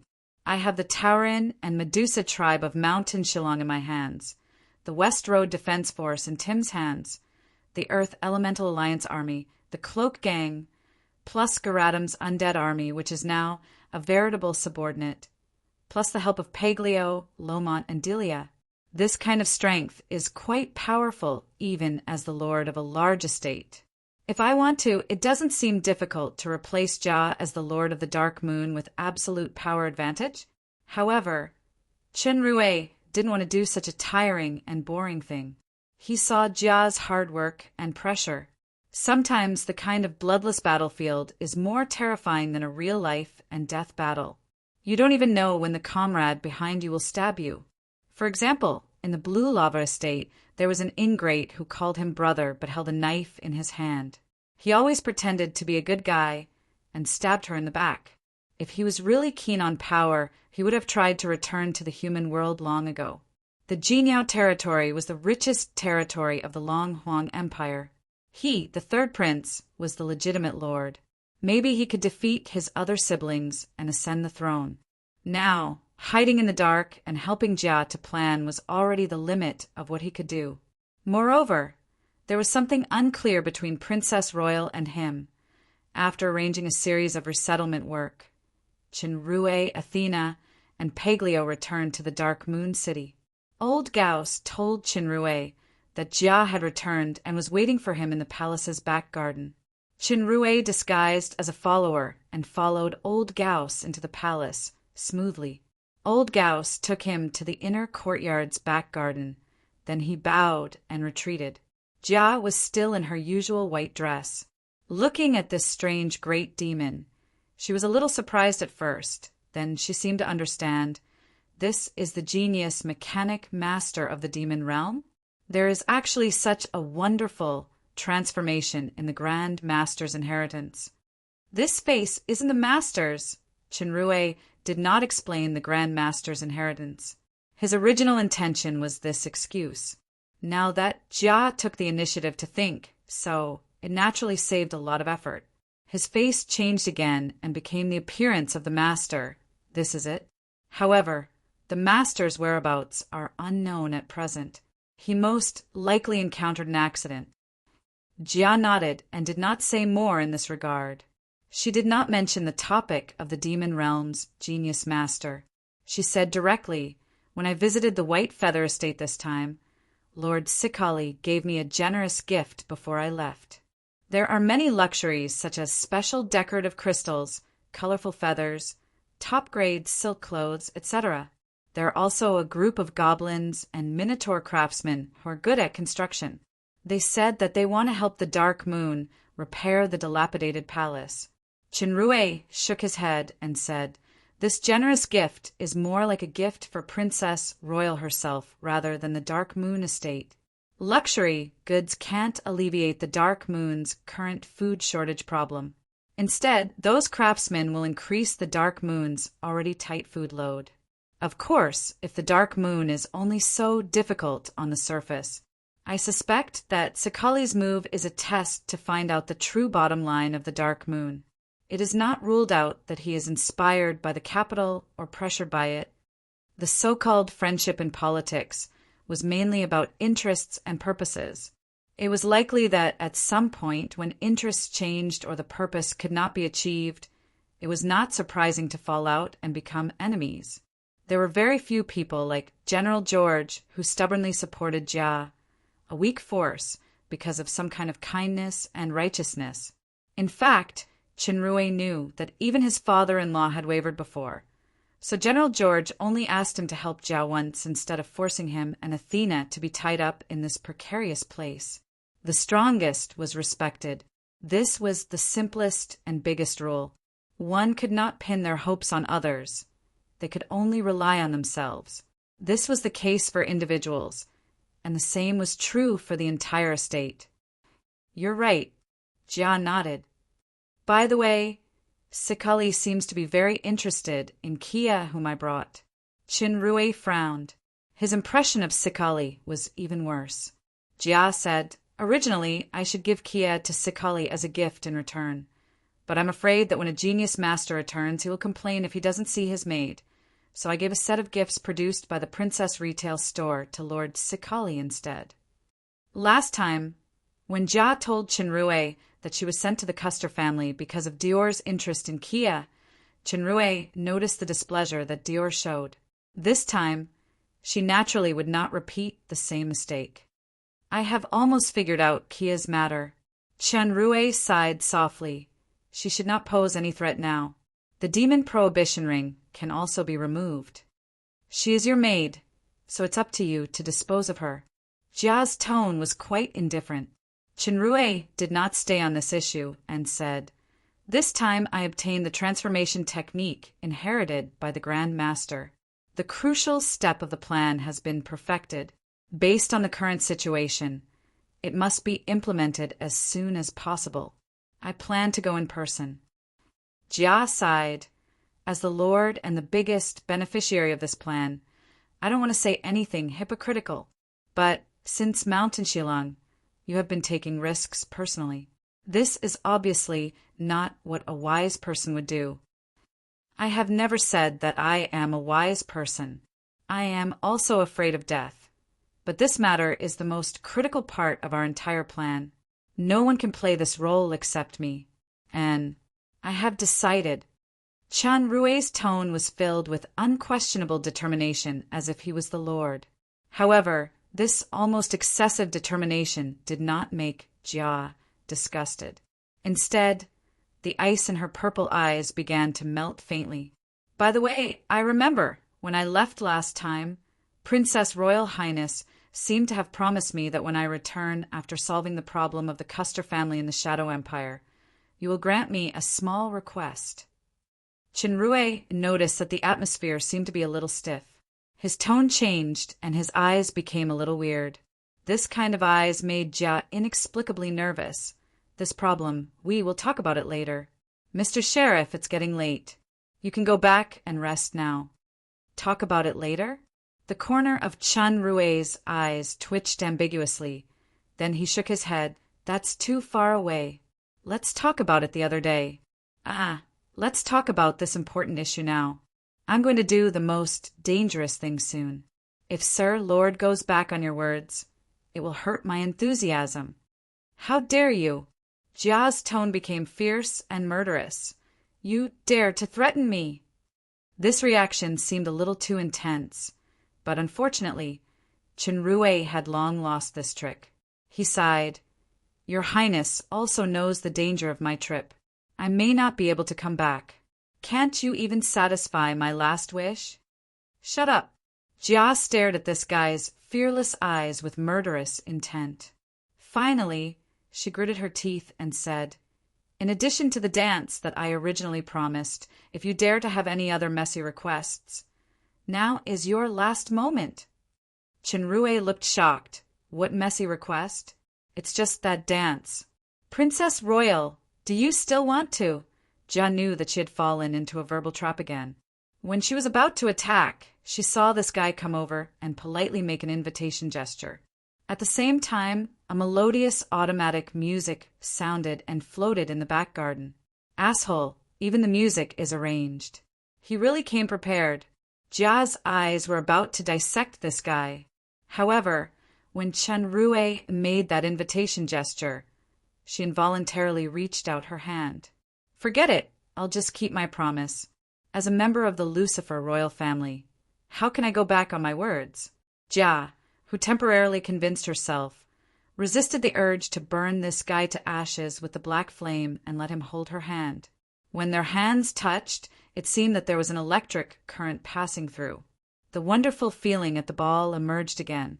The wonderful feeling at her fingertips flowed into her heart, and her tense heart was gradually softened by this feeling. When she hugged his shoulder, the man's breath was already quite close. Last time, under the watchful eyes of the public, she didn't have such a strong feeling.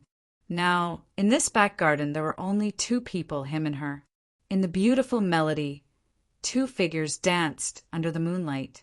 Since the welcome ball for the people from the capital last time, Jia had not danced with anyone, especially this new dance that she was interested in. Qinrui's performance was much more well-behaved than expected, which made Jia gradually put down some of her defenses. Using a word that Alice learned from someone to describe it, this was called gentleman's demeanor. She didn't know that the so-called gentleman was just a more patient wolf. However, for Jia, who had been busy, it was a rare opportunity to relax. Her steps began to become light, and she began to enjoy this long-lost fun. Her cooperation with Qinrui became more and more tacit. Qinrui also enjoyed dancing with this ice princess, especially such a close contact. The white, jade-like skin was clearly visible, and there was a faint, fresh fragrance in his nose. Looking at the entire dark moon and even the entire demon realm, he was the first man who was so close to Jia. Moreover, she should be willing. If the nobles in the estate saw this scene, their jaws would drop in surprise. Humph. Jia looked at the smile on Qinrui's face, and she had the desire to punch him no matter how she looked at it. Is it funny? I'm thinking that Princess Royal is true to her words. She is indeed my Sir Lord. Damn guy! When Jia heard, my Sir Lord, her face was faintly hot. Even if Royal Highness wants to retaliate, I'm afraid it will be difficult to find me in a while. To prevent her from turning hostile and ruining the atmosphere, Qinrui quickly added, I personally hope to keep my life and come back to accept Princess Royal's small punishment next time. Jia's eyes were a little dim. Actually, this time, you don't have to come back. Qinrui smiled slightly. In my understanding, there are some people and some things that are more important than other things. Jia looked into his eyes. Your efforts may not get the return you want. By then, I'm afraid it will be too late to regret it. Why should I regret it? I remember a book once said that there are always a few encounters in life, and there are always a few foolish times. The important thing is that you have experienced it, met it, and been foolish. Qinrui did not avoid her gaze. He smiled and raised his hand. Besides, I have been rewarded now, haven't I? Shay looked at his smile and suddenly felt that her heartbeat was a little fast. Both of them didn't speak for a while.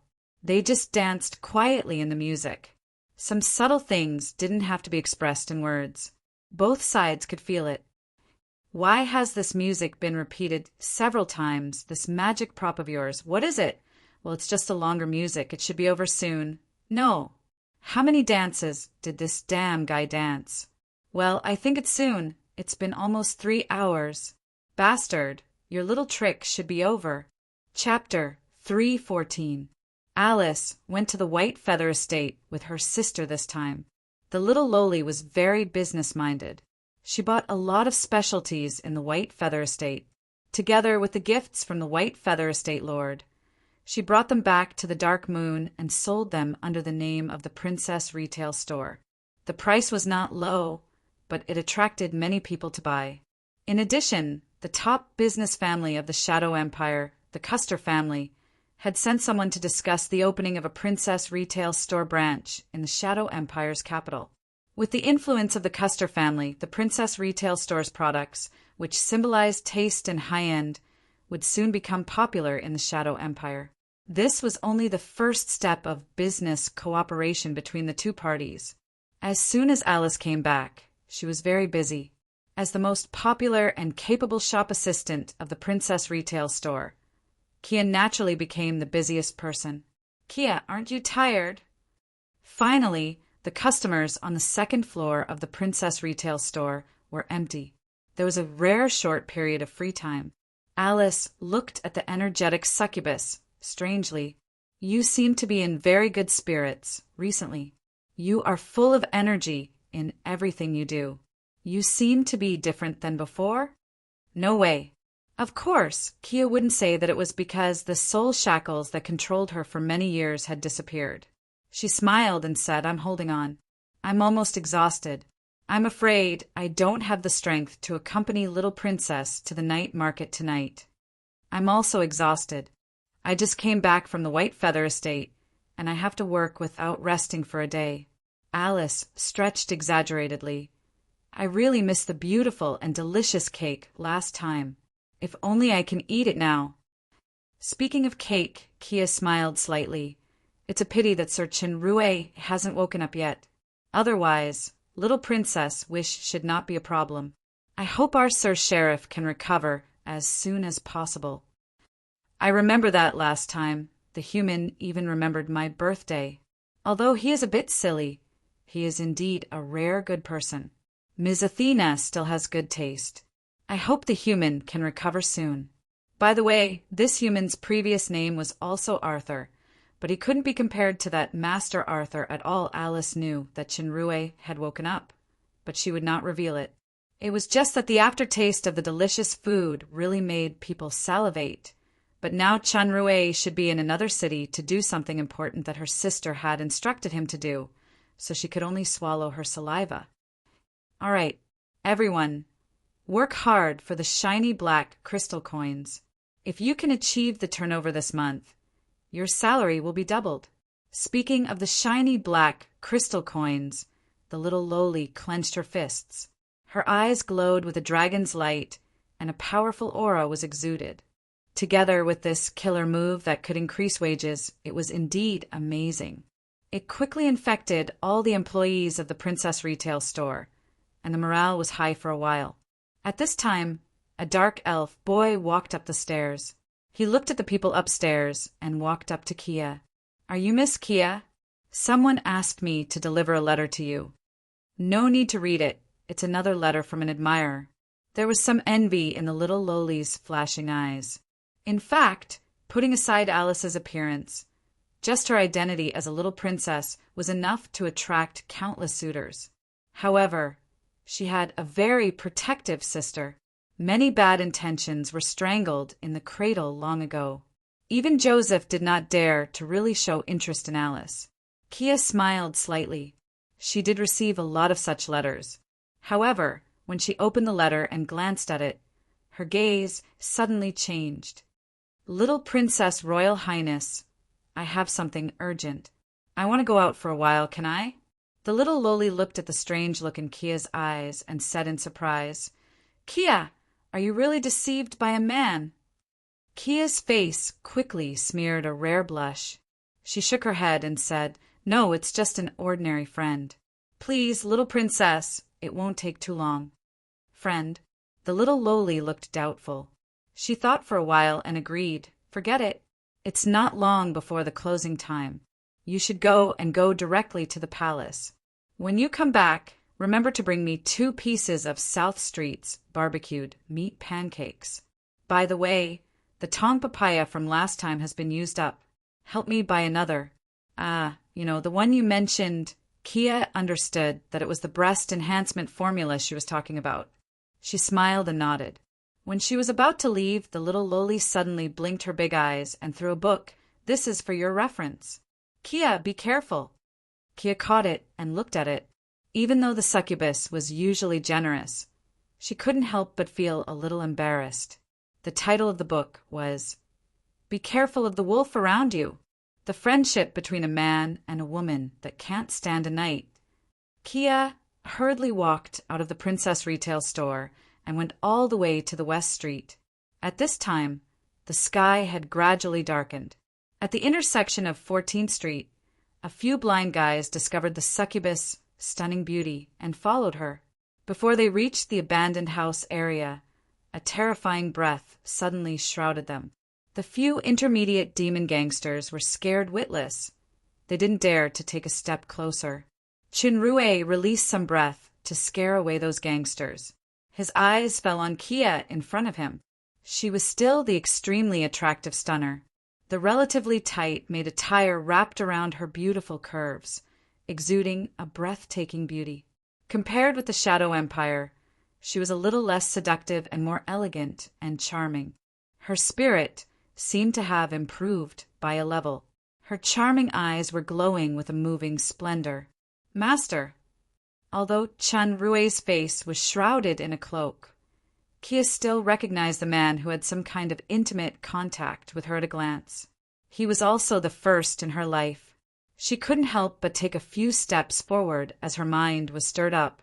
Facing the surprise on Kia's charming and moving face, Chinrue thought of another somewhat similar face. He couldn't have any romantic thoughts in his heart, so he took off his cloak and used the face of Master Arthur for the time being. In Kia's eyes, this great demon appearance was more pleasing to the eye than any handsome face, but the dignified look gave her an ominous omen in her heart. I'm sorry. Chinrue didn't dare to look directly at her eager eyes. He lowered his head slightly. Your mother, Freya! Kia was shocked and her heart tightened. Then she heard Chinrue finally said she has passed away. Kia faintly felt that something was wrong just now. Now that her worries were confirmed, she still couldn't bear it. Her face suddenly became extremely pale. She couldn't accept the bad news for a while. Her whole body shook, and she almost couldn't stand steadily. For Kia, there was no concept of father in her life. The man named Asgalar was just a cold and ruthless master. Her birth was just an accidental product after some desire was vented. Even her mother was just a tool in Asgalar's eyes. If it weren't for her special, devouring physique, she would probably have become the lowest tool for venting. Asgalar's legal wife, Sabrina, was also a vicious master. Under the control of soul shackles, Kia and her mother fell into an almost endless nightmare, enduring inhuman torture. Their only hope of survival was each other's lives. Now that the shadow of soul shackles that troubled Kia for many years finally disappeared, she ushered in the real hope in life. However, her mother, Freya, would never be able to share this hope with her. Chinrue gently hugged her trembling body. Kia was like a person who fell into the water, grabbing a driftwood. She leaned on his shoulder and sobbed. The 2 moons in the sky were gradually covered with a layer of gloomy clouds, as if they were also sad for the lost beauty. I'm sorry, I've tried my best. Chinrue sighed and gently stroked Kia's back that finally stopped sobbing and calmed down. Kia leaned on his shoulder that was soaked with tears and nodded gently. It wasn't the first time she cried on this shoulder. That feeling was quite reassuring. I know, Madame Sabrina. She You don't need to call her madam. Shinrue knew that Sabrina and her mother's prestige had a heavy shadow in Kia's heart, so he immediately showed a determined look. She and Fatalu, plus that Isola, are considered to be buried with your mother. Kia looked shocked. She knew Sabrina and Isola. They were the two wives of Asgalar. Their status was extremely high, and their strength was quite powerful. Especially Sabrina, she was likely to reach the Demon Emperor level. Yet they are all dead. Master, is your strength Demon Emperor? No. Shinrue shook his head. I'm still far from Demon Emperor. I used a trick to kill both of them. Sabrina is indeed powerful. She has reached the Demon Emperor level. I almost failed. A great demon king killing a demon emperor. Kia understood what this concept was. Although Shinrue simply said almost failed, she could imagine how much risk this man took to kill Sabrina and remove the soul shackles for her. Kia was touched. She suddenly thought of a terrifying thing and exclaimed, "You killed them. Asgalar will never let you go. He is a demon overlord powerhouse. I'm afraid it's dangerous here. You should quickly escape to a safe place." Don't worry, Asgalar is now severely injured by a demon overlord. He can't even take care of himself. In fact, I only killed Sabrina and Isola. I wanted Fatalu, who was controlled by me, to escape with your mother, but I was caught by Asgalar on the way. Fatalu was killed by him. This is Asgalar. In his eyes, the so-called daughter is just a tool that can be abandoned at any time. I didn't expect Fatalu to be the same. Kia smiled bitterly. Then my mother was also... The one who really did it is another demon overlord. Shinrue clenched his fist and sighed. In fact, I'm also one of the indirect murderers. If it wasn't for my plan going wrong, no. Kia gently covered his mouth. Her red eyes from crying showed deep affection and gratitude. You've done enough for me. Although you didn't say much, I know that you must have experienced a considerable risk to escape from death this time. Shinrue held her hand. As I said, it's just along the way. I originally had my own plan. I also said it. Kia's head leaned gently on his shoulder again. As long as you don't mind that I'm a humble maid, you can't get rid of me even if you want to. What nonsense are you talking about? Shinrue gently put something on her wrist. This is my gift to you. Kia looked down. It was a string of strangely shaped ornaments. On the red rope, there were several exquisitely carved ornaments. The exquisite beauty exuded a strange power fluctuation. She exclaimed, "This is my first legendary grade work, Momentary Beauty." Shinrue gently stroked her hair. Compared with many immortal existences, our lives are just a moment. Even this moment has the beauty that makes time stop. You will eventually wake up from the nightmare.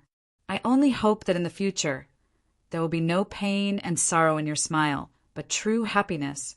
That is the true beauty of your life. As for this, you don't need it in the future. Ding! The black anti-magic ring in Kia's hand had been broken, and the fragments fell to the ground, making a crisp sound. The beautiful eyes of the succubus were intertwined with surprise, joy, and emotion. She only felt her eyes become more and more blurred, and tears of excitement fell to the ground.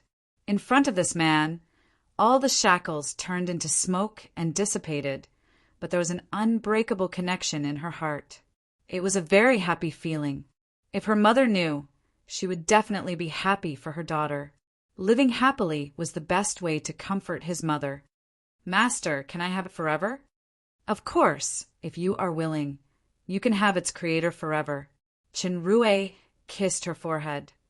"But before that, you first have to listen to the confession of a liar. Because I have a lot of things that I have been hiding from you. For example, I have a wife." Kia was slightly shocked, then she whispered. "Kia knows that her identity is low, and her physique is too special, so I don't dare to expect anything. I just want to stay by the master's side as a little maid. As for the madam, I will serve her with all my heart." Having said that, Kia was still worried. It wasn't surprising that the master had a wife. not only because great demon males were notoriously fickle, but in her opinion, such a capable and excellent man would definitely be liked by many women. She was worried about the treatment that her mother, Freya, had suffered. If she met an extremely ruthless legal wife, then her future days, however, this man was different from Asgulr, and she was also willing to follow him. This was the first man she was willing to follow. No matter how difficult it was, she would not give up. As soon as Kia made up her mind, she heard the master added another sentence. To be precise, she is my fiancée. Don't worry, you know her. I know her. This time Kia was really shocked. Actually, you and I have known each other before I went to the Shadow Empire, and we are old friends. Ah, Kia was even more surprised. What you're seeing now isn't my real face. This is a special innate ability. It's not easy to explain here. Come with me to a place, and you will naturally understand. That place will be your real home in the future. Kia followed him all the way to the remote neighborhood in the northeast. The house that should have been familiar was where Kia left. She was summoned by the little princess to the princess retail store. Then she returned to live in the palace. Now that she was revisiting the old place, Kia faintly had an almost unbelievable guess in her heart. When she looked back, she really saw the old friend who had restored his true face, or it should be called the good guy. The expression on the succubus's face was quite interesting, and it finally turned into a strange charm. You're really an amazing liar, aren't you, my master? Oh my God, the charming succubus is back again. Chapter 3:15. The next morning, Kia got up early. Last night, she didn't go back to the palace. However, unlike what some people with complicated thoughts thought, Kia, who stayed in the sheriff's house, had a long talk with Athena all night. Athena knew about Kia's experience and Freya's bad news, so she was very sympathetic. Kia was also very clear about Athena's position in Chenrue's heart. She immediately put away her usual mask and told him about her past.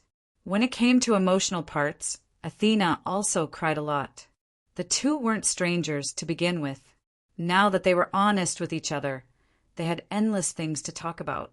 Of course, the most common topic was about a certain cunning liar. Kia busied herself for a while and quickly made a hearty breakfast for everyone.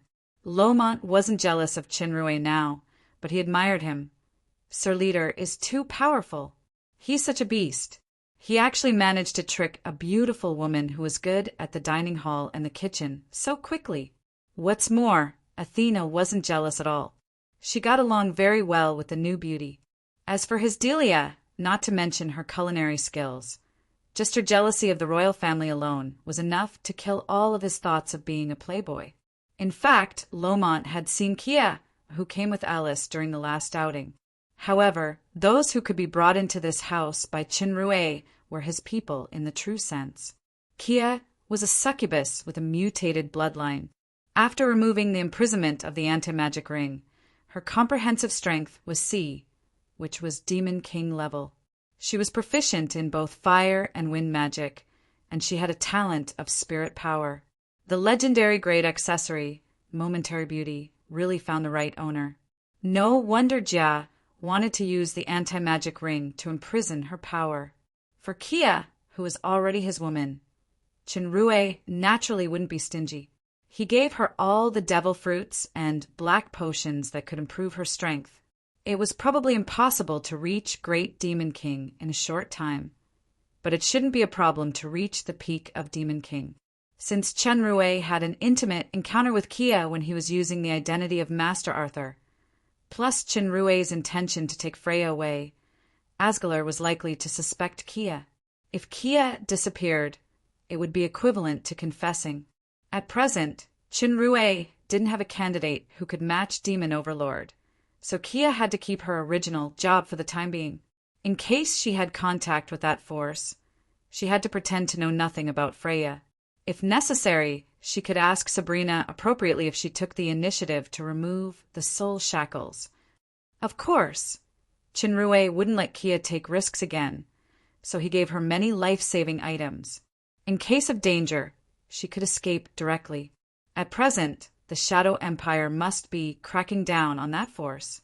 Asgalar, who was seriously injured, probably didn't have the time to take care of a small character like Kia. After Kia prepared breakfast, she just gave Chinrue an affectionate look and went to the princess retail store. Last night, Athena sent a message to Alice, saying that she asked Kia to stay so that she wouldn't worry. Although he didn't have the soy sauce barbecued meat pie and the tongue papaya that he wanted to eat, he believed that a delicious cream cake would make the little lowly smile. With the little lowly sensitivity, she would definitely guess that he was back as soon as she saw the cake. However, Chinrue hadn't seen Alice for a long time. After the Dark Moon's matter was arranged, he would immediately go to town moling in the Red Spirit Estate. This time he would go for a long time.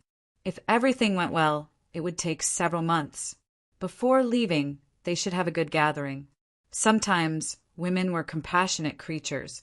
Athena had expressed that she could accept Kia long ago, but the value of this sentence was far less than the promise about Jia and her sister. She was even very wary of this maid. However, after a long night of conversation last night, Athena, who also lost her mother, had already regarded Kia as one of her own.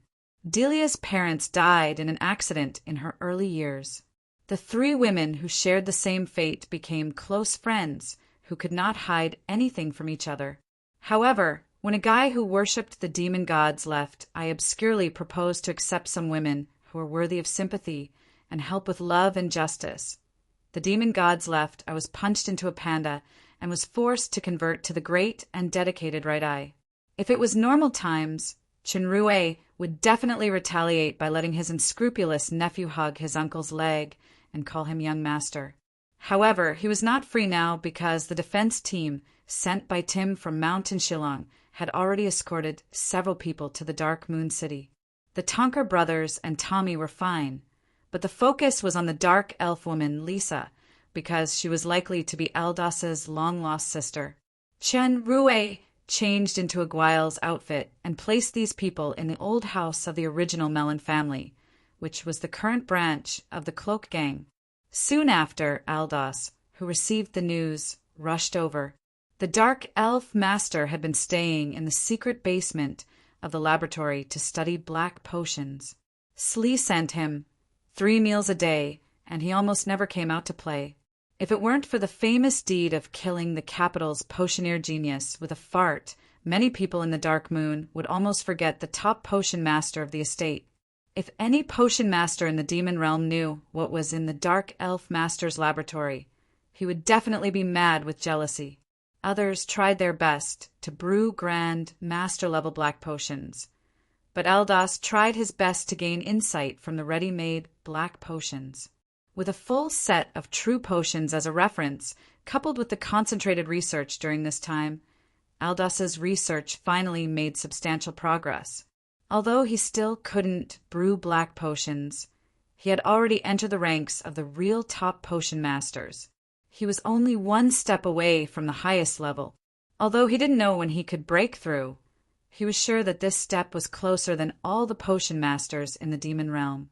If it was just an ordinary matter, Aldas, who was at the most important moment of insight and experimentation, wouldn't care at all. However, as soon as he received the news, he immediately dropped the experiment at hand and rushed over. In a small room arranged by Chinrue, Aldas met Sally alone. The two stayed in the room for a long time. There were faint sounds of crying and scolding. Finally, the door opened and Aldas walked out. The expression on his face looked very depressed. "Master," Chinrue greeted him. "Isn't this Sally Master's sister?" "Sally is indeed my long-lost sister." Aldas smiled bitterly. "It's just that because of my mistake in the past, she has never been able to forgive me." It turned out that Aldas's family was quite well off back then, but he was extremely obsessed with pharmaceutics. He once learned from a potioneer. Being a potioneer was a very costly profession, not to mention that the potioneer's character was very bad. He just wanted to use this opportunity to extort money from Aldas.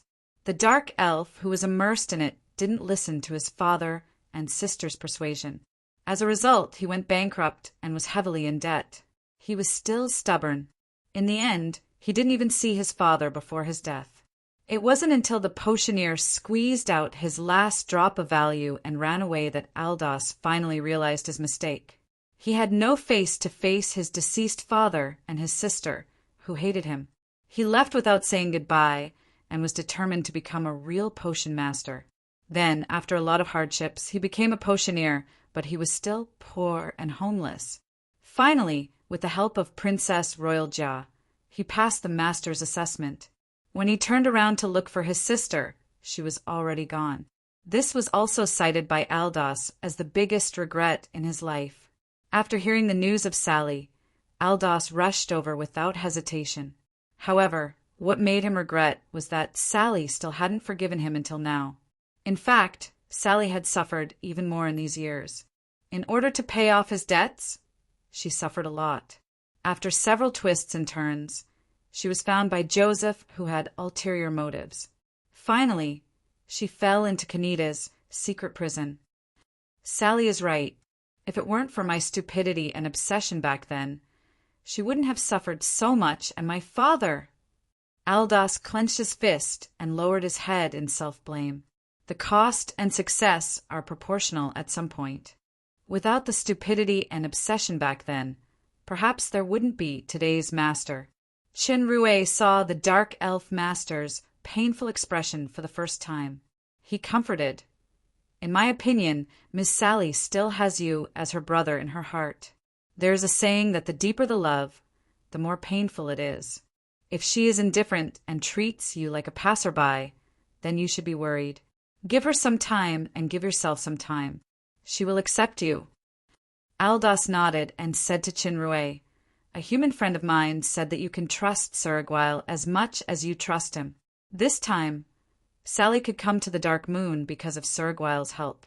Aldous expresses his sincere gratitude here. If Sir needs anything in the future, I will try my best to help. Sally is not suitable and unwilling to go to my place at the moment. She will stay in the Cloak Gang during this time. I will leave everything to Sir. Qin Rui nodded. My human friend also said that the master's business is his business. Please rest assured that Sally will be safe here.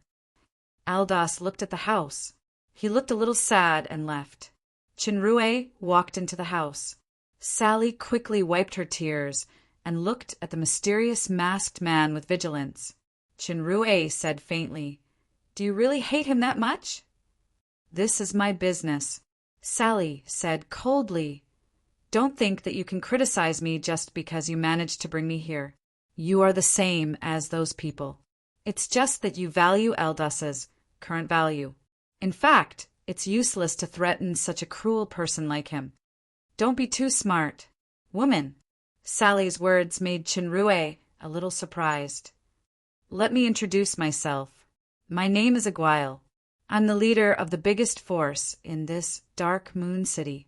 The reason why you came here is just because of the convenience of a certain Sir. Besides, you can't just eat and drink for free here. You must use your own labor to get food and security. Labor.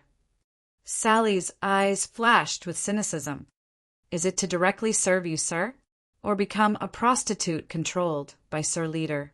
Before that stupid Aldous still has value, I don't think I will end up like this. It seems that you have experienced a lot. Qin Rui nodded. I just need a woman with experience in certain aspects.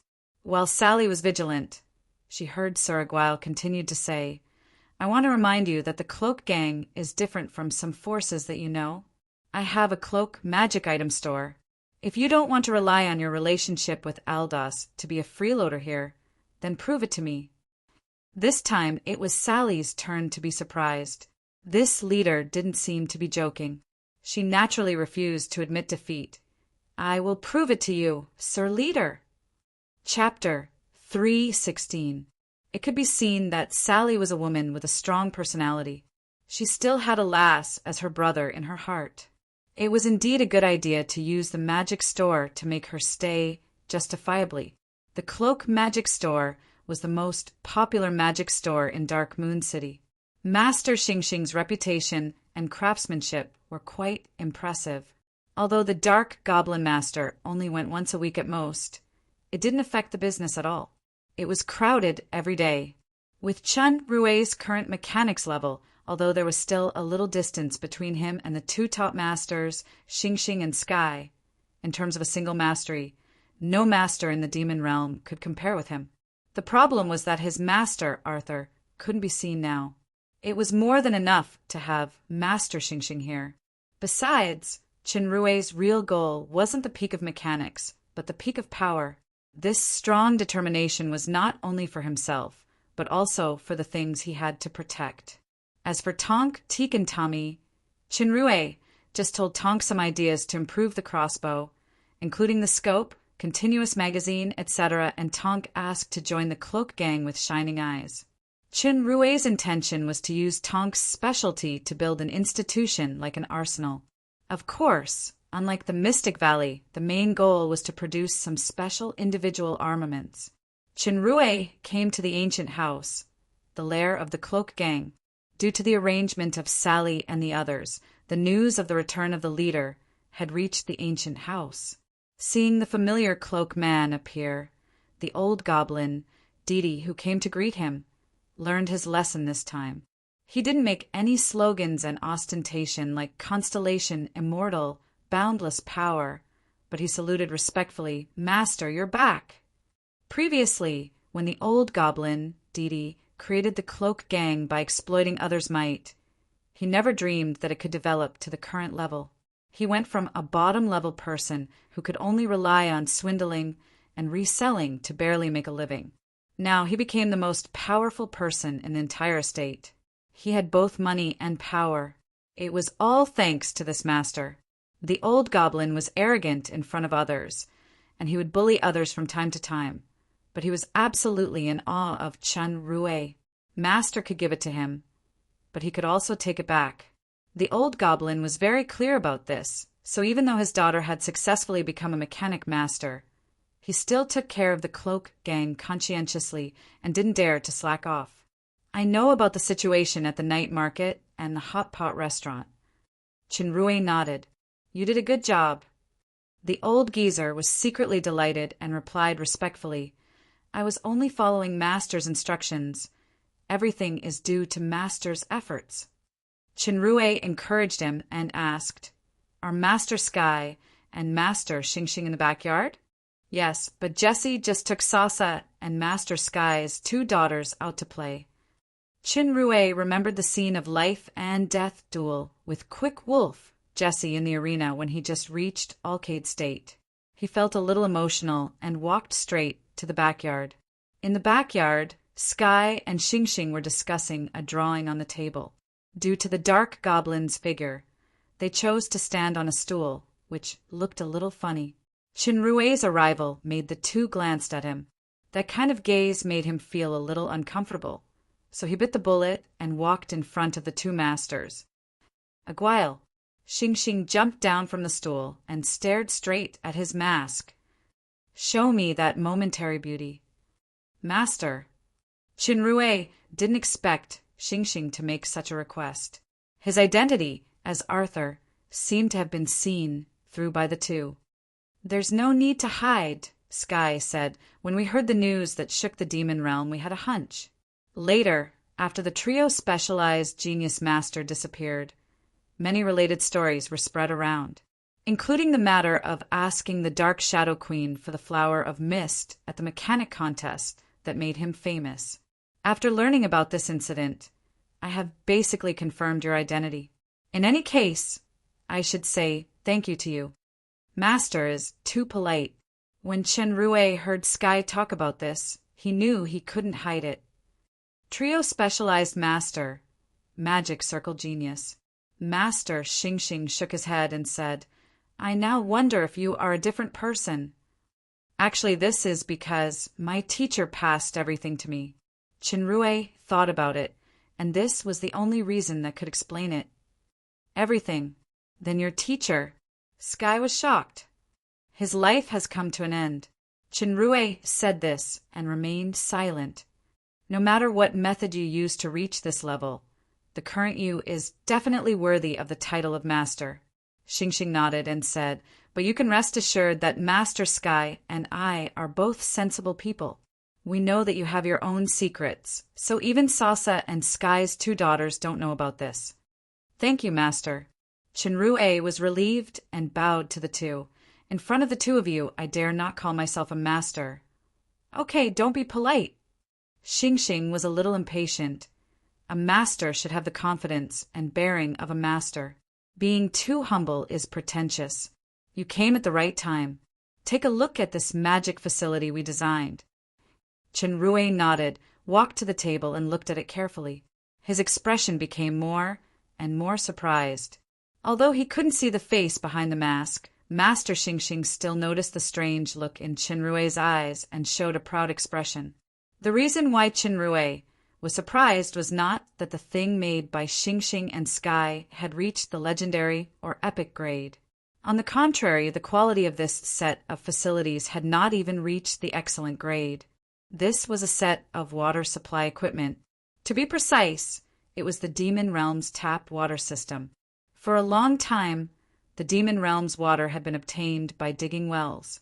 The more extravagant ones would use magic to create fountains. It was the first time that this kind of magic water intake system that could be used by ordinary users came out. This creativity was naturally inspired by Chenrue. In fact, Chenrue didn't know what equipment or principles were used in the original world's tap water system. But since this was the Demon Realm, it must be suitable for the actual situation of the Demon Realm. Magic was definitely the main energy source. With such a master-level character, the principles were definitely not a problem. As long as some ideas or creativity were put forward, many problems would naturally be solved. Chenrue looked at it while putting forward some of his own ideas, such as adding filtration and purification devices, adding calculation water meters, improving materials, greatly reducing the cost and making it easier to promote. Xingxing and Sky also put forward their own opinions while pondering. This set of water supply system gradually took shape.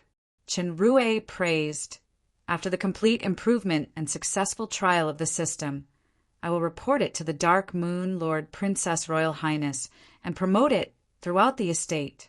If it can be further widely used in the entire Demon Realm, it will be the greatest mechanical invention in the entire Demon Realm since the magic lamp. The magic lamp was invented by the mechanic Grand Master Martini 70,000 years ago. It could be said to be immortalized, as Chenrue borrowed the name of his teacher to say, the real mechanic skill is not to destroy life, but to benefit life. This is the true meaning of mechanics. A piece of equipment, even if it was epic grade, may not be preserved and passed down forever. However, this kind of invention, as long as it could be successful, it would definitely be recorded in history forever. It doesn't need to reach the Grand Master level to surpass many Grand Masters. Xingxing and Sky's eyes glowed at the same time. By the way, Master Sky, Chenrue took out a purple flower. This is a gift for you. Flower of Mist. Sky's eyes widened. Didn't you say that Empress Catherine gave a seed? Even if there is magic to accelerate it, the maturity period of the Flower of Mist will be more than 10 years. Chenrue didn't answer. He just smiled and handed over the Flower of Mist. Sky recovered from his gaffe. He knew that he had said too much. Everyone had their own secrets. It was already a great favor for the other party to give it to him directly without any request. He immediately held back the excitement in his heart, took the Flower of Mist, and carefully placed it in a box. Great! With the Flower of Mist, plus the secret medicine and the Fountain of Resurrection collected previously, the curse can be completely lifted in a month at most. Master Aguile. Sky bowed deeply. No words are enough to express my gratitude. I should have stayed here to contribute to Sir's cloak gang. It's just that after the curse is lifted, my existence will bring disaster to Sir and even the cloak gang. Therefore, I plan to leave the Dark Moon as soon as possible and find a safe place to hide. Master, I know you made the request to leave for the sake of me and the cloak gang. Qinrui looked at Xingxing, who was smiling confidently, and said, "You and Master Xingxing's joint research results haven't been completed yet.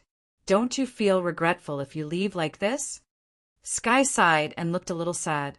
Qinrui said again, "Although I don't know how powerful your enemy is, this should be a relatively safe place. As for your true face after recovering, I believe it shouldn't be difficult to solve this problem with Master Xingxing. What's more, both Eve and Alien like this place very much. They really aren't suitable to wander around. I have ready-made magic items to shield breath and face.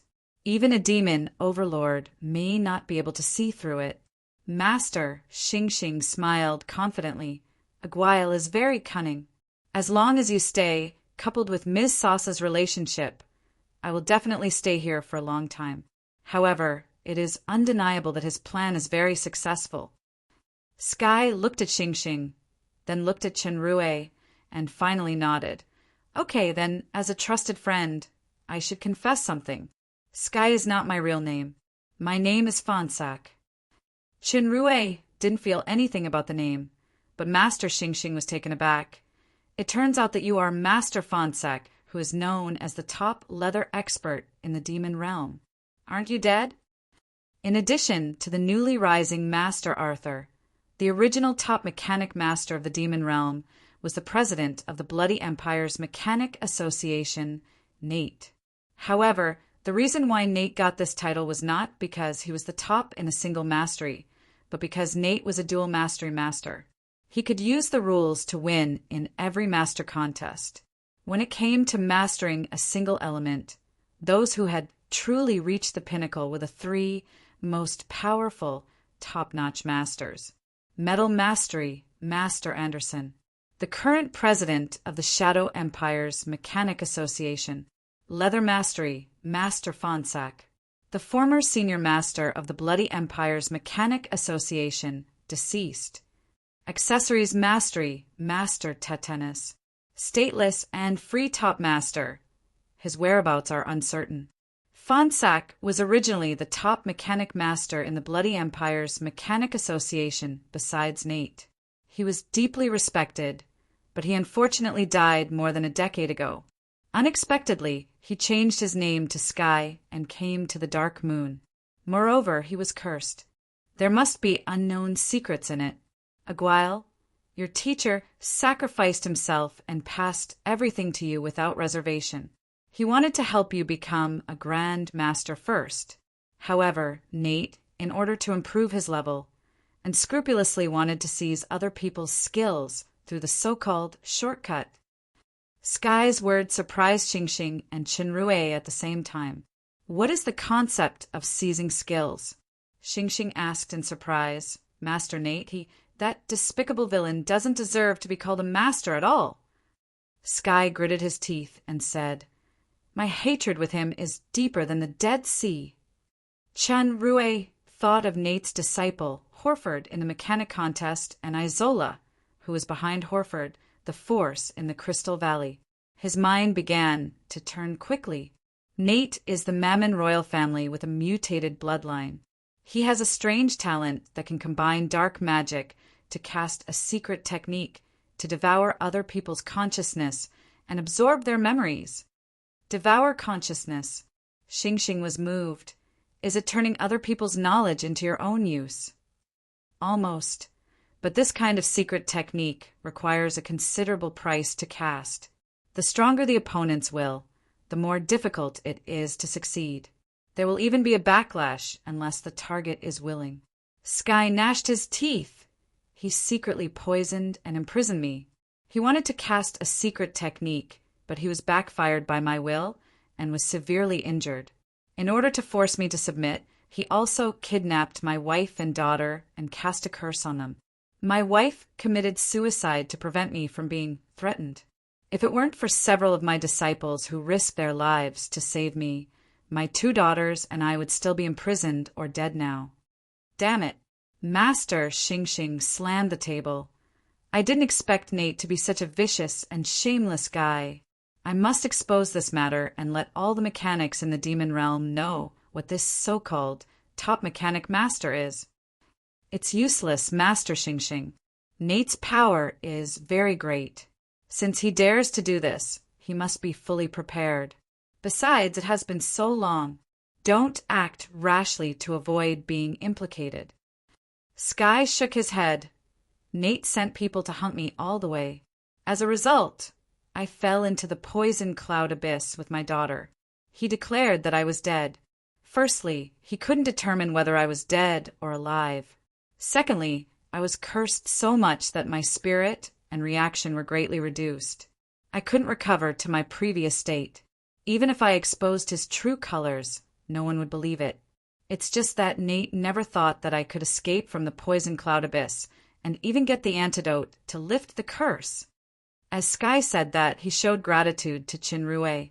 He and his daughter could recover thanks to this Sir Leader.